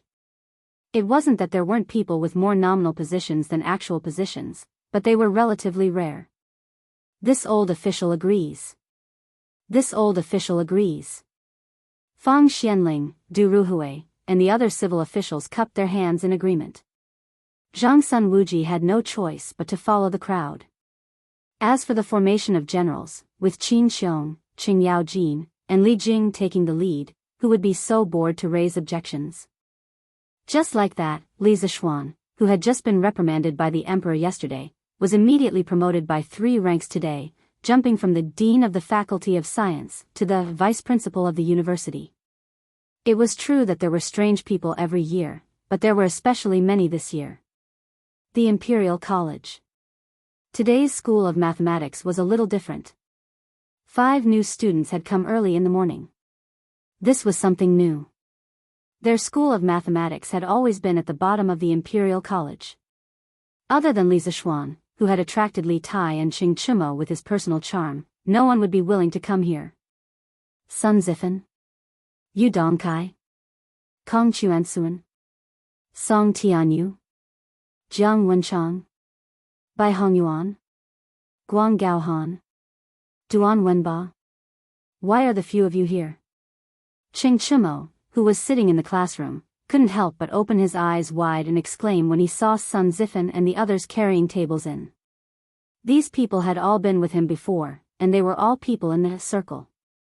Although their fathers weren't first-rank officials, they were still considered the mainstays of the imperial court. Of course, Qing Chimo would recognize them. However, after these people entered the imperial college, Qing Chimo couldn't be bothered to enter them, so they separated. Brother Cho Nyo, I heard that you entered the School of Mathematics, so I went to find Chancellor Kong and requested to be transferred to the School of Mathematics. Aren't I here to accompany you? Sun Zifen was lying through his teeth. He looked like he was deeply in love with her and laughed loudly. That's right. Brother Zifen is right. We are all here because of Brother Cho Nyo, Brother Huayu, Brother Bao Lin, and His Highness King Wei. As Sun Zifen's loyal follower, Yu Dongkai followed suit and said shamelessly. Tisk. Do you think I don't know you bastards? You must be coveting the long holidays in our School of Mathematics, so you transferred here. Li Tai had also noticed these little bastards long ago. When he heard Yu Dongcai's words, he couldn't help but mock them. Cough, cough. Yu Dongkai was embarrassed when his lie was exposed. How can His Highness King Wei say that? It hurts our feelings. Sun Zifen was quite thick-skinned. He didn't feel embarrassed at all when he heard that. Instead, he chuckled and said. The little fatty was young and looked quite comical, so no one bothered to argue with him. Compared to him, Li Tai was a big fatty. Li Tai rolled his eyes and smiled sinisterly. You bastards are only thinking about the long holidays in the School of Mathematics, but you don't know about other things, right? You will be crying when the time comes. Zifen, Dongkai, Tianyu, you guys came just in time. Qing Chimo also reacted. He immediately looked at Sun Zifen fervently as if he was looking at a living Lei Feng. Although this guy didn't know who Lei Feng was, his fervent gaze still made Sun Zifen, Yu Dongkai, and the others feel a chill down their spines. It was almost the monthly examination, and Qing Chimo was worried about how to get out of the last 5 places. He had just dozed off when someone sent him a pillow. How could he not be happy? No matter how bad Qing Chimo was at school, he should be better than Sun Zifen and the others, right? The way Sun Zifen and the others helped him without hesitation really touched Qing Chimo. What's wrong? What's wrong? Is there something we don't know? Prince Wei, Brother Cho Nyo, tell us quickly. Sun Zifen wasn't stupid. On the contrary, he was very clever. He immediately noticed that something was wrong from the reactions of Li Tai and Qing Chimo, so he asked hurriedly. Li Tai waved his hand mischievously and said, Don't call me Prince Wei. There are only classmates in the School of Mathematics, there is no prince. Qing Chimo laughed and said, Don't worry, you two will know in a while. Sun Zifen and the others were speechless. They moved the table nervously and found a place to sit down, waiting for the judgment of fate. On the other side of the school building, Meng Wenhao, Kusher Qing, Xing Ziren, Lu Yan, and the others were gathered together and didn't join in the fun. Now, the School of Mathematics was faintly divided into 2 factions, the poor children and the noble children. Usually, these ordinary children who came from different places and went through many rounds of selection could often talk together. Although some noble children didn't discriminate against them, for example, when Meng Wenhao asked Qing Chimo to borrow a newspaper to read, Qing Chimo immediately lent it to him. Although this was the case, their living environment was different since they were young, so the topics they talked about were naturally different. If they were forced to talk together, there would always be a feeling that they couldn't talk together. Brother Ku, are you going to get full marks in this weekly examination again? Xing Ziren smiled kindly. They were talking about the holidays, but here they were talking about studying. This was the difference. Chapter 225. Brother Ziren, you must be joking. No one dares to say that they can get full marks on the questions set by Mr. Wang. Kusher Qing smiled modestly. He then looked at Meng Wenhao and said, Brother Wenhao, you lost a point last time because of your carelessness. You've been studying so hard recently. You must be determined to get full marks this time, right? Meng Wenhao scratched his head and said awkwardly, well. Brother Ku, you said it yourself. No one knows what questions Mr. Wang set. He was indeed upset about his mistake in the last exam for a long time. In the past 5 days, he had been studying harder than before. Every night, he had to work overtime until midnight. If it wasn't for the money for oil, he might have studied until midnight every night. Although he was thinking about getting full marks for this exam, he couldn't bring himself to say it out loud. He had to be humble when he had to be. Lu Yan interrupted, sigh, I just want to get 90 points. Why are the three of you arguing about who can get full marks? Haha. The three of them smiled kindly. Quiet. Quiet. At this moment, Su Hongji walked in with the test papers in his arms. The students suddenly quieted down and looked at Su Hongji in confusion. They didn't see Li Zishuan come in. Su Hongji also saw the confusion in the students' eyes. He said with a serious face, Professor Li is busy recently and can't teach in the Institute of Mathematics. I'll be your substitute for the next few days. All the lessons will be done according to the previous schedule. As soon as Su Hongji finished speaking, there was an uproar. Although Li Zishuan hadn't been in the directorate for long, all the students had a good impression and respect for this knowledgeable teacher. Now that Li Zishuan suddenly didn't come, they were a little confused. What happened to Mr. Wang? Why did he suddenly stop coming? I don't know. Yesterday, when it was close to noon, Sir suddenly left in a hurry. Did something happen at that time? What should we do? Who can help Mr. Wang? Meng Wenhao also frowned. He looked at Ku Shiqing and asked worriedly, Shiqing, do you know what happened to Mr. Wang? Ku Shiqing shook his head with a solemn expression. I don't know either. Have you read yesterday's and today's newspapers? Tsing Ziren suddenly asked. What's wrong? Ziren, what does this have to do with the newspaper? Ku Shiqing asked doubtfully. It has a lot to do with it. Brother Ku, you may not know, but the headlines of the newspapers these past 2 days have been related to the strange culture, a new shop in the East City.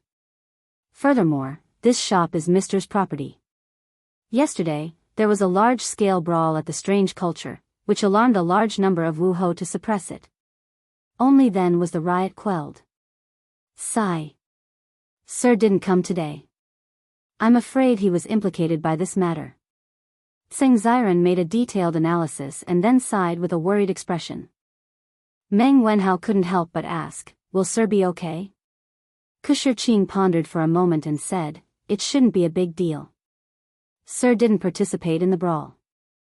At most, he'll be punished for his poor supervision. In the front row, Li Tai's expression didn't change. He already knew that Li Zishuan was grounded yesterday, and he also guessed Li Zishuan's intentions. Therefore, he wasn't worried about Li Zishuan's situation at all. Qing Chimo, Qin Huayu, and Yuqi Baolin still didn't know that Li Zishuan was grounded.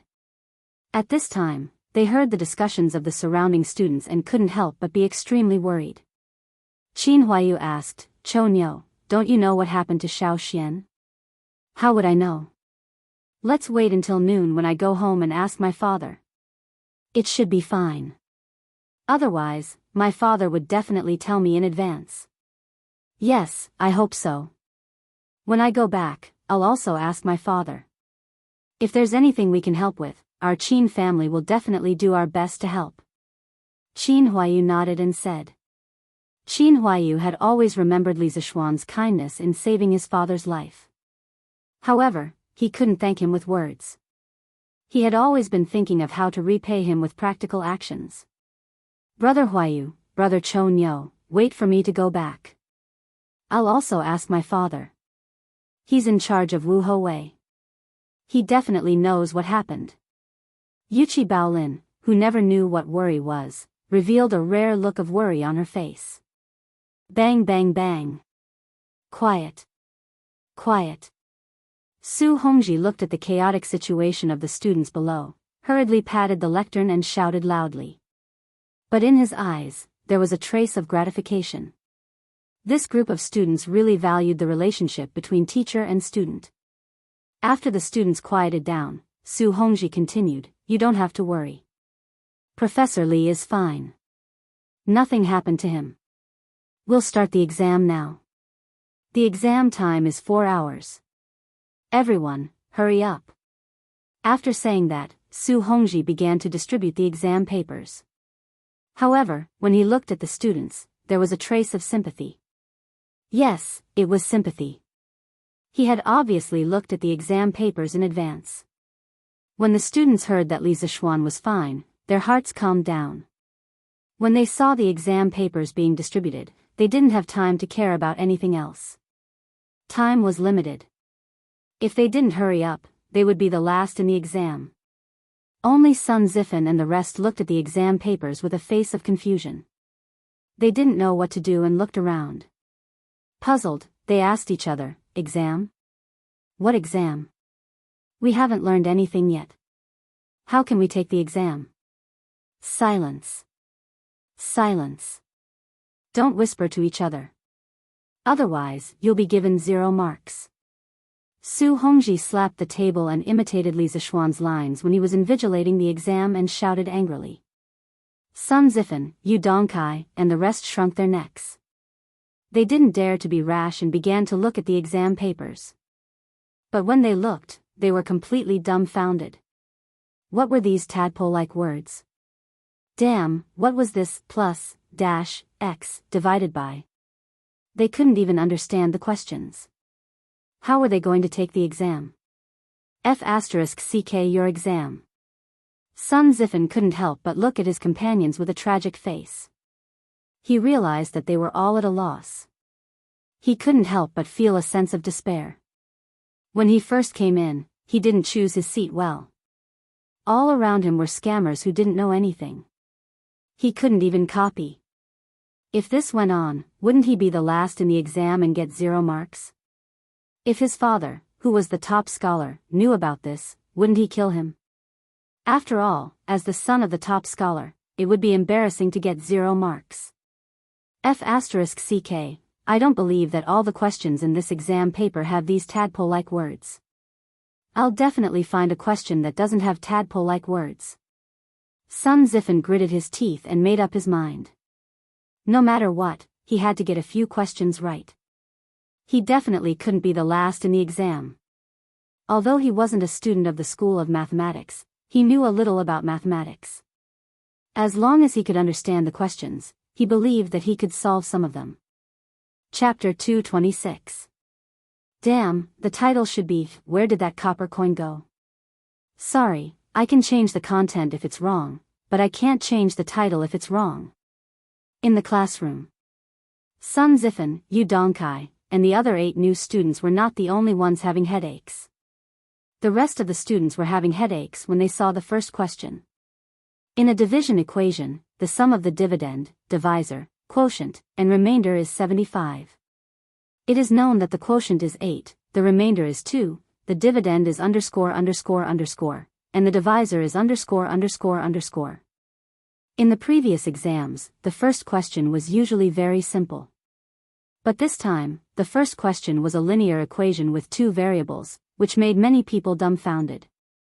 Many students were quickly calculating on the draft paper while cursing in their hearts. Although Li Zishuan had explained this linear equation with 1 variable to them, it would take a lot of effort to solve it. They could only pray that the following questions would not be so perverted. Who knew that some people who had solved the first question with great difficulty would be dumbfounded when they saw the second question? It was written, "There is a well that is 7 feet deep. A snail crawls up from the bottom of the well. During the day, it climbs 3 feet and falls 2 feet at night. Can the snail climb out of the well in underscore underscore underscore days?" F***ck. F***ck. Teacher is not giving us a chance to live. What kind of question is this? Why have I never seen it before? Someone is going to die. It can't be that the following questions are all perverted questions like this, right? The students roared in their hearts, complaining that Li Zishuan's questions were too perverted. Even Li Tai, Ku Shirqing, Zheng Ziren, Meng Wenhao, Qinhuayu, Iron Egg, and the others who had the best grades were deeply frowning. Meng Wenhao's eyes were fixed on this question. If his eyes had energy, this test paper would probably be instantly penetrated by this majestic energy, right? Climbing 3 feet a day and falling 2 feet is equivalent to climbing 1 foot a day. A total of 7 feet. Could it be that I have to climb for 7 days? No, this question is definitely not that simple. Meng Wenhao's mind raced as various ideas flashed through his mind. His hands didn't stop either. He was constantly writing and drawing on the draft paper, looking for a way to solve the problem. The rest of the students were all under great pressure. Their foreheads were dripping with sweat. The atmosphere of the entire building suddenly became extremely heavy. Su Hongji sat on the podium and looked at the group of miserable children below. He also sighed helplessly. After he received the test questions yesterday, he tried to do them. In the end, if he tried his best to do every question, he wouldn't be able to finish them in 4 hours. Li Zishuan's test papers had a lot of questions. After all, the exam time was 4 hours. The number of questions he set was basically twice as many as the test papers in his previous life. In the previous exam, because the questions were simple, many people did not feel that time was tight. However, it was different this time. There was not a single question on the entire exam paper that could be answered at a glance. He believed that it would not be long before the students realized that they did not have enough time. Li Tai was also a little overwhelmed by the second novel question. However, how could he, Li Tai, be someone who would admit defeat? This question was not unsolvable. If he thought about it carefully, he would definitely be able to find the answer. The snail actually only moves 1 foot a day. Most people would definitely think that if it climbed 1 foot a day, it would naturally reach the mouth of the well in 7 days. However, the problem is definitely not that simple. If the snail had already reached the mouth of the well, it wouldn't have continued to fall. This should be the most confusing part of this question. Then the snail climbed 4 feet in the first 4 days. On the 5th day, it climbed 3 feet and directly climbed out of the well. Therefore, the snail actually climbed out of the well in 5 days. Perfect. I, Li Tai, am indeed the smartest, hee. A proud smile appeared on Li Tai's face. He quickly wrote down the answers. However, he inadvertently glanced at the hourglass on the podium and was immediately shocked. He had used almost 15 minutes to answer the 2 questions. How could this be? Li Tai glanced at the vast sea of questions behind him. The proud look on his face disappeared. He took a deep breath and continued to immerse himself in the battle. Dang. Just as all the students were still immersed in the sea of questions, the gong and drum of the first class of the Imperial College had already sounded. The students were all shocked. They did not expect time to pass so quickly. At this time, many people had not even finished the fill-in-the-blank questions. It was not difficult to imagine how crazy Li Zishuan's questions were this time. Oh no. It seems that some of the questions are too difficult. I have to give up. Iron Egg had also just finished the last fill-in-the-blank question. He estimated the time needed for the remaining questions and realized that it was not enough. He secretly made a decision. The smart students all had similar thoughts. Easy first and difficult later. Otherwise, they would definitely not be able to get a high score. Along the way, they were defeated many times. However, many students finally finished the last question and answer. Meng Wenhao, Li Tai, and Kusher Qing were among them. Li Tai wiped the sweat on his forehead and felt relieved. He began to answer the questions. A quarter of an hour later, he finally came up with an idea. He spent some time writing down the answers step by step on the test paper. Then, he was about to flip back to the questions that he hadn't answered before, but he saw that there was a big question at the back. F***CK, what kind of medicine did Li Zishuan take? This is too much. Li Tai's heart was about to be driven crazy. However, when he saw the words in the brackets behind the additional questions, his heart moved and he immediately stopped cursing. The total score will be increased by 20 points if the answer is correct. No points will be deducted if the answer is wrong. Li Tai turned back to the test paper and found that there were 4 or 5 questions that he had not answered before. The total score added up to about 10 points. Now that he had less than half an hour left, even if he used all of his time, he might not be able to answer all of the questions correctly. After all, those questions were the most difficult questions. It was better to concentrate on the last additional question. If he got it right, he would get 20 points. Li Tai immediately made a decision and began to look at the last additional question with all his heart. There were 3 people who went to the hotel for 30 copper coins a night. Each of them paid 10 copper coins and gave the 30 copper coins to the innkeeper. Later, the innkeeper said that the discount today was only 25 copper coins. He took out 5 copper coins and ordered the innkeeper to return it to them. The innkeeper secretly hid 2 copper coins and then gave the remaining 3 copper coins to the 3 people. Each person received 1 copper coin, which is equivalent to each person paying 9 copper coins. This 3 multiplied by 9 equals 27 copper coins. Plus the 2 copper coins hidden by the innkeeper, it equals 29 copper coins. Please explain the reason. This question is very reasonable, but according to this calculation, where did the 1 copper coin go? Li Tai was not the only one who discovered the advantage of the additional question. Sun Zifan also discovered that in the entire test paper, there were only a dozen questions that did not include Arabic numerals and operation symbols. One of them was this question, and the bonus points were very high. Sun Zifan took a fancy to this question at first glance. However, this question had already confused him. He did not know where the 1 copper coin went. Chapter 227. Calm down, calm down. Meng Wenhao also tackled the additional question. The previous questions he gave up added up to 10 points. If he could answer this additional question correctly, there was still hope for him to get a high score. Thinking of the last time he lost his footing and carelessly lost a point and missed the first place, Meng Wenhao clenched his teeth and encouraged himself in his heart. This time, he must take back the first place. Calm down, calm down, calm down. There must be a problem with the calculation in the question. Otherwise, there would not be a penny missing. I must calm down and find the loophole in the question. Meng Wenhao quickly read the question 7 or 8 times, then closed his eyes and concentrated all his attention on the question, word by word. At this moment, his brain was like a huge sieve, constantly filtering the most important information in the question. Time passed little by little, Meng Wenhao's eyebrows became tighter and tighter.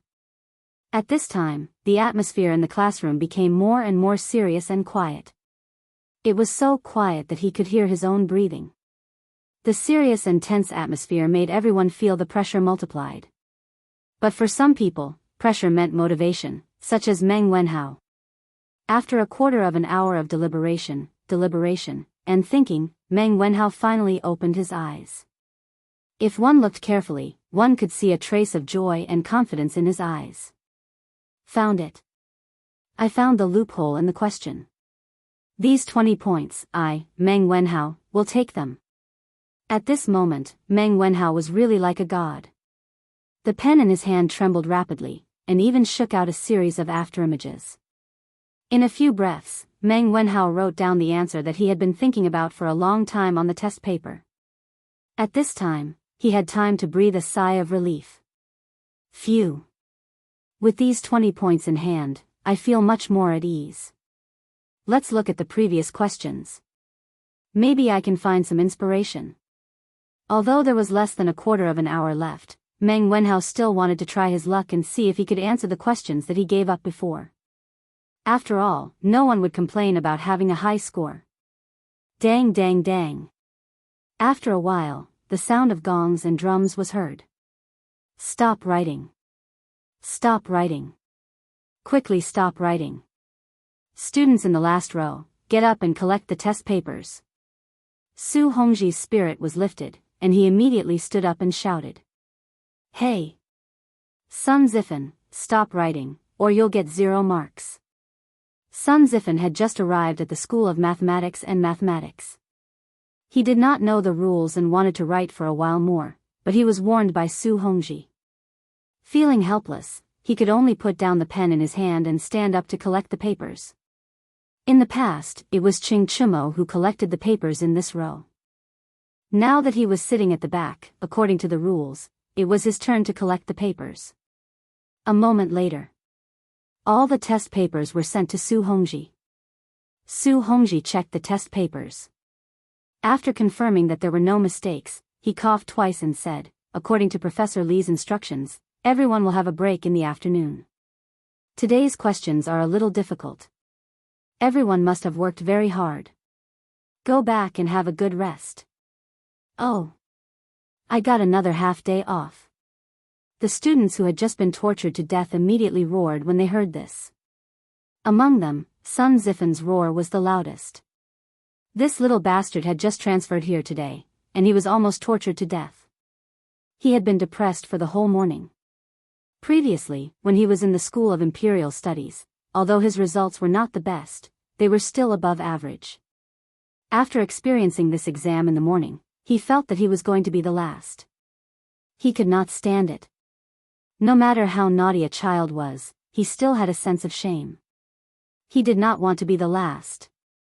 Therefore, he had been depressed for the whole morning. Now that he heard that he was going to have a break, he was finally happy. This was the most important reason why he came to the School of Mathematics. He could finally enjoy the 2-day break every 5 days in the future. Brother Ku, how did you do in the exam? On the other side, Tsing Ziren looked at Kushirqing and asked while packing up. Kushirqing paused, frowned and said, I didn't feel too good. The questions this time are too flexible. Although I've studied the knowledge points, I still feel that every question is weird and full of traps. I really can't get used to these kinds of questions. I can't even answer a few questions in the middle. Tsing Ziren sighed and said, Sigh, yes, I think so too. Oh, by the way, Wenhao, how did you do? Meng Wenhao forcibly suppressed the excitement in his heart. He turned his head and said calmly, So. The questions this time were indeed a bit difficult. In fact, he did well in the exam this time, but to avoid being a topic of ridicule, he still said it modestly. In less than a quarter of an hour, he actually solved 3 of the 5 questions that he had previously given up in a good state after solving the additional question. It was really a miracle. Most of the time, especially during exams, although the final results depended on the hard work they put in during the exam, their state of mind during the exam was also very important. If their state of mind was good, it was very possible for them to surpass all the difficulties and perform exceptionally well. This was the conversation between the top students after the exam. Of course, the underachievers had their own topics. Hey! Sun Zifen, how was it? You must have helped old Qing to be the bottom this time, right? Qing Chimo said with a smirk and winked in front of Sun Zifen. F***ck, you have studied mathematics for so long, and you still have the nerve to compare yourself with me, a student who just transferred over? Sun Zifen cursed in his heart. His face was extremely gloomy, but he still said stubbornly, That's not necessarily true. I solved the last additional question. Maybe my score will be higher than Brother Cho Nyo's. Oh. Qing Chimo was shocked. He quickly asked, Hey, then tell me quickly, where did the missing 1 cent go? Old Qing pondered for an hour and still couldn't figure it out. I'm so worried. I can't say. I can't say. Sun Zifen laughed and walked away pretentiously with his hands behind his back. Actually, he was bitter. Although he found the loophole in the additional question and solved it, there were too many questions that he didn't know. He estimated that even with the additional questions 20 points, his score would still be lower than Qing Chimo's. Thinking of this, he didn't have the face to continue bragging. Qing Chimo's status as an underachiever was recognized in Cheng and city. If his father, Sun Fujia, knew that his son couldn't even beat Qing Chimo, the consequences would be unimaginable. Just thinking about it made him feel terrible. Hey! Qing Chimo stretched out his hand and wanted to get to the bottom of it, but Sun Zifen had already run away. In fact, he was thinking about the same thing as Sun Zifen. If he could beat Sun Zifen in this exam, then wouldn't he, Ching Chumo, be awesome? If he could beat the son of the top scholar, he would feel proud. Chapter 228. The commotion outside had nothing to do with Li Zishuan. It was rare for him to have a Golden Week holiday. If he didn't sleep in, how could he be worthy of Li Er's painstaking efforts? Of course, if Li Er knew that his intentions would be misunderstood by Li Zishuan like this, he would definitely vomit blood.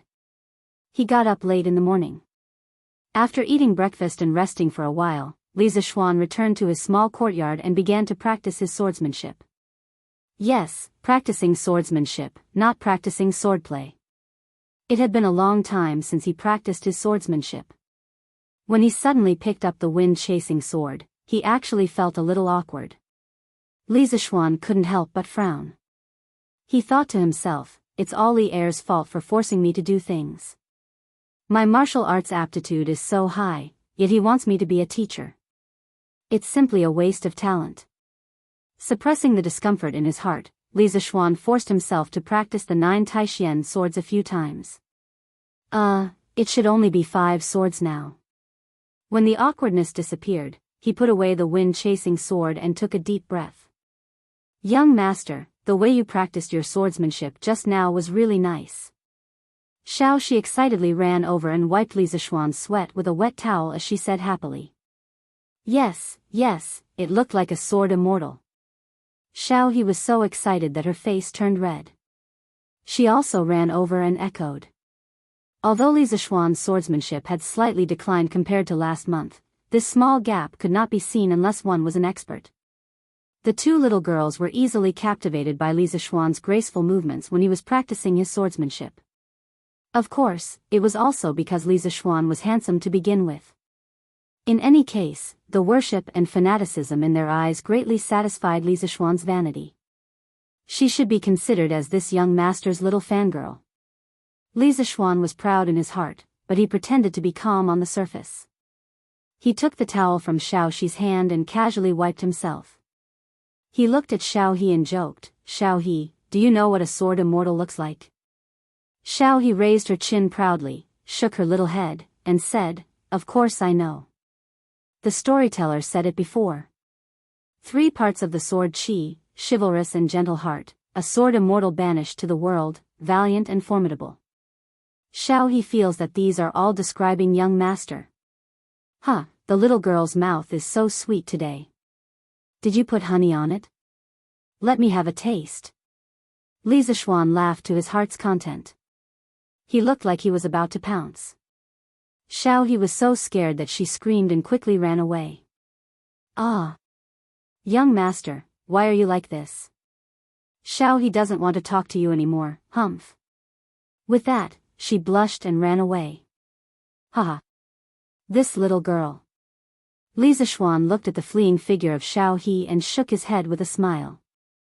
He had nothing to do at home, so it was quite interesting to tease a little maid. Hee, young master, you're scaring little he again. Xiaoxi covered her mouth and chuckled. After getting along with him for so long, she could tell what kind of temperament her young master had. Just now, it was obvious that he was deliberately teasing Xiaoxi. He didn't mean to take advantage of her at all. Hey! Li Zishuan passed the towel to Xiaoxi and changed the topic. He asked, where's Lan? Did she go out to play again? Young miss went out early in the morning. Xiaoxi replied. Ever since Li Zishuan was conferred the title of nobility, the Li family's status had also risen. They were considered a large family in Yongla Lane. Li Jingma and his wife were not too worried about their daughter's safety. Adding on to the fact that Li Zishuan pampered her too much, Lan had the chance to run out and play with her other friends. This little girl had the support of the Strange Interest Pavilion and could always get a lot of new toys. Those brats in Yongla Lane were also happy to play with her. Now, this little girl had already become the big sister of the Yongla Lane. There were quite a lot of underlings who hung around with her. This little girl is really carefree. But those little fellows over there must be having a hard time, right? Li Zixuan looked towards the direction of the Imperial College in the northwest and laughed. He guessed that many students would curse him when they saw the perverted questions he gave. Young master, who is having a hard time? Xiao Shi asked curiously. Li Zixuan waved his hand and was about to explain when he saw Sanbao running towards them. She shouted as she ran, young master, the Imperial Edict is here. Old master wants you to quickly go to the front yard to receive the edict. When Li Zixuan heard this, his head was full of question marks. Didn't he just receive an Imperial Edict yesterday? Why did it come again today? Could it be that Li Er felt that the punishment was not severe enough and wanted to mess with him again? Although he was full of questions, it was useless to ask the two people in front of him. Li Zixuan quickly went to change his clothes. He always wore casual clothes when he practiced martial arts. If he went to receive the edict dressed like this, he might be picked on by others. The official robes of the Tang dynasty emphasized on yin, yang, and the 5 elements. Green, red, white, black, and yellow were the 5 cardinal colors. They were green in the east, red in the south, white in the west, black in the north, and yellow in the center. Yellow represented the center and also represented the foundation. The emperor's robes were yellow. The other officials' robes were also differentiated by colors and patterns. Purple robes of the 3rd rank and above were worn with a gold fish pouch. Purple robes of the 5th rank and above were worn with a silver fish pouch. Green robes of the 6th rank and below were worn with no silver fish pouch. Half an hour later, Li Zixuan wore a 5th rank robe and a silver fish pouch. Just like this, he came to the front yard. When the eunuch saw that the main character had arrived, he did not waste any time and said, Lord Li, receive the Imperial Edict. He then opened the Imperial Edict and began to read it out loud. Different from the Imperial Edict before, the Imperial Edict today was much simpler. Li Zixuan listened for a while and understood. He opened his eyes wide in disbelief. Li Er was giving him a promotion. Are you kidding me? I was just criticized yesterday and I'm being promoted today? How can you do this? But this Li Er was still a little stingy. For the sake of the great Tang's education, Wang Chong had poured his heart and soul into it, working day and night, but he had only given him the post of Imperial Directorate, not a marquis. How stingy! Li Zixuan was a little dissatisfied with his current title. How can a baron sound as domineering as a marquis? It seems like I have to find a way to become a marquis. Li Zixuan's mind was spinning. When the eunuch finished reading the Imperial Edict, he pretended to be grateful and went to accept the edict. The old eunuch laughed and said, County Li, you're really capable. You're already a minister in the Imperial College at such a young age. You're really young and accomplished. It's rare to see someone like you in this world. Li Zixuan was a little disdainful. What's so good about being a minister in the Imperial College? The name doesn't sound good. Minister in the Imperial College, Minister in the Imperial College, Minister in the Imperial College, Minister in the Imperial College, Minister in the Imperial College. How depressing. I don't want to be a minister in the Imperial College. But he only dared to say this in his mind. If he really said it out loud, Li Er would kill him and his father would be furious. Didn't you see that Father Li was smiling like a chrysanthemum after hearing the Imperial Edict? Li Zixuan pretended to be modest and said, You flatter me, Lord Chamberlain. Please come in and have some tea. At this time, Li Jingma took a plate of gold leaves and quietly put it in the hands of the chamberlain. He smiled and said, My son is right. Lord Chamberlain, please come in and have some tea with me. The old eunuch skillfully put away the gold and shook his head, No, I have to go back to the palace to report. With that, he took his leave. Chapter 229. How is it? Father? Didn't I tell you yesterday that His Majesty wasn't really going to punish me? Look, didn't he just give me a slap and now he's giving me a sweet date? Inside the room. Li Zixuan leaned against the door frame and showed off to his father, who was happily hugging the Imperial Edict. When this guy started to boast, he really didn't have any self-awareness at all. In fact, when Li Er's imperial edict came yesterday, he was a little flustered in his heart. The words he said to his father were completely guesswork, used to comfort the two elders. In the end, by a stroke of luck, Li Er sent someone to deliver the imperial edict for his promotion today. Hehe, you're right, you're right. My son, you're now a minister of the directorate. Father is very gratified. Li Jingma didn't care if his son was bragging or not. In any case, his son had been promoted and the result was good. That was enough. Hehe, isn't it because I was born well? Madame Li snatched the imperial edict from her husband's hands and said proudly. Cough cough, yes, Madame is right. Li Jingma was helpless and could only follow his wife's words. Li Zishuan wiped the cold sweat from his heart and thought to himself, father really doesn't have any status in the family. I hope that after my precious Yushi marries over, she won't learn bad from me. Xian, you're now a minister of the directorate. In the future, you have to be more steady when doing things. Look at Chancellor Kong, that's the style of a great scholar. You have to learn more from Chancellor Kong. Li Jingma came to his senses and began to exhort his son again. Li Zishuan curled his lips. If he was like old man Kong, he would be sullen to death every day. It was proper to be free and unrestrained. Moreover, he wasn't interested in the minister of the directorate. Father, isn't it just a minister of the directorate? It's not like it's a high official. Is there a need for you to be like this? Nonsense. Father Li, who was still amiable just now, was instantly enraged when he heard this bastard's words. He said sternly, the position of Secretary of the Treasury is of great importance. This is the Deputy Chief of the Treasury, assisting the Chancellor in overseeing the affairs of the Treasury. Xian, you mustn't treat him so sloppily. As far as I know, in the history of the Imperial College, there has never been a Minister of Education as young as you.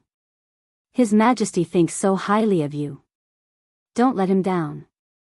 Li Zishuan listened to his father's popular science and realized that the position of Minister of Industry was actually so awesome. Wasn't it equivalent to the position of Vice President of a university? And it was the best university in the country. Being able to become a vice principal at such a young age was indeed impressive.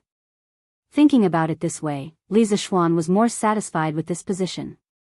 He rubbed his nose awkwardly and hurriedly said, Father is right, I will work hard and not disappoint your Majesty's expectations. Iron Egg, you're back. At noon, Li Zishuan saw Iron Egg, who had just come back from school, in the front yard and said with a smile. Yes, Master. This is the test paper that Mr. Su asked me to bring to you. He said that you can give it to him after you mark it. As Iron Egg spoke, he took out a stack of sealed test papers from his backpack. Yes, it was a backpack that Li Zishuan had asked someone to sew for him. Iron Egg and Lan, both had backpacks.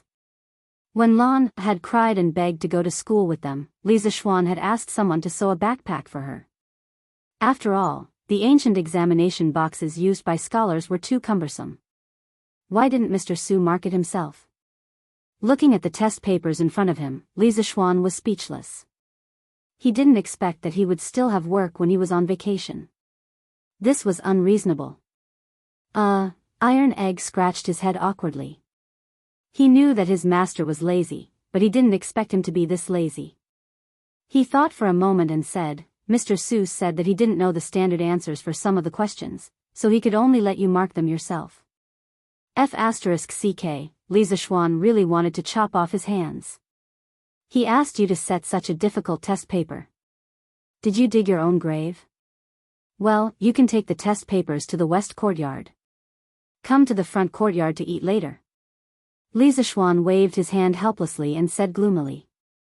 Yes, master. How, come here quickly. Gi Lane, Meng Wenhao's house. Meng Wenhao's mother waved to her son and said with a smile. Mother, what's the matter? Meng Wenhao ran over and asked curiously. Meng Wenhao's mother carefully took out a brand new book and handed it to her son. She happily said, look, this is what I was waiting for this morning. I think it's called Shitsu culture. It took me a lot of effort to get this. When it was my turn, there was only this book left. I saw that this book was so cheap, so I bought it. How, your father and I don't have the ability to buy new books for you. In the past, you either borrowed books from others or bought old books from others. This is the first new book I bought for you. Take it quickly. Meng Wenhao looked at the brand new Analects of Confucius in front of him and saw his mother's right hand full of calluses. His nose twitched and he almost cried. He took the Analects of Confucius with both hands, sniffed, and said with a forced smile, "Thank you, mother." Huh, how, why are you still so polite to me? Actually, I have to thank the owner of Chitsu culture for setting the price so low. Otherwise, I wouldn't have been able to afford it. This person is really a living Buddha for us poor people. Meng Wenhao's mother said with a sigh.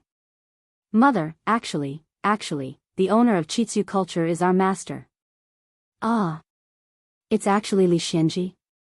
Yes, I heard that there were many people fighting in front of Chitsu culture for the book yesterday. It seems that our master was implicated. He didn't come to the school today. Meng Wenhao frowned and said worriedly. Ah. Then will Mr. Li be fine? He's the benefactor of many of us. Nothing can happen to him. Meng Wenhao's mother opened her mouth in shock. Meng Wenhao comforted her, Mother, don't worry. Teaching assistant Su told us that Mr. Li is fine. There should be news in a few days. Meng Wenhao's mother looked at her son, thought for a moment, and said, why don't you go to Mr. Li's house to visit? As his student, you should pay him a visit. There are about 10 eggs at home. You can bring them to Mr. Li, mother. Mr. Li's house doesn't lack these. You can leave these eggs for Yaya to nourish her body. Meng Wenhao looked at his skinny little sister who was playing with grasshoppers outside and said with heartache. What do you know? You're a student. How can you visit Mr. Li's house empty-handed? Listen to me. Didn't you say that you have the afternoon off? Then you can go in the afternoon. You can't be ungrateful. Otherwise, I won't recognize you as my son. Meng Wenhao's mother patted her son's hand and said earnestly. Meng Wenhao had no choice but to agree. After a moment, he suddenly remembered the newspaper he read today, so he said, Mother, don't go to Chitsu culture to buy books in the future. There are too many people there. I'm afraid you'll be crowded. Meng Wenhao's mother interrupted, Hey, it's okay. I'm not that delicate. Meng Wenhao explained, No, mother. Mr. Li said that in less than 3 years, the price of books will be as cheap as Chitsu culture books now. You don't have to fight for them at all. Also, I don't lack books to read now. The teaching materials we use are all printed by Mr. Li himself. Meng Wenhao's mother exclaimed, Ah. There's such a thing? Then how, you should go visit your Mr. Li in the afternoon. Why don't I catch the chicken in the backyard and give it to Mr. Li as well? Meng Wenhao quickly waved his hand and said, No, mother. It's enough to bring some eggs. Go do your work. Chapter 230. In the afternoon. Li Zixuan was lying on the recliner and reading the latest issue of the newspaper. Other than the slightly hot weather, everything else was perfect. Hey, Ma Zhou actually wrote about me in the newspaper. TSK, this is the first time I'm in the newspaper. It feels pretty good. Li Zixuan's eyes lit up when he saw the headline. He was overjoyed. In his previous life, he was just an ordinary student. How could he have the chance to be in the newspaper? Not even the school newspaper. He didn't expect that he would be in the news after just giving a speech. He felt a sense of accomplishment. After being narcissistic for a while, Li Zixuan started to read other news out of boredom. There was no other way. In this era, there were no computers or televisions. He didn't like the novels sold in the East Market. For an otaku like him, in his spare time, he could only tease the servant girls and read the news in the newspapers. At this time, if he was given a computer and allowed to play single-player games, he would never get tired of it. What? You said he could go to the brothel? Sorry, with Han Yushi, a beautiful wife who was as beautiful as a fairy, Li Zixuan was not interested in those vulgar women. Moreover, although he was a loser in his previous life, he still had a trace of mental cleanliness. You could say that he was pretentious, but this was the truth. Moreover, the brothel was often a place where all kinds of conflicts occurred. Didn't you see that in all kinds of transmigration novels, when the main character went to the brothel, he would encounter all kinds of pretentious and face-slapping situations? The main character was in the mood for poetry and had all kinds of famous poems at his fingertips to win the heart of the top beauty. Then, it was a night of love. There was also a second generation in the brothel who bullied a beauty. The main character was furious and punched the second generation, the hero saved the beauty, and so on. There were countless similar situations. Whether it was in the modern or ancient times, the brothel was a place where all kinds of disputes occurred. Although Li Zixuan was not afraid of trouble, he didn't like to attract trouble for no reason. Therefore, unlike the other second generation in Jianghu, Li Zixuan didn't know where the brothel's door was even though he had transmigrated for so long. It wasn't that he wasn't lustful, but he didn't like to attract unnecessary trouble. Moreover, what was the point of that kind of emotionless XX00? Young master, Butler Fu is here. He's in the front hall. Xiao He walked over and said softly. Li Zixuan came back to his senses and asked curiously, why is Faubert here? He should be here to deliver the car, right? Xiao He saw a lot of horse carriages in the front yard. It looks like theirs. Xiao He said excitedly. Then, she suddenly couldn't find the right adjective and was stuck for a while. Yes, it's imposing, right? Li Zixuan chuckled. So many luxurious limousines were put together. It was no wonder that Xiao He was so excited. However, if Faubert was just here to deliver the car, he could have just asked his subordinates to deliver it. Why did he have to come here in person? Yes, it's very imposing. Young master is really knowledgeable. Xiao He hurriedly nodded. Li Zixuan was speechless. Was this little girl about to become his fangirl? Come on, let's go to the front yard. When they came to the front yard, they saw 2 rows of luxurious limousines. There were about 20 of them, lined up neatly. More than 20 fine horses stood in front of the cars, looking hale and hearty. With such extravagance and imposing manner, if there was also an orchestra, it would be simply amazing. Such a big commotion naturally alarmed Old Man Li and Mrs. Li. When Li Zixuan came to the front hall, his parents were talking to Faubert. Why did you get so many horse carriages? Seeing his son come in, Old Man Li couldn't help but ask the question in his heart. Li Zixuan didn't ask his family for the money to build these limousines. The profits of the winery and the strange interest pavilion in the past few months were all in his hands. It was completely enough to build dozens of such luxurious limousines. Therefore, Old Man Li had no idea about the construction of so many horse carriages in the yard. This was the benefit of Li Zixuan's proposal to start a business on his own. With financial autonomy, he could do whatever he wanted. Although his family was rich, every time he asked his parents for money, not only would it be troublesome, but he would also feel embarrassed. Dad, these are the horse carriages I prepared for my wedding. Look, so many horse carriages, how grand it is to put them together. When the time comes, we can use these horse carriages to form a caravan to pick up the bride from the Han Manor. Not only will it be dignified, but it will also show the importance our family places on this marriage. Li Zixuan turned on his bragging mode again as he lied to Old Man Li. Li Jingma seriously thought about the scene described by his son and found that it was indeed quite grand. More importantly, Old Man Li thought that since his son had been conferred a title at such a young age and held such an important position, it was necessary to have the extravagance of a wedding. These horse carriages were indeed necessary. Thinking of this, Old Man Li couldn't help but nod. You've thought it through quite thoroughly. Mother says that it should be like this. That girl from the Han family is truly beautiful and is also the adopted daughter of Duke Yi. If she marries over, we can't treat her unfairly. Madame Li also smiled and agreed. Hee hee. Seeing that his parents were so easily convinced, Li Zishuan proudly laughed. Oh, that's right. How much did these horse carriages cost? Do you still have enough money? Li Jingmo raised his eyebrows and suddenly asked. Not expensive, not expensive. The cost of one horse carriage is less than 500 strings of coins. In total, it's only 10,000 strings of coins. Your son has enough money. Li Zishuan chuckled. Li Jingma, Madame Li, and Faubert heard this and their mouths couldn't help but twitch. Rich and imposing, this was truly rich and imposing.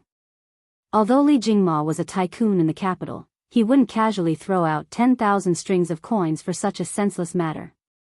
Furthermore, the reason why he had so much money was because he had worked hard for half his life to earn it. Li Zishuan had only opened his shop for a short period of time, but he was already so rich. How was he going to let others live? What kind of horse carriage is this? It's actually so expensive? Li Jingma frowned and asked. Although he didn't go in to take a look, in Father Li's eyes, all horse carriages were the same. Even if the horse carriage in the courtyard was a bit bigger, the cost was at most a few dozen strings of coins more expensive than other horse carriages. How could it be so expensive? It's just like the horse carriage I usually use. Father, have you never sat in one before? Oh, it seems like you really haven't sat in one before. Then father, you can pick one from this batch of horse carriages and try it out later. Your son guarantees that once you sit in it, you won't be willing to come down. Li Zishuan patted his head and said bewitchingly. Ever since his horse carriage was made, it had become his and Iron Egg's special carriage to go to school. His parents really didn't have the chance to sit in it. Go away. What kind of horse carriage have your father not sat in before? Why would I care about your horse carriage? From what I see, other than the fact that your horse carriage looks a bit bigger from the outside, it's no different from an ordinary horse carriage. Father Li said in disbelief, but a trace of warmth flashed in his eyes. Now that his son knew how to show filial piety to him, of course he would feel happy. It's not that simple. Father, listen to me and pick one. With this horse carriage, when you have nothing to do, you can go sightseeing and have a honeymoon with my mother. Li Zishuan said shamelessly. Ahem. Mrs. Li's face was slightly red as she glared at her son. Father Li's old face was also red. Although he didn't know what a honeymoon was, he could roughly guess what it was. Xian, you can talk to Steward Fu. He's looking for you. I'll talk to you first. Chapter 231. This title. Don't think too much about it.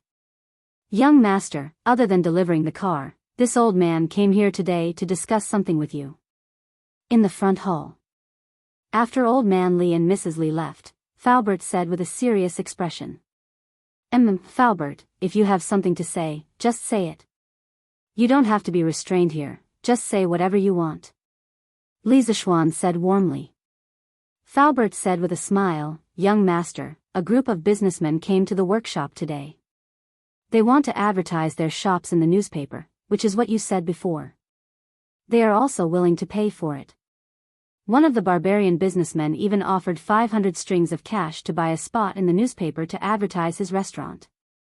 Ma Zhou couldn't make up his mind, so he asked this old man to come over and ask. The concept of advertising was something he heard from Ma Zhou. Now, he could be considered to have learned it and used it flexibly. Li Zishuan was delighted.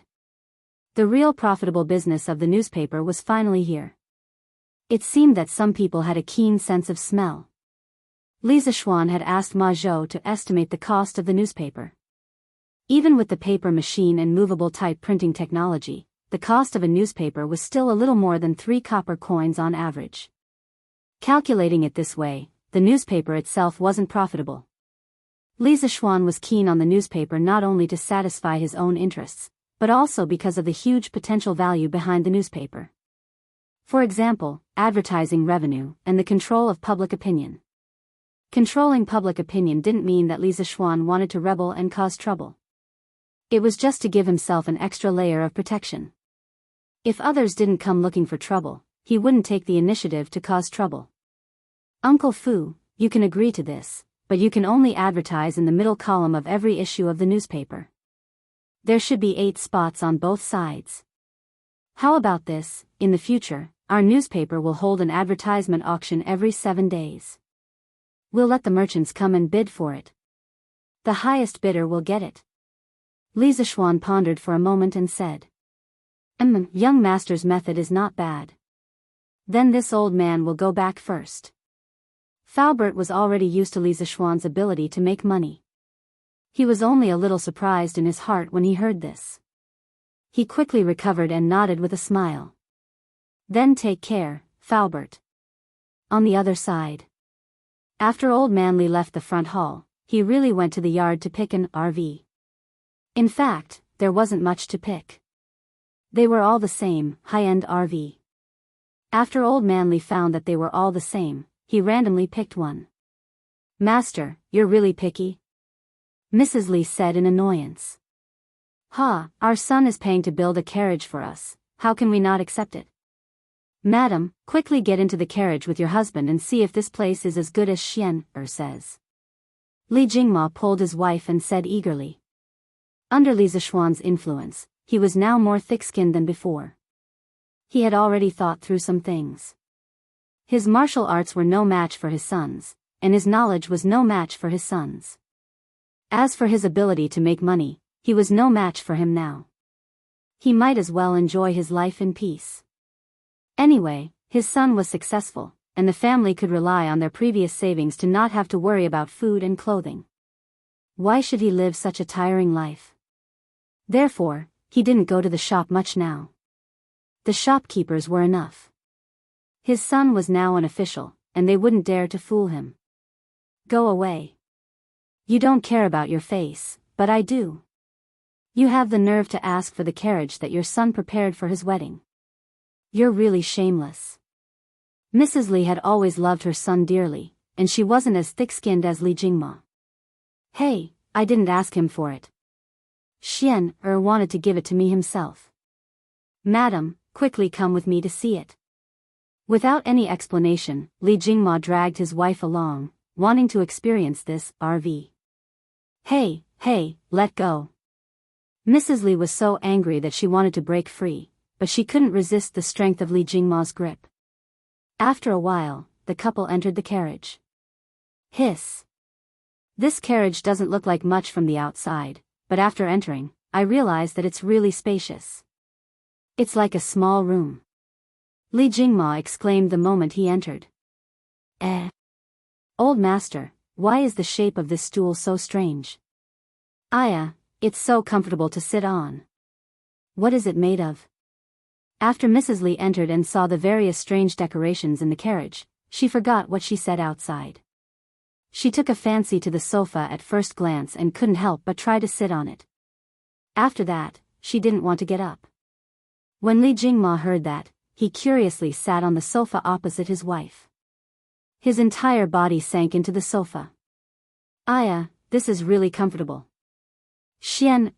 This child knows how to enjoy life so well. How could this not be comfortable? Li Zishuan's sofa was not only made of soft material, but also had ergonomic features. It allowed the human body's arms, back, waist, and legs to relax well.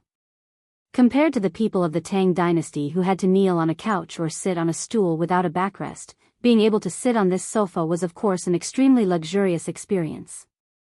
Mrs. Li didn't even bother to roll her eyes because she was currently enjoying this rare comfort with her eyes closed. However, she still said unhappily, so what if Xian knows how to enjoy life? Can't you see our son enjoying life? In my opinion, our son is pretty good like this. Yes, this is pretty good. Of course, Li Jingma didn't have the guts to talk back to the tigress at home. He said contentedly, Hey, madam, look at this soft stool. Even if the carriage moves, it won't be too bumpy. This carriage is really good. What Xian said just now is right. In the future, we can really sit in this carriage and go out to see the scenery. Your husband has been running around doing business for the past few years, and it's been hard for you to take care of the family alone. Now that Xian has been knighted, we don't need to worry about Lan anymore. Why don't we find some time to take you out for a walk to make up for your hard work all these years?" Mrs. Li was touched by her husband's sincerity. She opened her eyes, the rims of her eyes slightly red. However, she refused. "Your wife is content with old master's intentions. Now that we're all grown up, it's inconvenient for us to go out and play. It's easy for others to gossip about us. Besides, Xian left us for 8 years. Your wife can't bear to part with him." Li Jingma patted his wife's hand and said warmly, "Don't worry, madam. We can just walk around Chang and go out in the morning. We'll be back in the evening. There's no need for us to worry about what others say.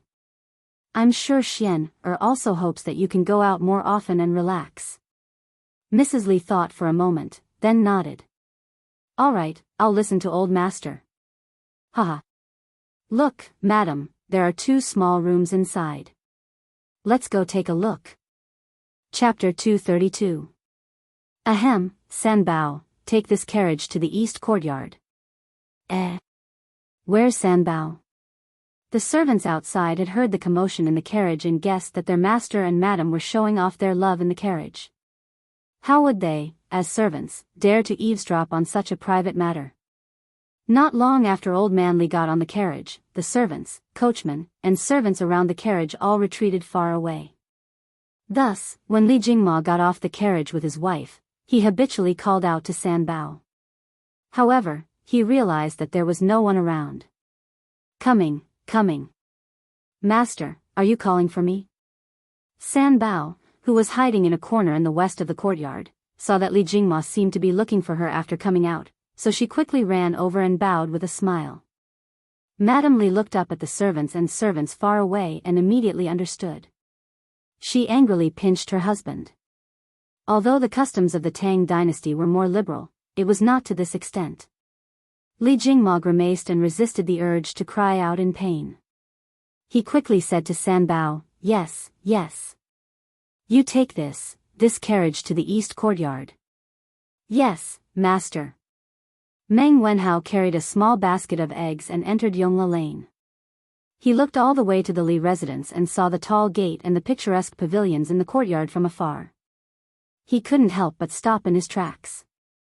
He looked at the eggs in his hand and hesitated for a moment. "Why are you standing there like a fool? Why don't you go in?"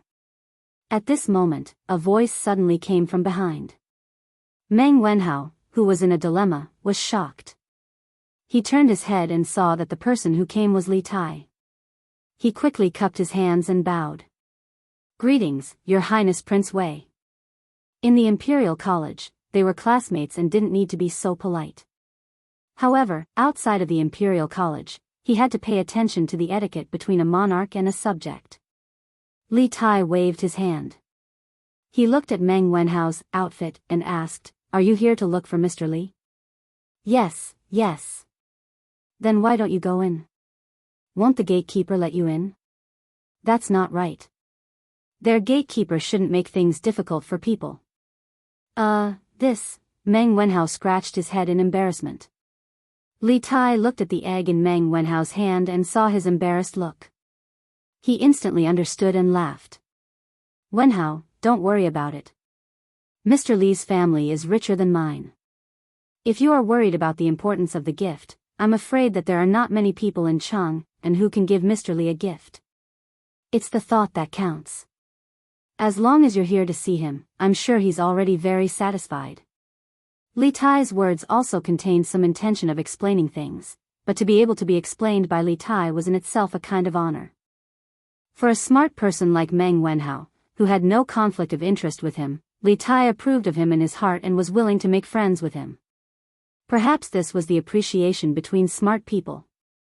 When Meng Wenhao heard this, he felt slightly relieved.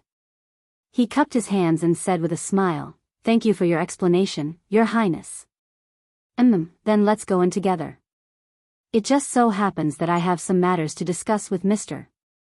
With Li Tai leading the way, the process of Meng Wenhao entering the Li mansion was much smoother. The two of them directly entered the courtyard without any obstruction. Li Tai did not let anyone inform him. After he asked the servant Li Zishuan where he was, he directly led Meng Wenhao to the west courtyard. He did not treat himself as an outsider at all.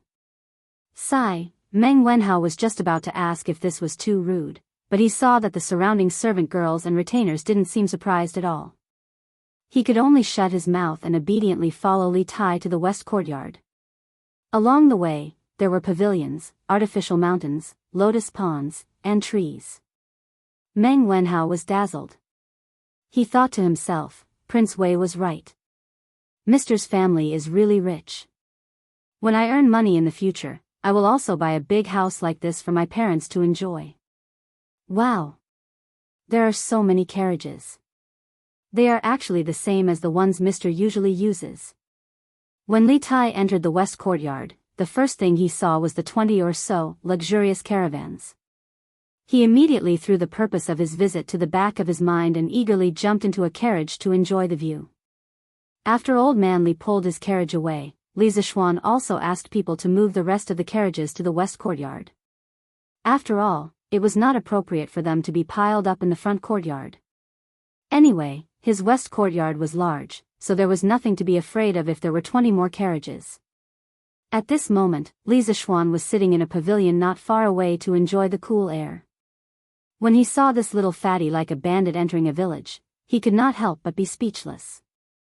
He quickly got up and walked over, not because of Li Tai, but because he saw Meng Wenhao. Mr.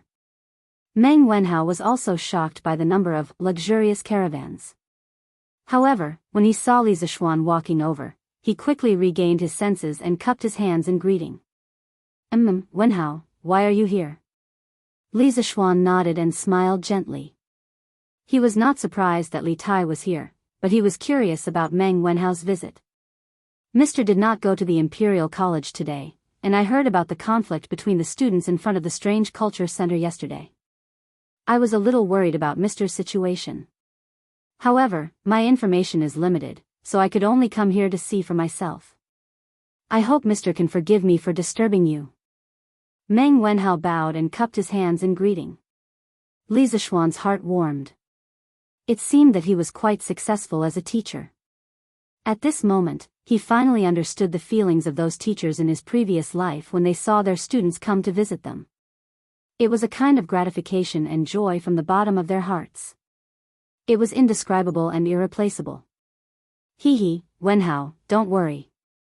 I am fine. I was wondering why you came here. So it was because of this. Your worry was a little unnecessary. Not only is Mr. fine, he is now the Imperial College's secretary. Li Tai jumped down from the carriage, patted Meng Wenhao's shoulder, and laughed. Li Zishuan could clearly feel the ground tremble. It was not an exaggeration at all. He was speechless at this little fatty. He was only 11 or 12 years old, but he was already so fat. Wasn't he afraid that he would have high blood pressure, high blood sugar, and high blood fat in the future? Li Zishuan remembered reading in a book in his previous life that Li Tai's waist and belly were big. However, when Li Er saw his son's chubby appearance, he was not worried that it would affect his figure if he was too fat. Instead, he felt that his son would be very tired when he went to the imperial court. His heart ached for his son, so he allowed him to go to the imperial court in a small sedan chair. This was unheard of. Li Zishuan shook his head. He could not understand this strange father and son. It is good that Mr. is fine. I did not have anything else at home, so I could only bring some eggs. I hope Mr. does not mind. Meng Wenhao handed over the eggs in his hand and looked at Li Zishuan expectantly. Li Zishuan frowned. If it was in the past, it would have been fine. However, eggs were so expensive now, and Meng Wenhao's family was not well off. How could he accept these eggs? However, when he saw Meng Wenhao's expectant face, he was afraid that if he rejected, it would hurt this child's self-esteem. Li Zishuan was speechless for a moment. There was no one else who could be so conflicted about accepting gifts. Sigh, forget it. At most, when this child goes back, he would ask the kitchen to pack some dried fruits and pastries for him as compensation. The gift is light, but the thought is heavy. How could I mind? However, the next time you come, you must not bring these things. I do not lack anything at home. You and Xianxia, follow me to the pavilion. Li Zishuan signaled Xiaoxi to accept the eggs and said to Meng Wenhao and Li Tai. Thank you, Mr. Meng Wenhao heaved a sigh of relief and said gratefully. It was unknown whether he was thanking Li Zishuan for the invitation or thanking Li Zishuan for accepting the eggs. Chapter 233. Wenhao, Xianxia, how did the two of you do in this exam? Inside the pavilion, Li Zishuan asked with a smile as he took a sip of the warm tea mixed with ice cubes after the few of them sat down. He didn't even have time to look at the exam paper that Su Hongji gave him.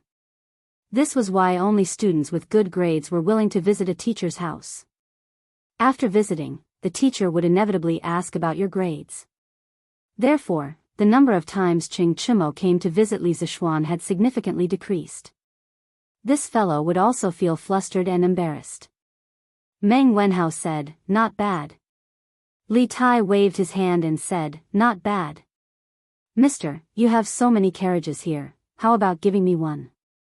Ever since the little fatty had sat down, his eyes had been glued to the carriages, never leaving them. He had just gone in to try out the luxury RV, and he really wanted to try it out. Hee, I'll give you a question. Xianxia, if you can answer it, what's wrong with giving you a carriage? Li Zishuan said with a smile that wasn't a smile. Li Tai heard this and his face fell. Question again. He was almost traumatized by Li Zishuan's questions. After being tortured so many times, Li Tai said that he had enough. He definitely wouldn't be fooled this time.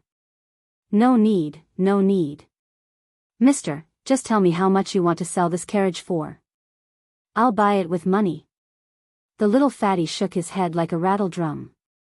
Even if you beat him to death, he wouldn't be willing to answer Li Zishuan's deliberately difficult questions. Meng Wenhao, who was at the side, looked at Li Tai suspiciously. After attending classes together for so long, he had some understanding of Li Tai's temperament. He knew that Li Tai was a proud and arrogant person, but he didn't think that he would take the initiative to admit defeat. Could it be that the question set by Mr. was really that difficult? Meng Wenhao couldn't help but think. Li Zishuan faintly glanced at the little fatty and said, there's no place to sell this car yet. Xianxia, if you want it, wait a little longer. Li Tai stamped his feet and said, there are more than 20 carriages here, right? Little Xian, can't you sell me one? I'm one of the owners of Chitsu Culture. Can't you take care of me? Li Zishuan waved his hand in annoyance. All right, I'll give you one. Xianxia, why are you here today?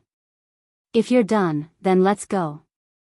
Li Zishuan really wanted this little fatty to hurry up and finish what he wanted to say and get out of here. Otherwise, he would ask for whatever he saw. He was a dignified prince, yet he was acting like a bandit. He was really a disgrace to the Li family. Li Tai's wish was fulfilled. He didn't care about Li Zishuan's bad attitude at all. He said with a happy face, teacher, did you forget? The newspaper is almost finished with the Legend of a Mortal's Journey to Immortality that you told me last time. You should tell me the next story today. Otherwise, there won't be any novels to publish tomorrow. Li Zishuan was stunned. Only then did he remember that there was such a matter. He nodded and said, all right, then I'll tell you the novel today. Meng Wenhao was shocked and said in surprise, the Legend of a Mortal's Journey to Immortality was actually written by teacher? Wenhao, it's fine as long as you know. Don't tell anyone. Li Zishuan didn't want to cause too much trouble. He just wanted to quietly be a handsome man. Yes, teacher. Meng Wenhao agreed. However, he thought about it and still hesitated. However, this student really doesn't understand. Teacher is so knowledgeable and has so much knowledge. Why would you write novels? Li Zishuan smiled meaningfully and said, what's wrong with writing novels? Wenhao, do you think that writing novels is a cheap profession? Meng Wenhao flatly denied, no, no, no, student doesn't mean that, you do. From the bottom of your heart, you think that writing novels isn't the right path. It's beneath your status as a scholar, right? Li Zishuan said seriously. Wenhao, you've studied hard for so many years. What is your dream? Student, Meng Wenhao opened his mouth but didn't know how to speak. He hadn't thought about this question before. Li Zishuan looked at Meng Wenhao's confused face and said slowly, do you want to earn money to improve your family's life? Or do you want to pass the imperial examination and enter the imperial court? Or do you want to become an official somewhere and benefit the people? Or do you want to write a book and create a legend that will last forever? Meng Wenhao was in a daze for a long time before he said, Teacher, this student not only wants my father, mother, and little sister to live a good life, but also wants to pass the imperial examination to benefit the people and let others remember me. Hey, you're really greedy. Li Tai took a sip of the iced wine and said with a smile. Meng Wenhao was a little embarrassed and speechless. Li Zishuan shook his head and said with a smile, Wenhao, if a person can write a novel well, although it can't pass the imperial examination, it can make him rich. Moreover, through our Datong daily, one person can spread it to 10 to 100, and let him become famous overnight. It's also relying on one's ability to make a living. What reason do you have to discriminate against writing novels?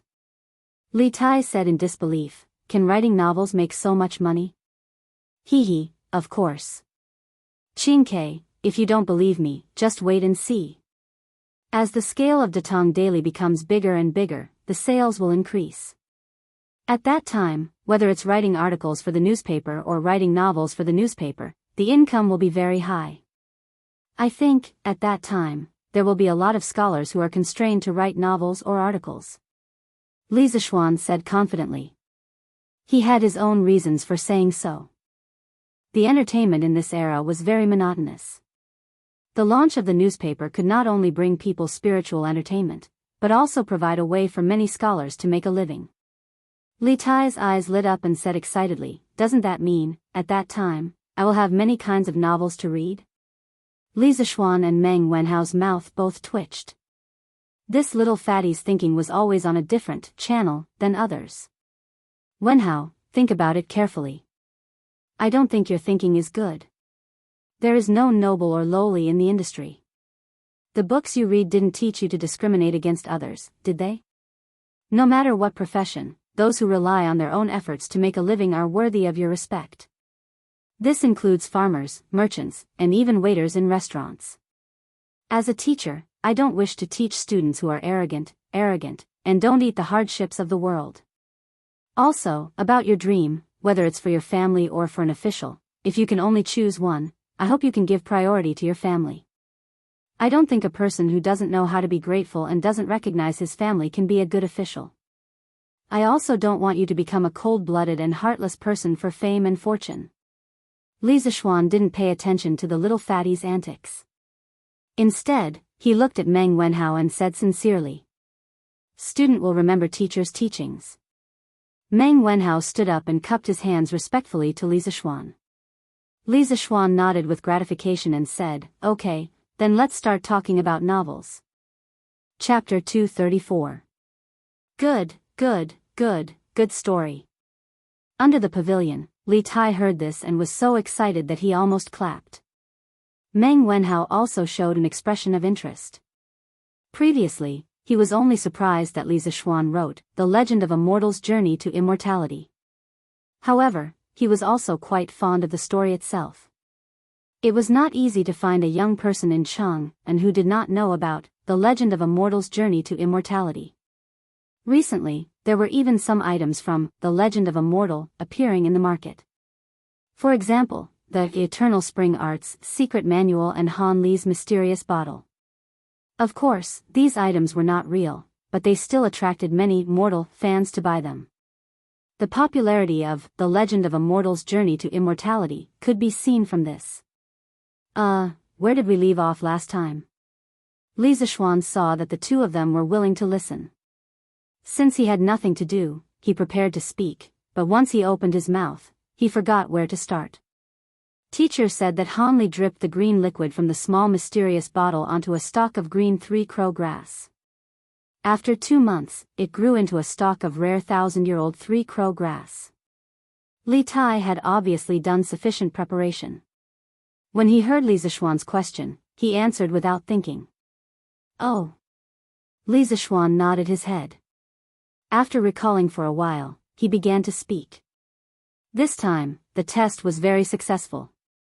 It seems that if one has the patience, they can continue to increase the age of the 3-crow grass. However, to Han Li, this was not something that needed to be done. As long as he knew that this method was feasible, it would be enough. He did not need these ancient medicinal herbs. Medicinal herbs that were a few hundred years old were enough for him to consume.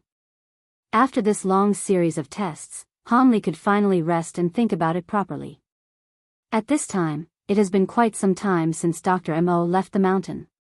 A servant had already delivered the brush, ink, paper, and inkstone. This time, with Meng Wenhao here, the two of them took turns to write.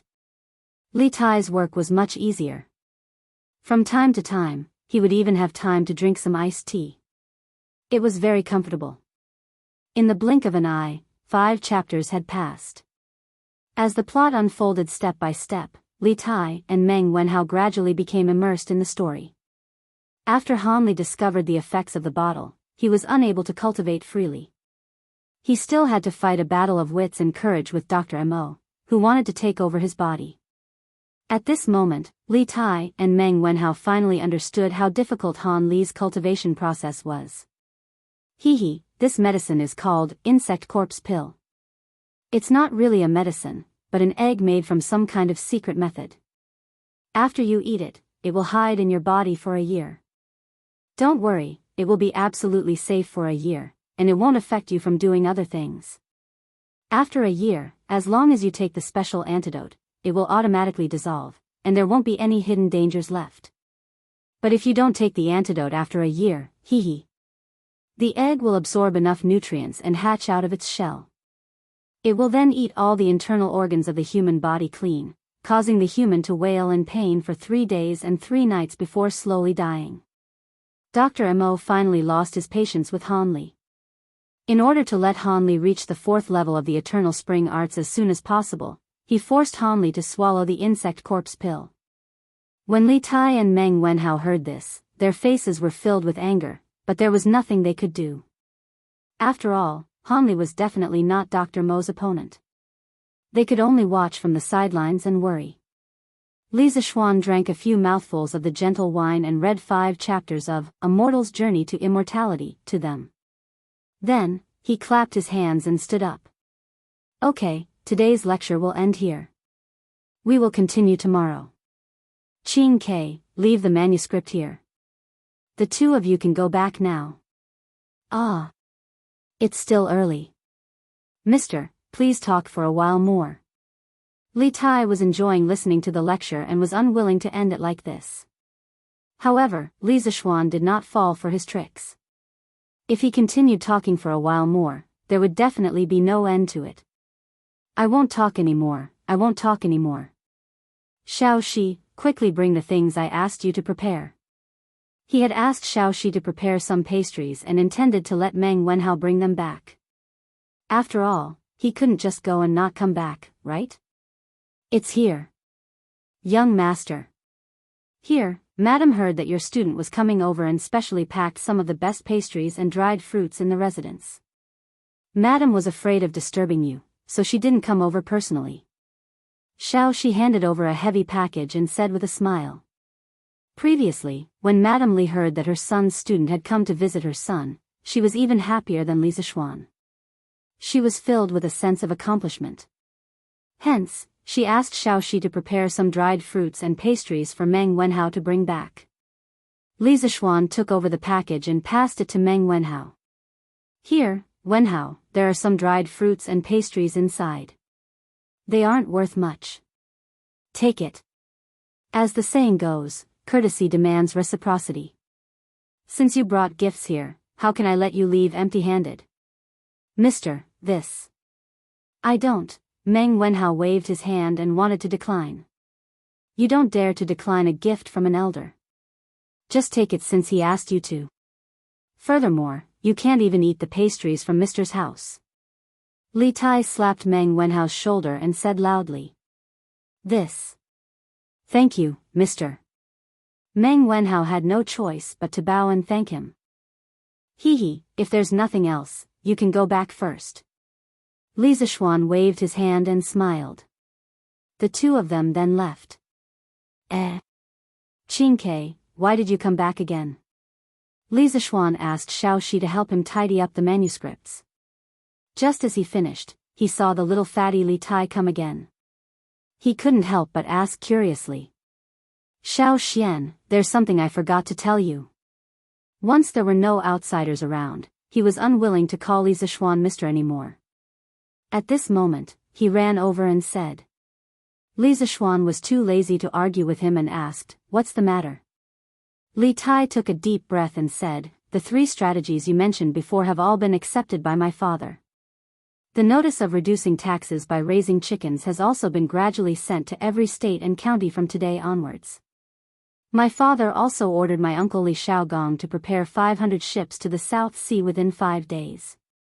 Within 7 days, my uncle will lead 20,000 navy troops to the South Sea to trade for food. Li Zishuan was shocked. He wasn't surprised that Li Tai knew about the locust plague prophecy. He was surprised that the imperial court had the ability to prepare 500 ships within 5 days. It seemed like the shipbuilding ability of this era wasn't as backward as he thought. And then? Qingke, why are you telling me all this? He was only slightly surprised, but he didn't have much of a reaction. Li Er had accepted his suggestion and advice, but he didn't give him any rewards. Xiao Xian, the Datong Daily that you started has already spread far and wide. My father wants you to advertise it in the newspapers to attract more civilian merchants to join the imperial court's food trade army. According to the Ministry of Revenue's calculations, the 500 ships of the imperial court, even if all of them are filled with food, will still be far from enough to deal with the locust plague. Little Fatty chuckled and revealed the most important purpose of his visit today. This joker had been listening to a novel and had almost forgotten about the important business. Li Zishuan heard this and his expression became slightly serious. He nodded and said, that's fine. I'll ask Ma Zhou to prepare today. You'll be able to see the news about this in tomorrow's newspaper. In the face of the locust plague, Li Zishuan wasn't in a place where he could bargain or worry about personal gains and losses. If he could save one more person, it would be considered as accumulating merit. Chapter 235. Li Tai left in satisfaction. This satisfaction was not only because he had listened to the novel for the entire afternoon, but also because he had taken away a luxurious caravan that he had always dreamed of. After watching the little fatty leave, Li Zishuan called for San Bao and ordered, San Bao, get a few people to pull out 4 carriages and send them to the Qin Manor, Qing Manor, Yuqi Manor, and Nyo Manor. Tell them that it is inconvenient for me to go out during my confinement period. Ask those uncles to bear with me. Yes, young master. San Bao replied. Remember to be polite. Oh, right, pull out another carriage and send it to the East Palace. Li Zishuan thought for a while and said. Yes. San Bao accepted the order and left. Xiao Shi, come and help me grind the ink. In the study room. Li Zishuan was writing rapidly. He was writing a letter to Ma Zhou and telling him some things. Not only was it about the recruitment of merchant ships to follow the army to the south that Li Tai had mentioned, but he also had many things to tell Ma Zhou about the Datong Daily novel section. Meng Wenhao's attitude towards novel writers today was a warning to Li Zishuan. It seemed that whether it was in the modern era or the ancient era, many people thought that writing novels was not a proper occupation and was useless. No wonder Datong Daily had been published for so long. Other than a few great scholars who wrote articles and argued with each other in the literary interaction section, there was basically no one who wrote novels for Datong Daily. This would not do. If everyone thought of writing novels this way, then who would write novels in the future? Li Zishuan planned to stay at home and play cards with his wife, sleep, and read novels in the future. Therefore, he was writing a plan for Ma Zhou to hype up the rise of the novel and encourage everyone to write to Datong daily. At this moment, he felt that being grounded by Ma Zhou was not such a wonderful thing. Otherwise, he would have gone to the workshop personally and told Ma Zhou in person. There was no need to go through so much trouble. Alright, Xiaoxi, go and find someone. Since the workshop is not closed yet, ask him to ride a fast horse and quickly deliver this letter and these manuscripts to the workshop. Give them to Ma Zhou. After nearly an hour, Li Zixuan finished writing and put the letter into an envelope. Then, he put the rest of the manuscripts into a big paper bag and handed it to Xiaoxi. Fortunately, their house was not too far away from the workshop. Otherwise, the servant might not be able to make it back in time after delivering the letter at this hour. Yes, young master. Strange Pavilion Workshop. Now, Ma Zhou had recruited many scholars to be his assistants. These scholars were mostly people from the Imperial College who had failed to pass the Imperial examinations. The editorial department of Strange Cultures Development. At this moment, they were deciding the layout of tomorrow's newspapers. Steward Ma, do you think this layout is okay? A middle-aged scholar in his 30s walked towards Ma Zhou with a few pieces of paper filled with words. Ma Zhou took it and looked at it seriously. After a while, he nodded and said, yes, the layout this time is very good. Let's follow this layout and pass it to the printing department. Let them start printing. After that, our editorial department will be off work today. Okay. When the others saw Ma Zhou nod his head, they all heaved a huge sigh of relief. God knows how many times they were sent back by Ma Zhou every day because of typesetting problems. Although the salary given by Quirk Culture was high, the requirements were also high. Old Ma. Old Ma. Sir Li sent a letter over. The person who came was none other than Pang Feiji. This unlucky guy failed to ask for benefits from Sun Huayuan last time and was almost exposed. Later, Wuxia Xianxia arranged for him to be the head of security at Strange Culture. In fact, he was just a high-class concierge. When Li Zixuan heard Wuxia Xianxia's warning that day, he felt that not only Strange Culture but also the workshop's safety needed to be taken seriously. Therefore, he let Pang Feiji lead this security team into two groups. One group was responsible for Strange Culture's safety and the other group was responsible for the workshop's safety. Anyway, Wuxia Xianxia said that this group of people would be under Li Zixuan's command in the future. There was nothing wrong with his arrangement. After this guy was arranged to come over, he usually ran between both sides. At Strange Culture, in order to make up for his image in Sun Huayuan's eyes, he was very diligent and rushed to do everything.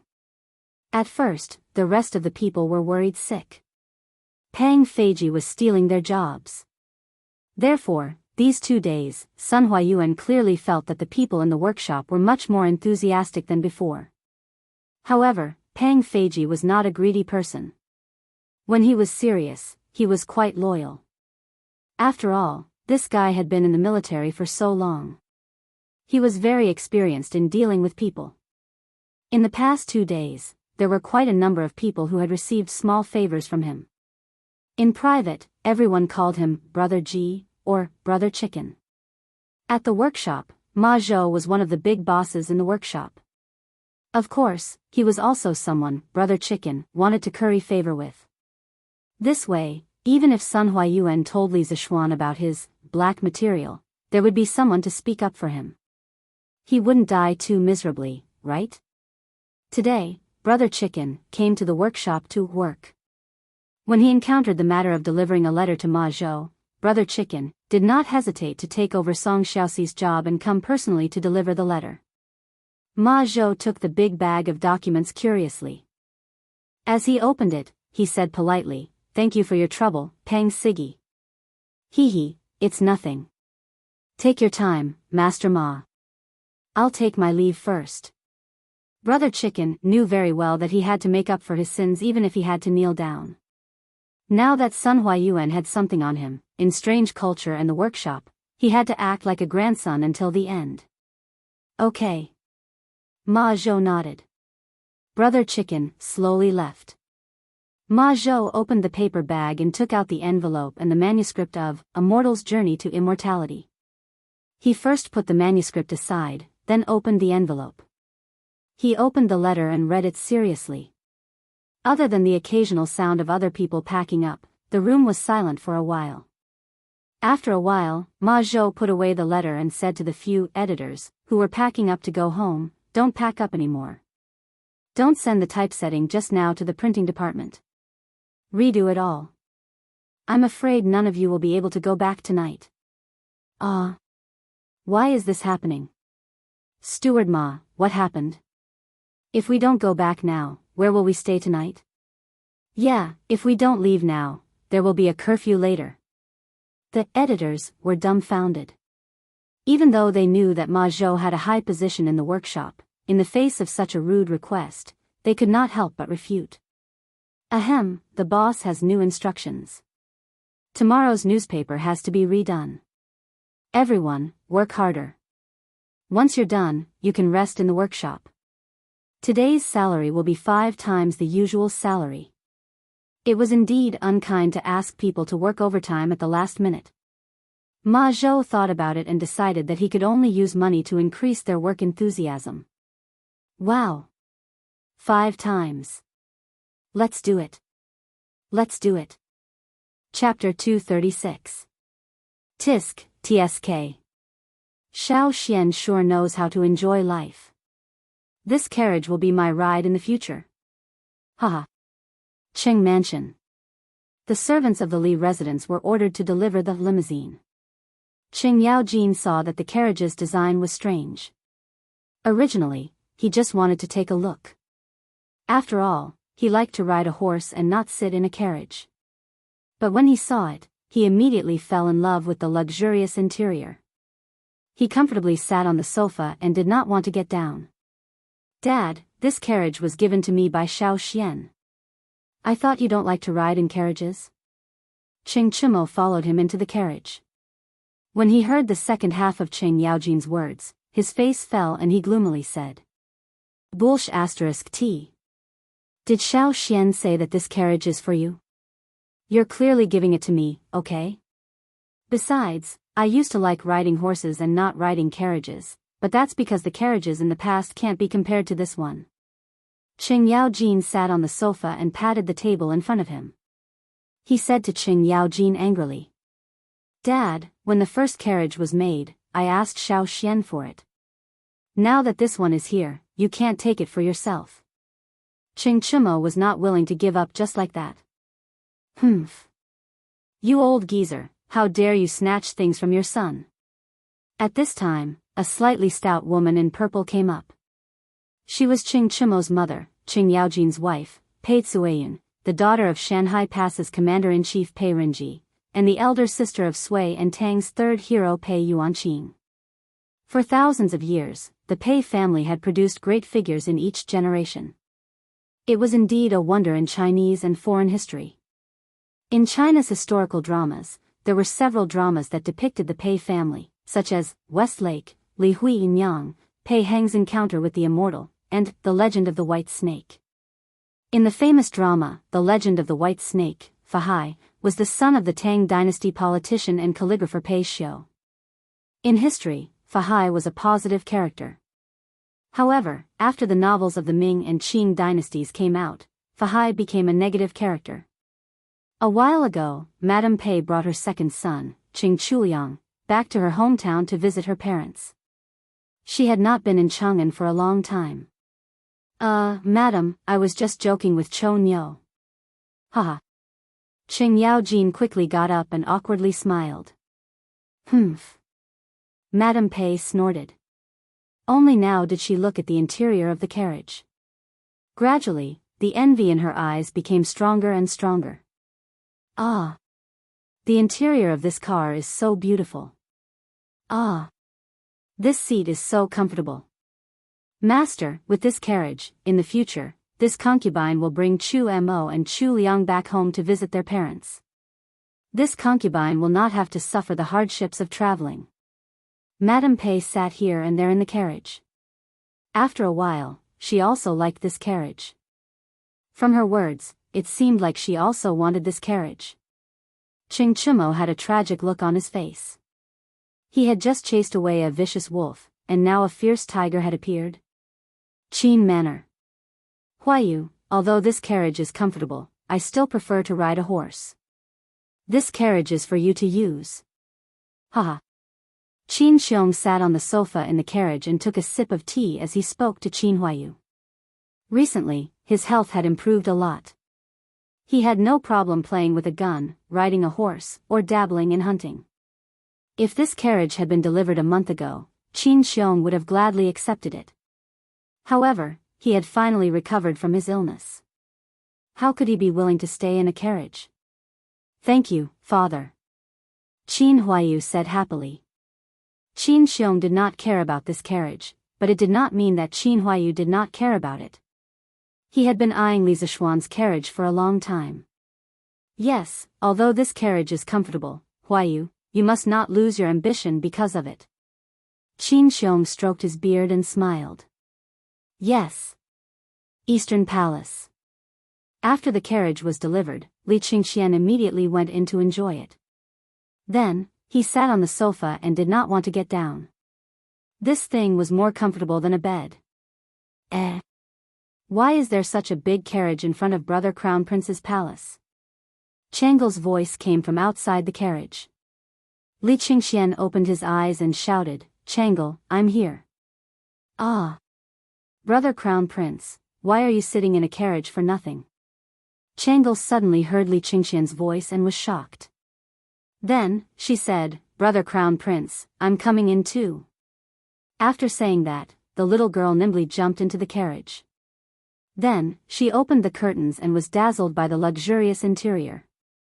Changle, why are you here? Sit down and have a cup of tea. Li Qingxian stood up and said. Changle nodded.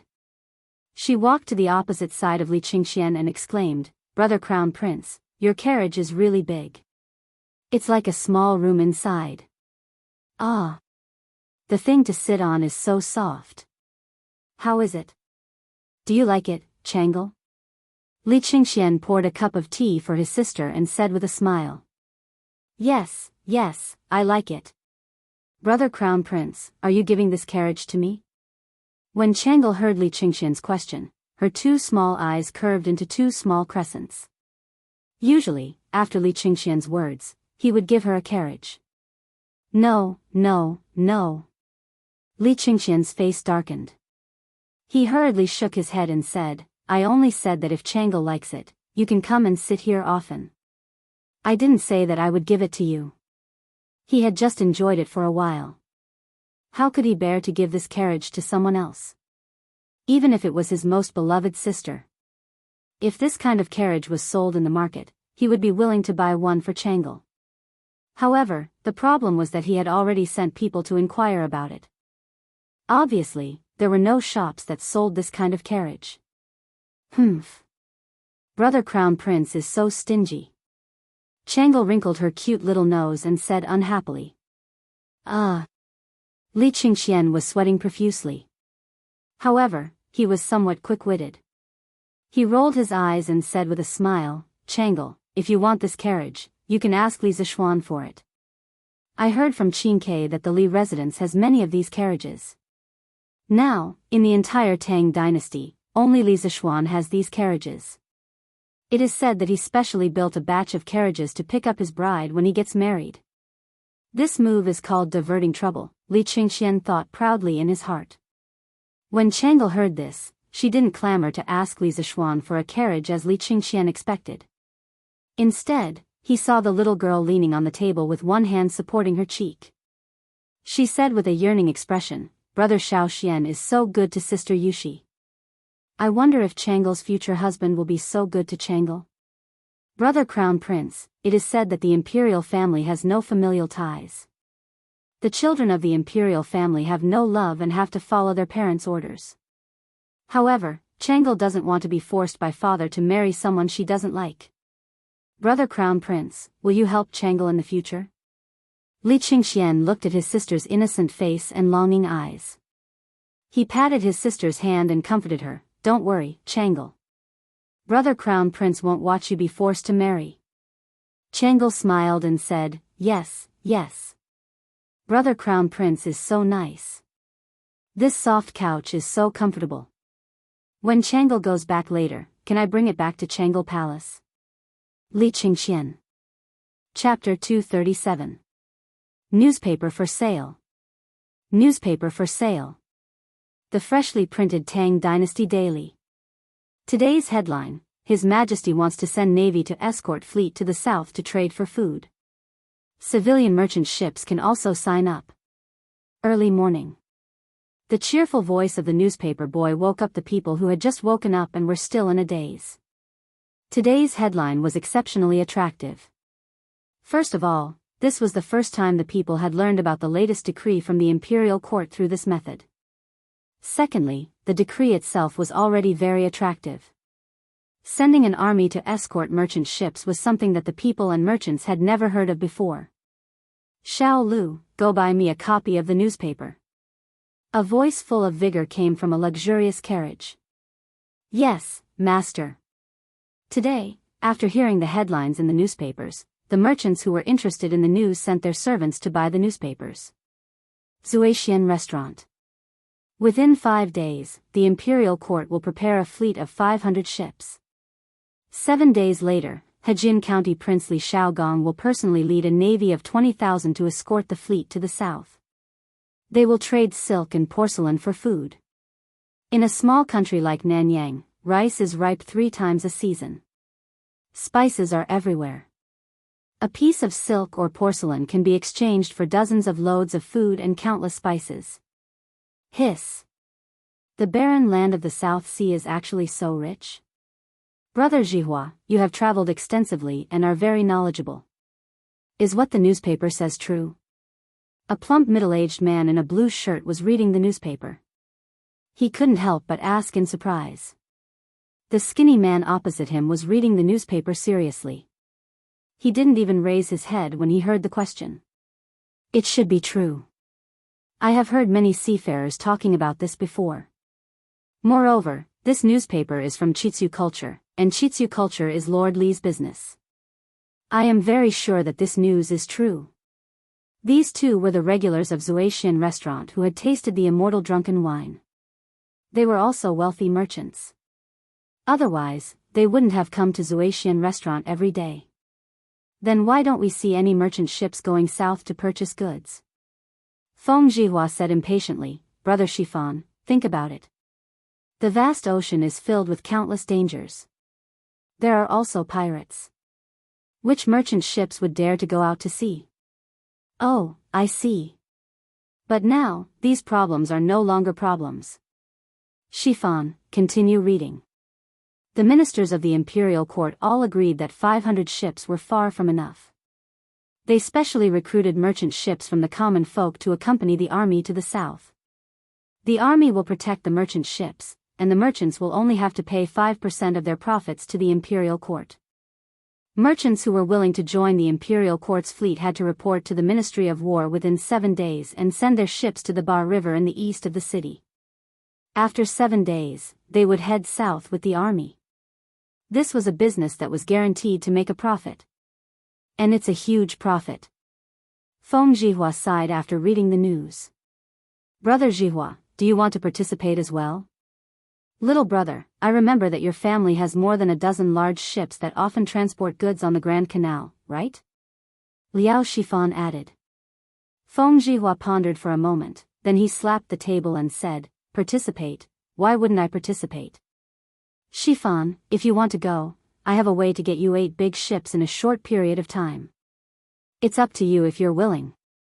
If you trust me, then come with me to the south. You'll definitely make 10 times the profit. Liao Shifan said happily, Of course I trust Brother Zhihua. I'm willing to go south with you. That's great. I'll have to get a few more ships and buy some porcelain and silk. Let's get started. Brother Zhihua, wait. There's another piece of news at the end. The imperial court has issued a decree to encourage the common folk to raise chickens on a large scale. For every 100 chickens raised by a household, their taxes will be reduced by 10% next year.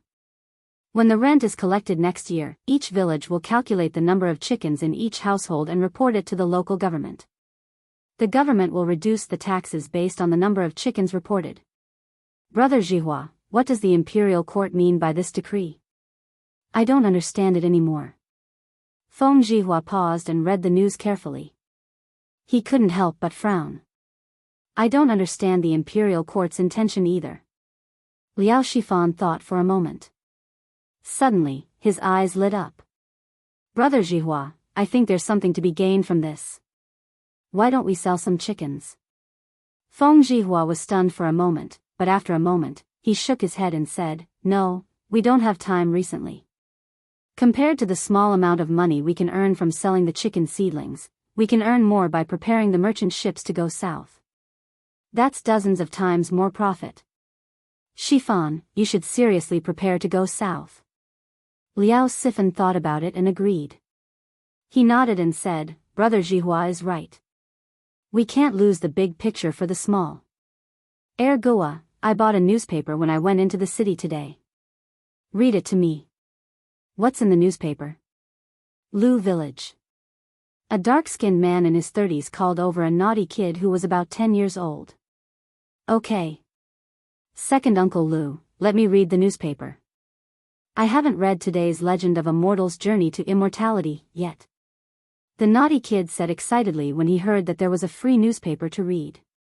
It should be a free novel to read. Smack. The dark-skinned man hit Ergoa's head with the rolled-up newspaper and scolded him jokingly. Read your head. You only know how to read novels all day. You don't even know how to go to school. If your father finds out, he'll beat your ass. Read to me what's in today's newspaper first, then read the novel. Oh. The naughty kid rubbed his head and answered in a muffled voice.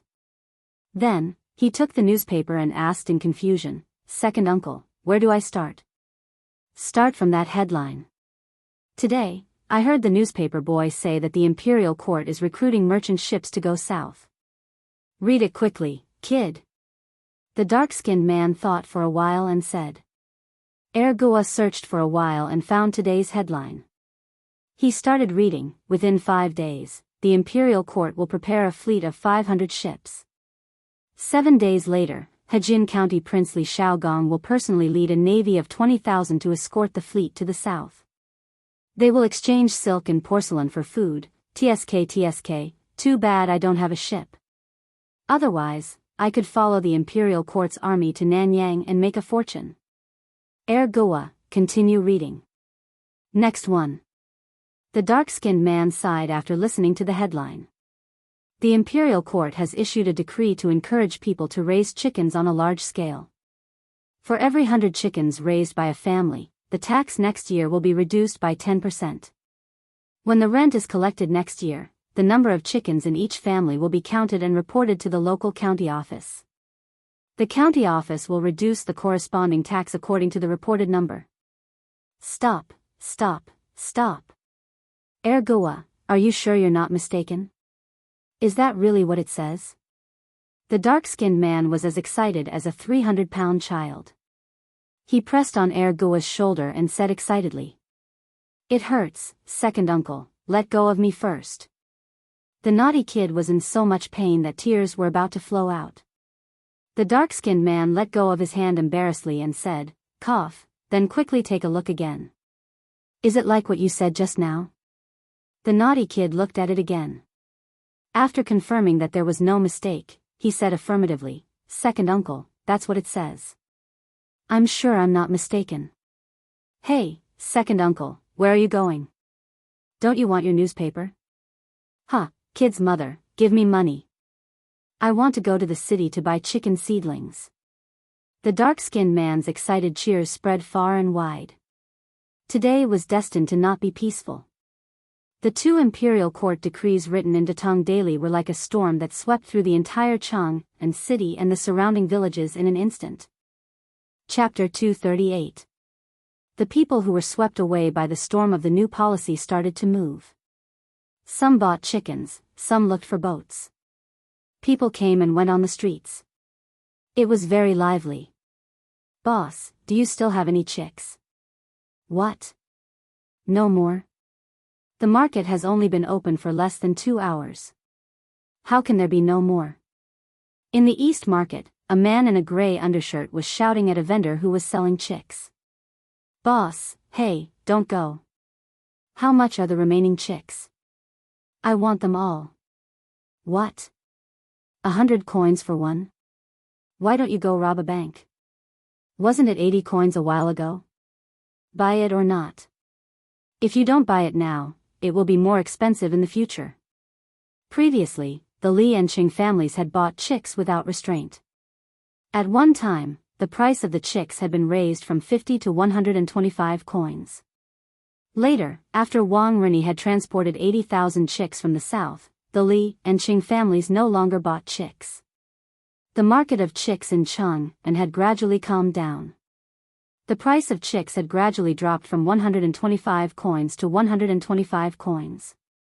Now that the imperial court had introduced the policy of reducing taxes on raising chickens, the people were crazily fighting for chicks. Many chicken vendors' stocks were quickly sold out. After the other chicken vendors came to their senses, they quickly organized people to buy chicks from other places. At the same time, they raised the price of chicks, intending to make a fortune. Hee hee, you mortals.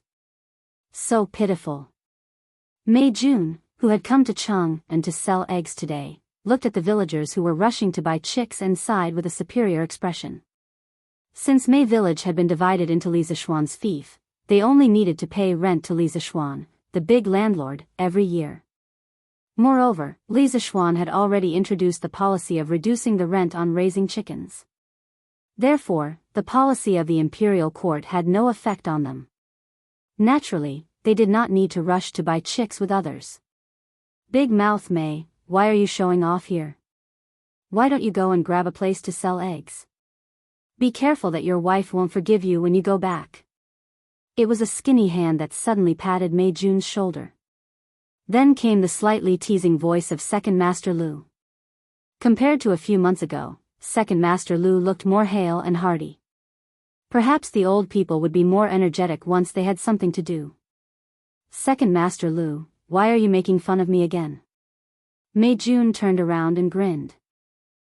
You brat, why are there so many people buying chicken seedlings today? I just heard someone say that the imperial court issued a decree today to encourage the people to raise chickens. 100 chickens can reduce the tax by 10%.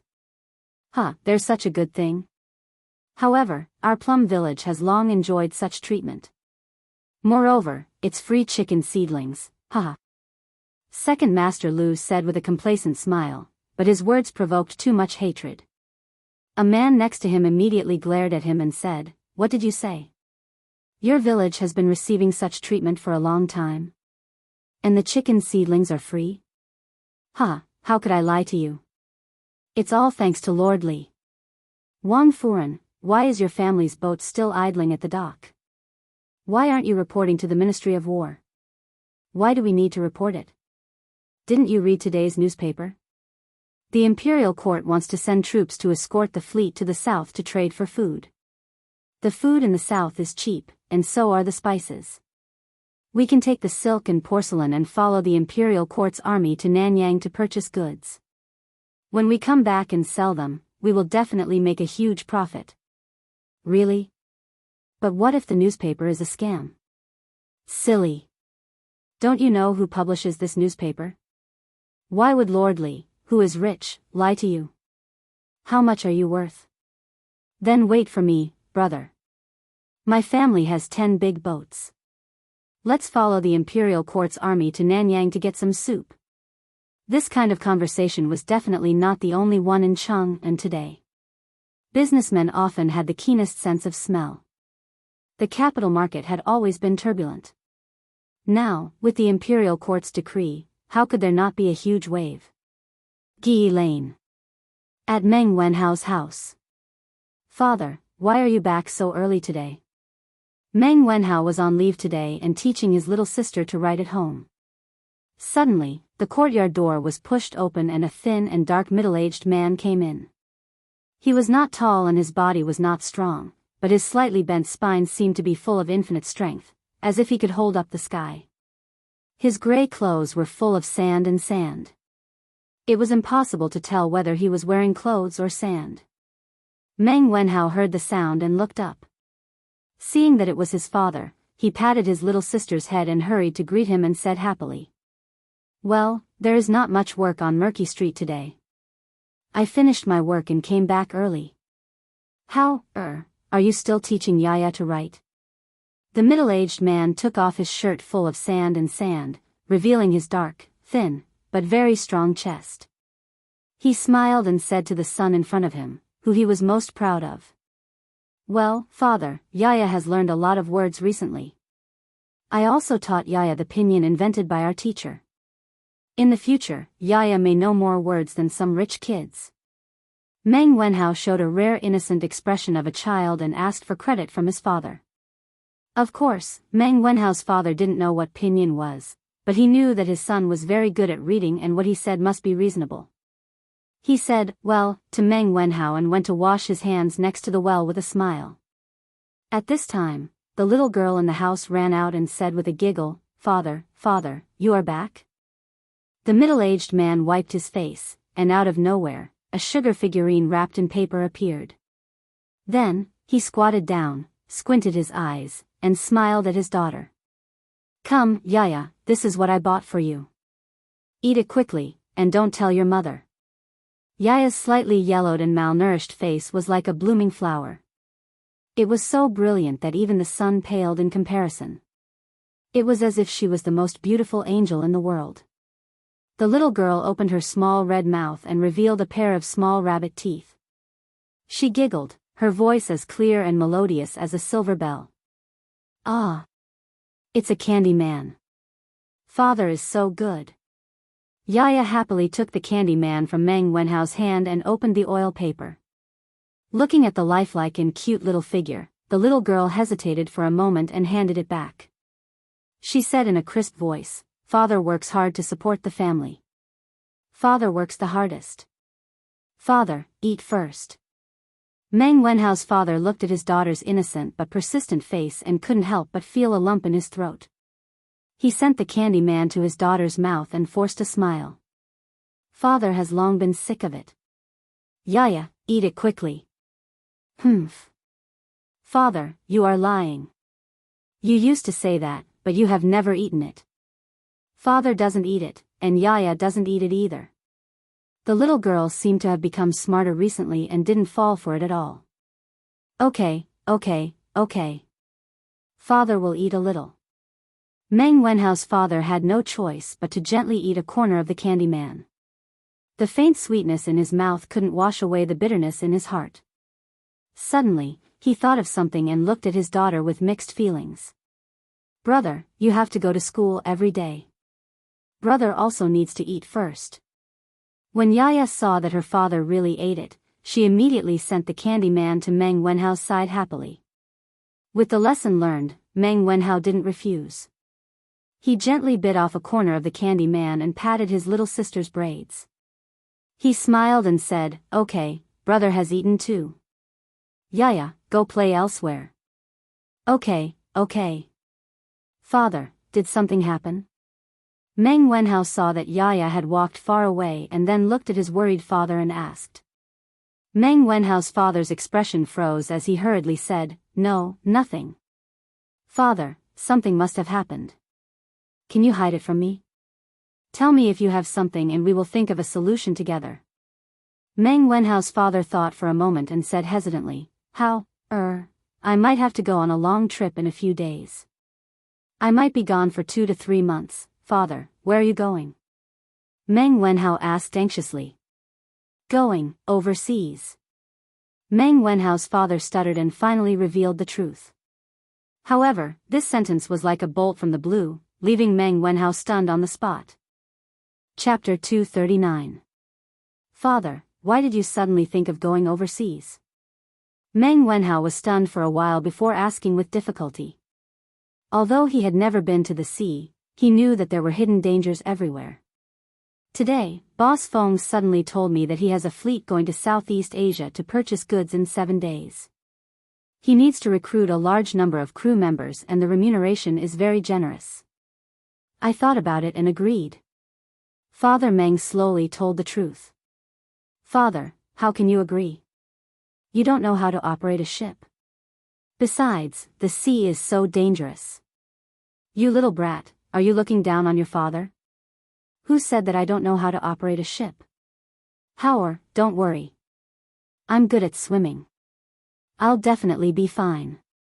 When I come back 3 months later, our family will be able to live a good life. The remuneration that Boss Feng gave me this time is equivalent to 3 years of carrying goods at the dock. Father Meng patted his son's shoulder and said with a look of longing. That won't do. Father, we can slowly earn money. I will be able to pass the imperial examinations next year. When that time comes, I will also have a salary. Why do you have to take such a big risk to go to the sea? Even if my mother knows, she won't let you go. Meng Wenhao grabbed his father's arm, afraid that he would never see him again if he let go. He said anxiously. Father Meng broke free from his son's hand and said firmly, As for your mother, I will naturally tell her. This matter is settled. I have already spoken to Boss Feng. After settling down at home these few days, I will go out to sea with them. Howard, you don't have to worry. This time, the civilian caravan will follow the Imperial Court's 20,000 navy to the south. There will definitely be no worries. After saying that, he ignored his son's persuasion and went straight to get water for a bath. Unexpectedly, today's newspaper not only caused a hurricane among the farmers and merchants, but the young people were also shocked by a few lines of words in a corner of the newspaper. Damn! You can play like this? Sun family. Sun Zifen was leaning on the couch and reading, A Record of a Mortal's Journey to Immortality, peacefully. When he saw the end of the 3rd chapter, he was still a little unsatisfied. Who knew that there were a few lines of small red words at the end of the article? He took a closer look and was so shocked that he almost swallowed his tongue. He saw the words written on it, Extravagant extravagance, moved to tears, Sir's talent deserves this reward. Li Zishuan from Chang and Yongla Lane rewarded Leather Knight with 1,000 strings of cash. This book is too well written. Let's reward you and hope that the following chapters will be even more exciting. There was also a notice that read, Congratulations to Li Zishuan for becoming the first Golden Alliance leader in the legend of a mortal's journey to immortality. From today onwards, Datong Daily would launch a tipping function. Readers could go to the Chitsu Pavilion workshop to tip their favorite novels or articles. In the future, the editorial department of Datong Daily would set up many offices in various regions.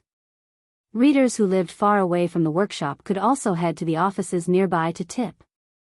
Datong Daily's editorial department would split the reward 50-50 and send it to the author. The person who gave the reward would also receive the corresponding title of the work. The specific level of the title would be determined by the amount of reward. Apprentice, 1 coin and above; apprentice, 500 coins and above; disciple, 2 strings and above; deacon, 5 strings and above; branch leader, 10 strings and above; hall leader, 20 strings and above; protector, 30 strings and above; elder, 40 strings and above; sect leader, 50 strings and above; grandmaster, 70 strings and above; Silver Alliance leader, 100 strings and above; Golden Alliance leader, 1,000 strings and above. The corresponding badge of the title would also be awarded to the readers who tipped. This badge was specially made and would definitely not be counterfeited. The names of the top 10 readers who tipped the most will be hung at the bottom of the book. In addition, Datong Daily is sincerely open to all scholars in Tang Dynasty.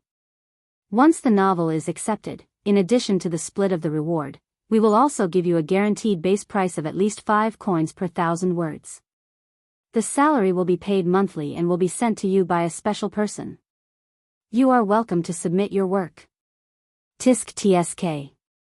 Mr. Li is really rich. He gave out 1,000 strings of cash just like that. Even if we split it 50-50, Leather Knight would get 500 strings of cash. Sun Zifan sighed with a face full of envy. 500 strings of cash was a huge sum of money.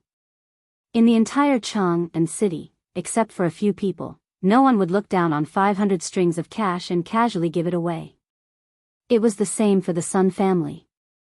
F***ck, if writing novels is so profitable, then why do I still need to go to school? I might as well write novels. Sun Zifan slapped his head and was about to go to the study to write novels. This guy really had no idea. If writing novels was so easy, then in the modern age of the internet, wouldn't everyone be able to become a god? Novels were easy to read, but when you actually started writing, you would realize that it was very difficult. It was definitely not something that could be written just by slapping one's head. Prince Wei's residence. Li Tai was also reading the latest issue of the newspaper. Yesterday, he had told Li Zishuan about Li Er's intentions. Today, he purposely checked to see if the government decree was published in the newspaper. After discovering that it was published, Li Tai comfortably laid on the sofa and began reading novels. Although he had heard the plot of the novel in today's newspaper, the feeling of reading a novel and listening to a novel was completely different. What? You asked where the sofa Li Tai was lying on came from? Wasn't this simple? After this little fatty came back yesterday, he had someone move the sofa from the carriage that Li Zishuan gave him into the palace. In his mind, when the carriage needed it in the future, he could just get someone to move it up. As Li Tai read, he naturally saw the red words at the end of the newspaper. This guy's face was instantly filled with black lines. F***ck, someone said that this king is thick-skinned. I think Li Zishuan is the thick-skinned one. Selling and praising himself. This is what you call selling and praising yourself. How shameless. Li Tai excitedly slammed the table and stood up. He pointed at the newspaper and scolded Li Zishuan. Others might not know who the Leather Knight was, but how could Li Tai not know? It was precisely because he knew that Li Zishuan had shamelessly tipped him that he was so excited. It was as if he had met a soulmate. Everyone was so shameless that they could be friends. Li Tai rubbed his chin as he thought. Moments later, he gritted his teeth and called a guard over. He instructed, take this king's warrant and go to the treasury to retrieve 1,000 strings of cash. Send it to the Strange Interest Pavilion workshop.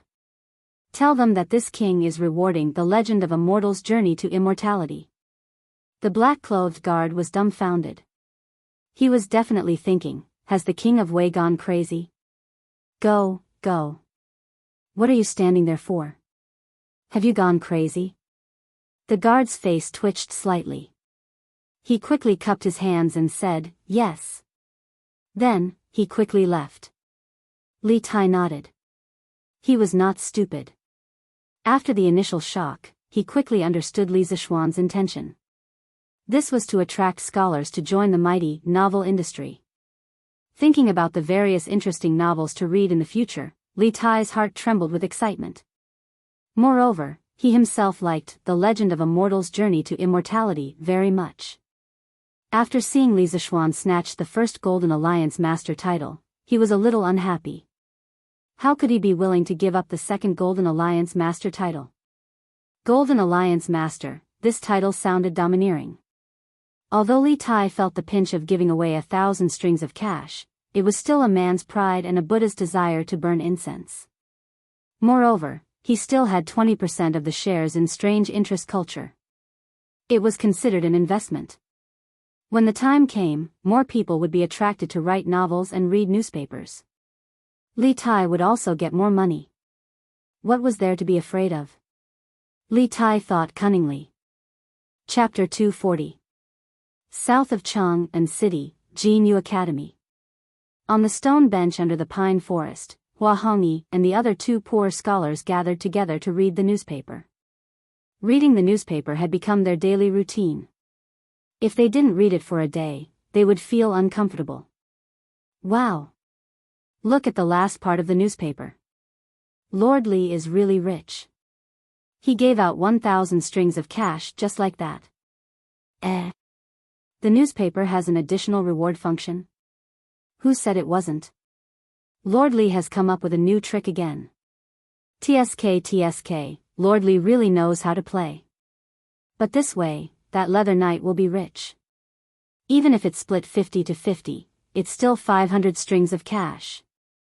It's enough for a family of 3 to use for a few decades. Hua Hongyi waved the worn-out fan in his hand and thought for a while. He looked at his 2 classmates and said, Tianhua, Feichen, haven't you thought about Lord Li's intention? Although the story of A Legend of a Mortal's Journey to Immortality is novel, it's not enough to give out 1,000 strings of cash as a reward, right?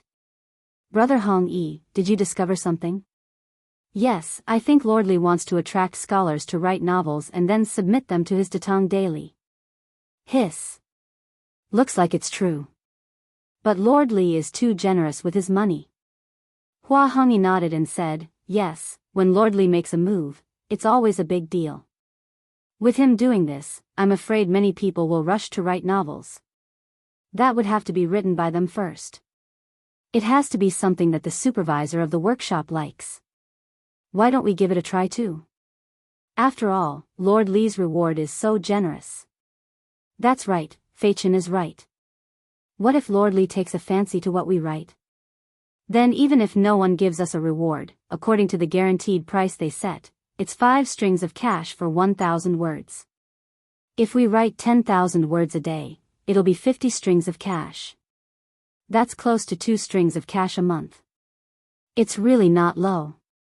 Brother Hongyi, what do you think? According to the current prices, 50 copper coins a day could be exchanged for about 200 caddies of rice. This salary was really not low, and all they had to pay was just a few words. Hua Hongyi frowned and hesitated. The salary is indeed not low, but have you thought about what to write? Why don't we imitate the plot of A Legend of a Mortal's Journey to Immortality and make up another story?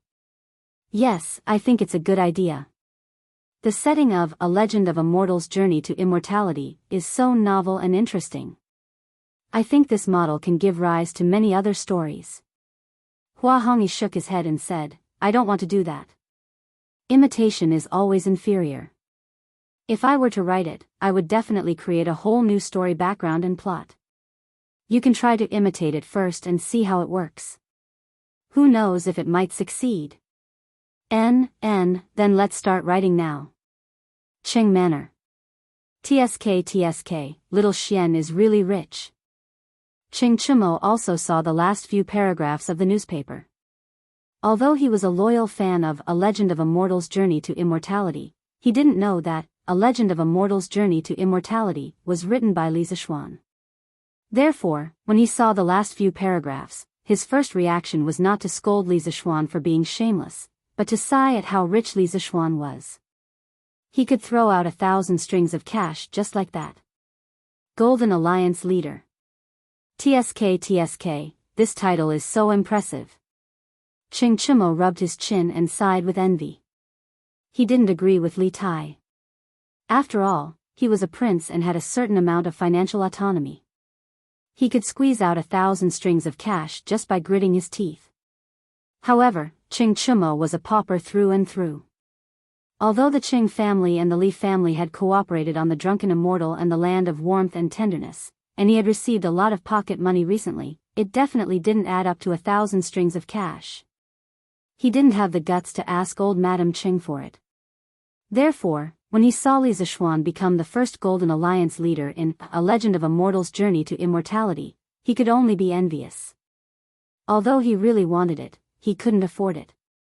Qing Chumo was conflicted for a while. After a while, he gritted his teeth and returned to his bed. He took out all his pocket money and counted it. Then he smiled and said, Hee, I can't afford a Golden Alliance leader, but I can still give you a Silver Alliance leader. Qing Chumo called his page boy. Yes, his page boy. Since this guy started going to school, Qing Chumo had also followed the trend and recruited a page boy for his son. Jianghu, send this 100 strings of cash to the workshop of Chitsu Pavilion. Tell them it's a reward from me for A Legend of a Mortal's Journey to Immortality. Young master, why did you? Don't talk nonsense. Go quickly. Remember to bring back the Silver Alliance leader badge they gave out. Oh. After the little page boy walked out of the gate of the Qing mansion, he was still confused. He couldn't figure out what was wrong with Qing Chumo today. How could he give out 100 strings of cash just like that? An Lane. Editorial Department of Chitsu Culture. How was the response of today's newspaper? Ma Zhou sat alone at the head of the table and asked the backbone of the editorial department below.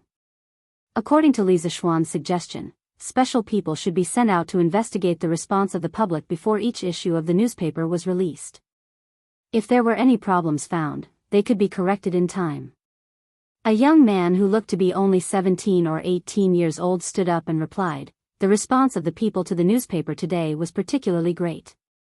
Whether it was the 2 new policies issued by the Imperial Court or our newly launched reward function, they all caused a great response. At present, our revised version of the newspaper is very successful." Although this young man had 2 panda eyes, after all, he had worked overtime last night and couldn't sleep well in the workshop, his face was full of excitement when he said this. Ma Zhou nodded approvingly and said, "Good.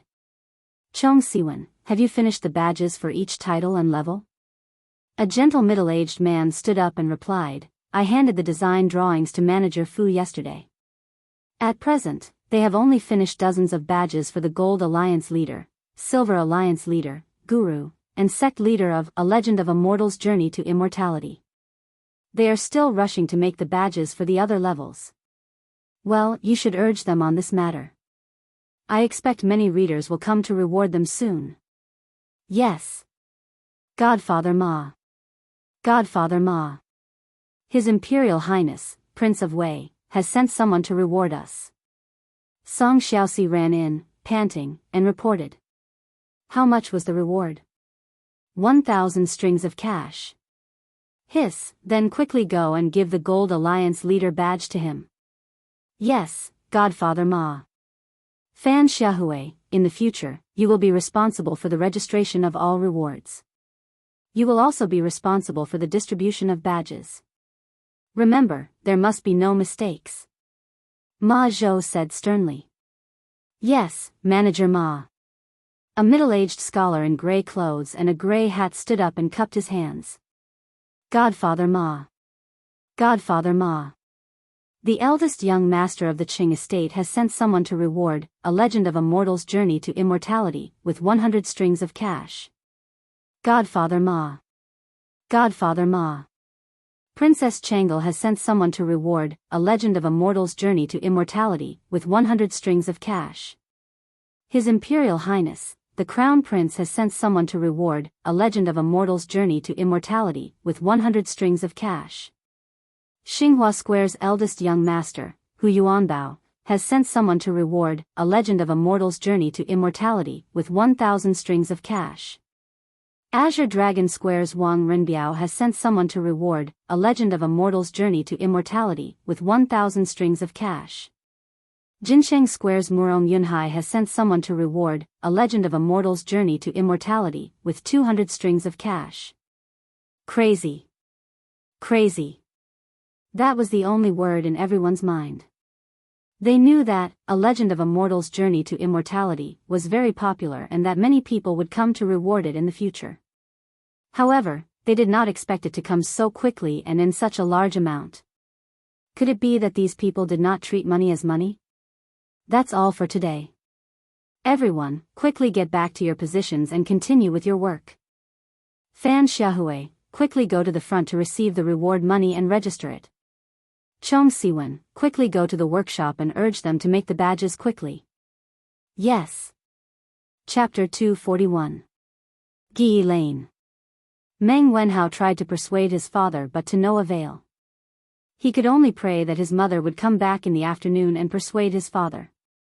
After letting his imagination run wild for a while, he became more and more frustrated. After bidding farewell to his father, Meng Wenhao went out. Looking at the busy pedestrians on the street, Meng Wenhao was a little confused. As the saying goes, the world is full of people who come for profit. Most of the people in front of him were rushing to earn money. What was he doing? Isn't this Meng Wenhao? Where are you going? Suddenly, a voice came to his ear. Meng Wenhao found it familiar. He turned around and saw Wang Meng walking towards him. Wang Meng? Where are you going? To the workshop of the Strange Interest Pavilion. Wenhao, didn't you read today's newspaper? Datong Daily can reward now. Mr. Li alone rewarded The Legend of a Mortal's Journey to Immortality with 1,000 strings of cash and became the first Gold Alliance leader. How impressive. I, Wang Meng, may not be rich, but I can still squeeze out 10 strings of cash and become a leader. What reward? What alliance leader? What is Wang Meng talking about? Meng Wenhao was confused. He had no idea what Wang Meng was talking about. Here, take a look for yourself. Wang Meng took out today's newspaper and handed it to Meng Wenhao. He pointed at the last few paragraphs of the newspaper. Meng Wenhao only understood after reading it. His first reaction was to break down. He didn't expect Li Zixuan to write a novel in private. He even had the cheek to reward himself. How shameless must he be to do such a thing? What's wrong? You must be shocked by Mr. Li's generosity, right? Haha. Wang Meng looked at Meng Wenhao's twitching face and thought that he was too shocked. Meng Wenhao almost vomited blood. He quickly nodded and pretended to be shocked. Yes, yes, yes. I was indeed shocked. Hee, then take your time to be shocked. I'll take my leave first.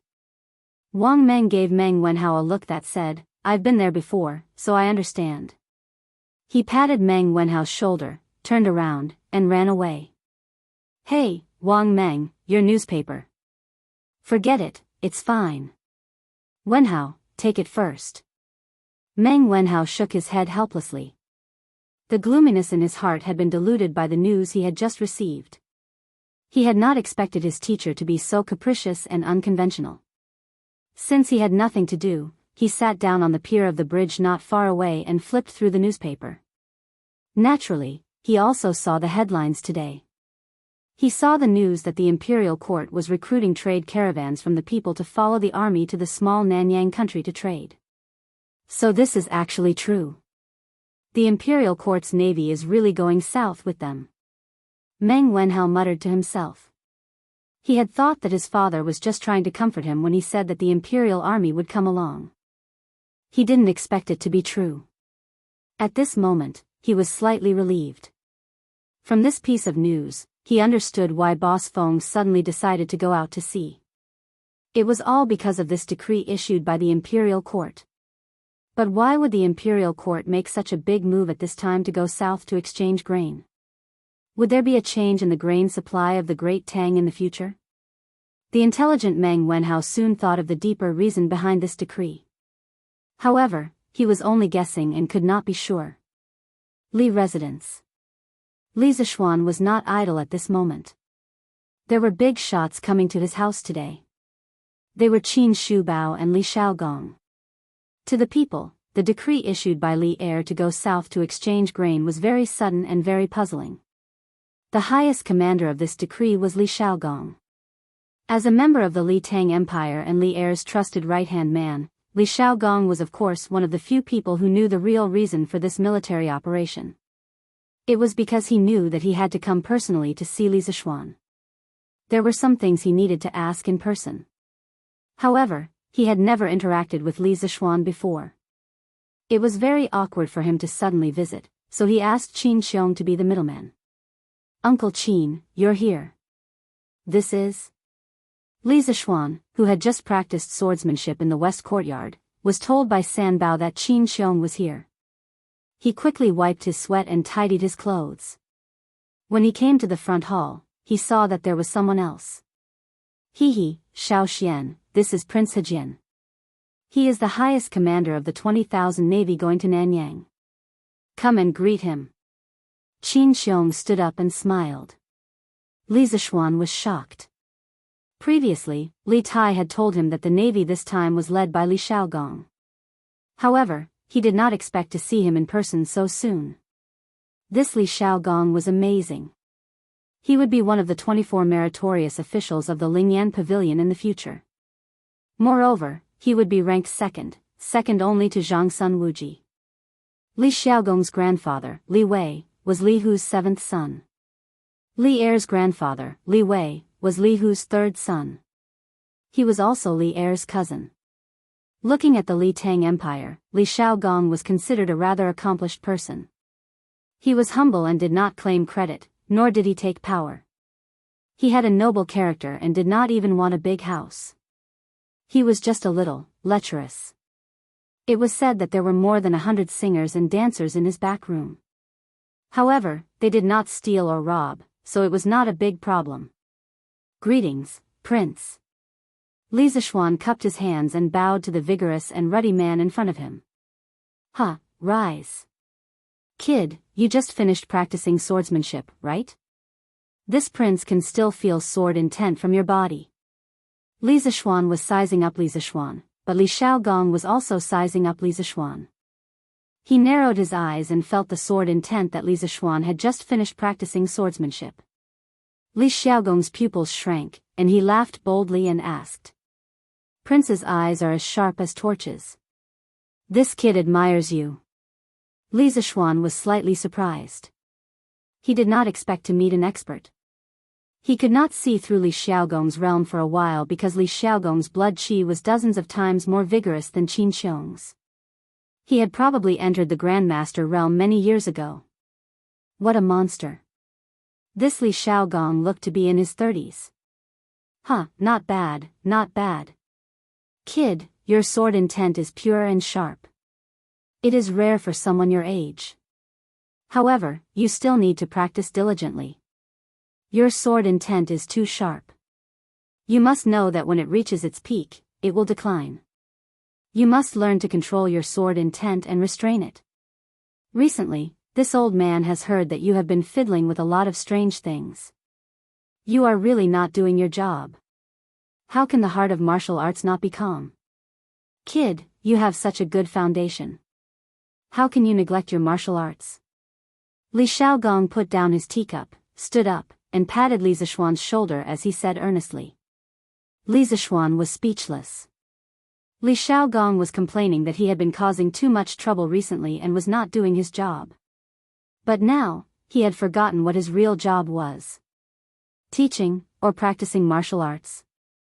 However, Li Xiaogong's theory made Li Zishuan feel enlightened. When he came to this world, his master was already gone. These few months of practicing martial arts were completely based on the memories of his predecessor. He lacked the guidance of a master.